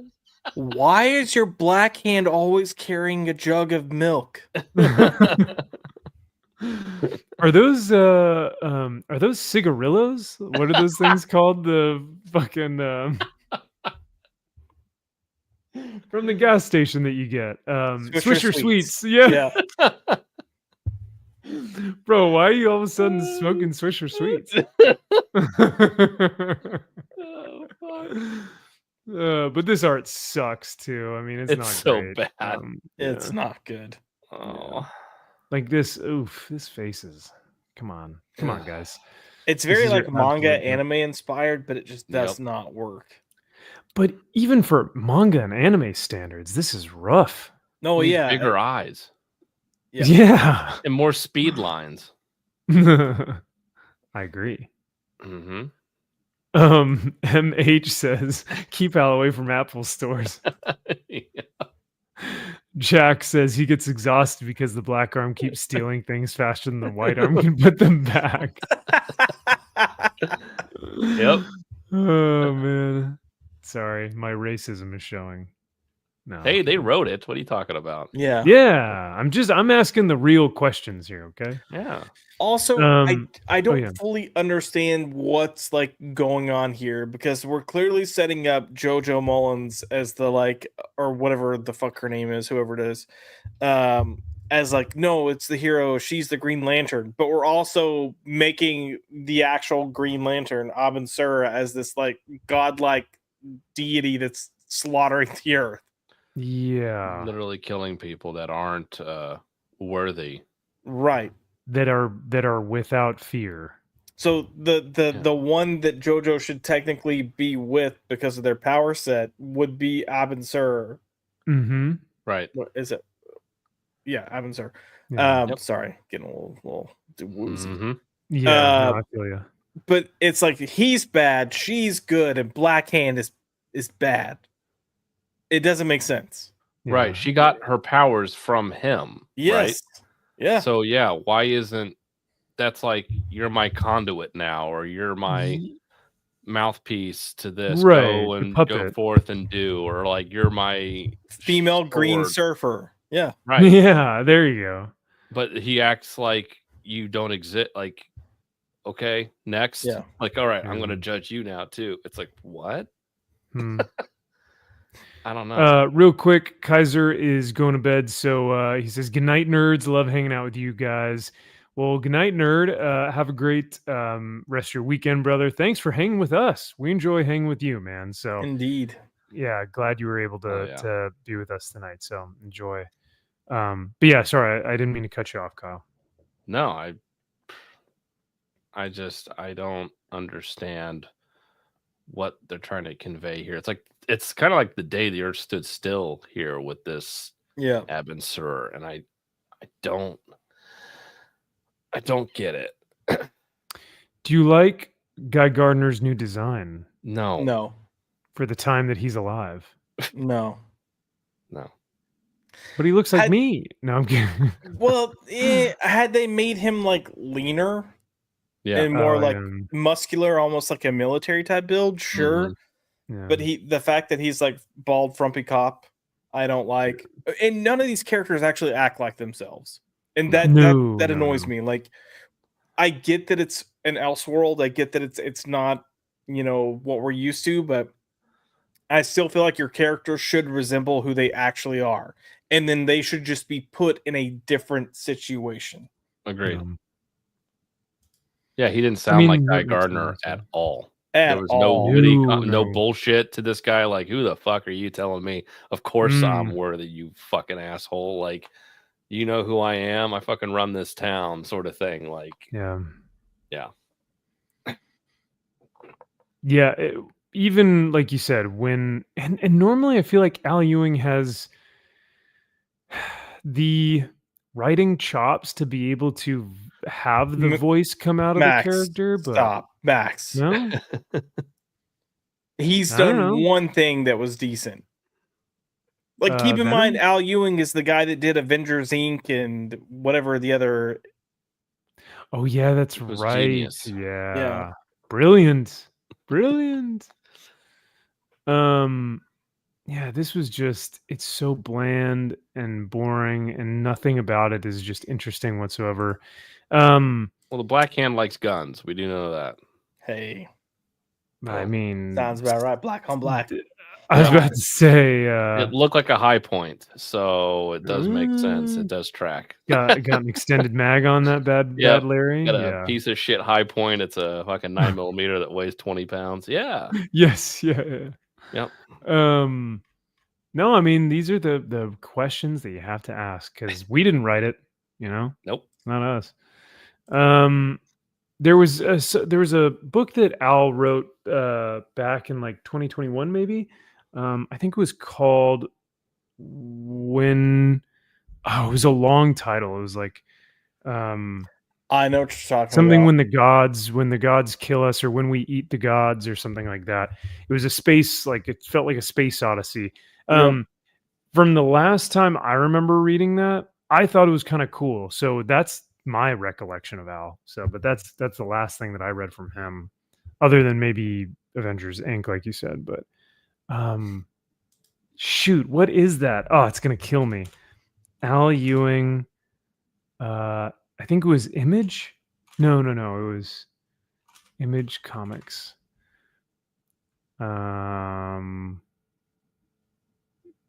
What we do in the shadows when the gods, what we do with the gods. Yeah, I know. I'm trying to find it and I can't find. We only find them when they're dead. Yes, That's what it's called. Ugh, We God. only find them when they're dead. It is a very long title, but I remember enjoying the concept behind it, and the art was kind of cool. So It's not actual people eat what Eat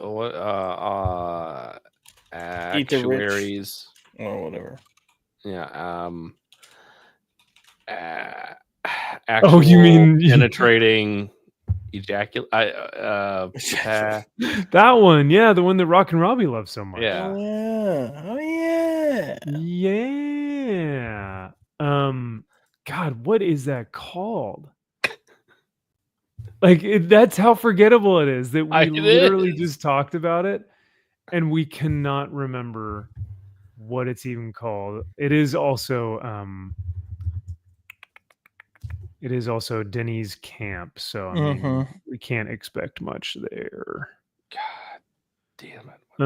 Assorted crisis events. There it is. God, it's so Assorted gay. crisis events. I'm a real fan. Yep. You are of Rock and Robbie or Denny's camp, because both don't make it Both. look very good. Yeah. What do you speak for yourself, buddy? Okay. I hang out with them to make sure I have the most testosterone in the room. Surround yourself with people that are smarter than you, right? That's what they always say. That's what they say. That's why they hang out with me. Yeah. Uh-huh. Because they're thinking God tier level. Well, we've had an incredible night. It's been a long one, but we really appreciate y'all hanging with us.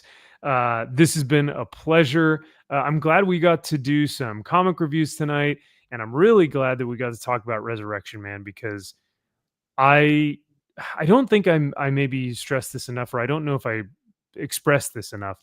I'm really liking the 2025 series, and I don't know if that came across or not, but I am very surprised with that. That's a sleeper hit right now that I might actually have to pick up in physical form because I'm digging it so much.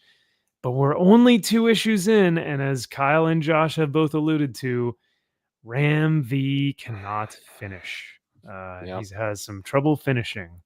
So when we need that clip of Trump going, "I'm gonna come," because we need Ram V to come for this issue and finish strong, or for this series, finish strong. Because so far, man, it's good. It's freaking good. So But that's just me. That's my thoughts. And Ultimate Wolverine continues to kick ass at Marvel. So who would have knew? Who would have thought? But introducing us not only to cool new concepts and new fighting styles and new character development, building off of the characters, but introducing something new with Wolverine as the Winter Soldier that could not only work in Ultimate Universe, but could probably maybe, if you really wanted to do something wild, in the mainline universe in 616. Yeah.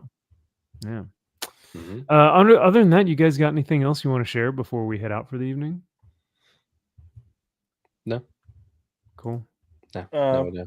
Easy. I'll just do a shameless plug. Go check out Pop By Culture. We had a shit ton of new shows this week. So. You really did. My God. Yeah. So you guys can go find Josh's channel in the description of this video. We would love for you to go support him because he actually does a Tuesday night show and maybe doing a Thursday night show for the foreseeable future to kind of introduce some of the comics that he's reading as well. So he's got some good shows over there. And he'll also be on Wester's show tomorrow morning. So, Comics Aficionados. Good deal. It's almost like I'm unemployed or something. I'm not. I have a job.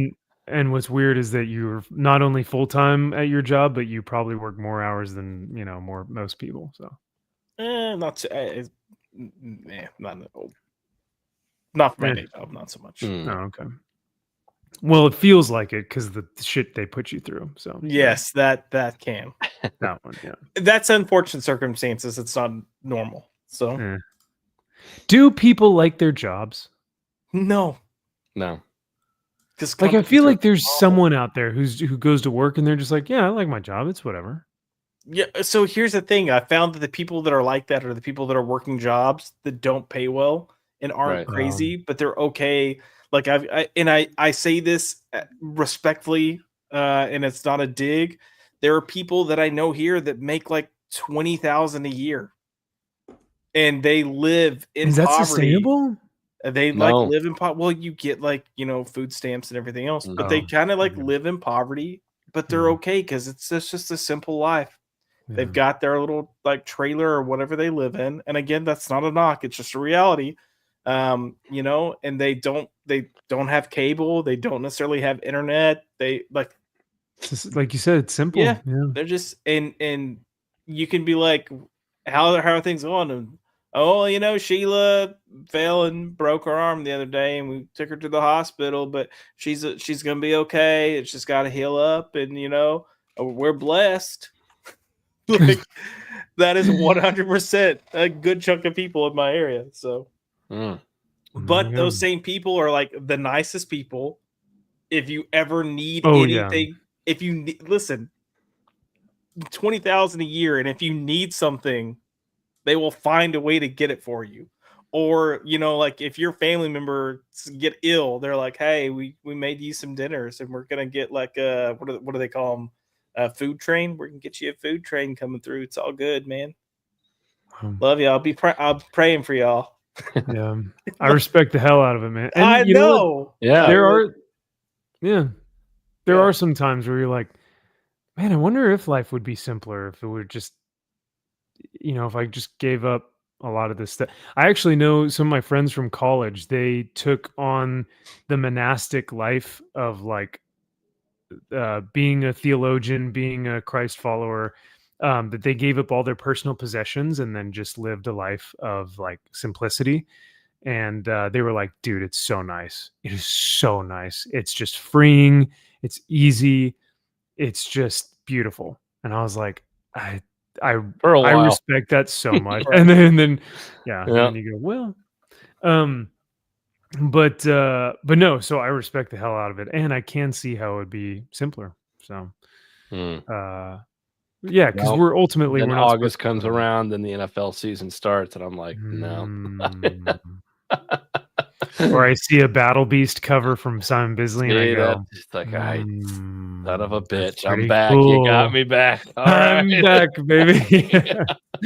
They pull me back in. Yep. Yeah, that's funny. Well, Jack Frost says, I liked my job when I ran a comic store. That's surprising, man, because I've heard that that can be stressful as hell and just a nightmare to deal with. So good on you, dude. Mhm. That's awesome. Yeah, getting all your final quarter or final order cutoffs. Making sure you're buying the right books for the right customers, having the pull list, making sure that the damaged copies, blah blah, and the distributors are doing this, and you're getting like that. Just sounds like crazy to me. So that would Yeah. be, Especially now. yeah, Like, even you know, more, even before you more just now, used to yeah. go through Diamond to order your books. Now you're going through That was it. multiple different Yeah. distributors. All shot different times. Yeah. Oh, dude, yeah. You get DC on Tuesday, I think. Not You get, anymore. like, They're back to Wednesday now. oh, really? Yeah. Oh. Okay. Interesting. Sorry, I keep getting speaking of work, I keep getting texts from work friends. Oh, And, okay. Work friends. I thought it was going to be about work. I'm like, why? No. Working at 11 I'd be like, PM. no. Like, this can wait till Monday. But yeah, Kyle, no. this is the beginning. Like, we're going to be replaced by his work friends within the next year. No doubt it. I know. No doubt. Well, you see, you meet like normal people in real life, just work people. I did the normal people. And they start talking about like finance, and they start talking about like, Never mind. I thought you were stocks, saying and they they were start cooler. They were normal and not Yeah. nerds. That's what I thought. or they start talking about like football or something like that, and then it's like, well, we've talked about football on this show, but then we get like 2 viewers, and I'm like, Yep. no, wait, come back. Okay, we're done talking about football. Comic So, books. Yeah. It is funny though, because let's be real, anyone who does like fantasy football, you're a nerd. Yeah. Like Yes. if you're doing fantasy football, you are a nerd for football things and football people, and you know all the stats and all the different trades and all this stuff. Like, you're a freaking nerd, and no one wants to listen to your fantasy team. And a So, degenerate gambler, yes. well, that too, yes. So, wait, are you saying that those who gamble are degenerates, or that? Yes, 100%. Okay. All right. And I bet to on the know. Kentucky Derby, so yes, I fall Oh, into that category. nice. Now I only bet Okay. $20, so it's not like I'm going to be Not breaking the retiring bank. anytime soon. But I need to have something to give a shit about a pointless horse race. So 'cause That my sounds wife fun. is obsessed with it. God knows Did you why. guys dress up? Oh, in the past few years, we've gone to parties and we've dressed up. Nice. She wears her derby hat and all that stupid shit. Mhm. And I'm like, look, never watched. I don't give a fuck about a 1.5-minute race. It's stupid. They're like, no, you got to put money on it. And I'm like, well, that kind of helps. Yeah. That'll help, because then you're like Seabiscuit. You gotta watch out for Seabiscuit. No, but you gotta dress like an old slave owner. Yeah. You gotta dress like Colonel Sanders. It's Or easy for me. Colonel. That's just a Tuesday. So Oh. it's not a problem. Not a problem for me. You see that green lantern Hal Jordan hand, and you go, whoa, hey, what are you doing? Hey, over wait a there? second. is What are you that?" doing here? Don't worry, master. I make that mint julep for you right quick. I'm like, get your hand out of my pocket. What the fuck are you Wait doing? a second, Hal, what are you doing? Why do you keep stealing my stuff? What if that was the absolute, line of Hal, is that he just stealing stuff? Tries to pickpocket Evan, sir. He's like, I don't even have any pockets. Why are you trying to steal from me? Hal, we're gonna have to take you into the Green Lantern Corps if you keep doing this, man. God, Oh, shit. that'd be really funny. Gosh, That's a dang story it. I would read. Yeah. Mhm. that would be funny. Just different knockoffs of. He goes into like a CVS or something, and the black hand is like breaking down all the different cages, but then Hal is just picking up sunscreen. There's no cage around it.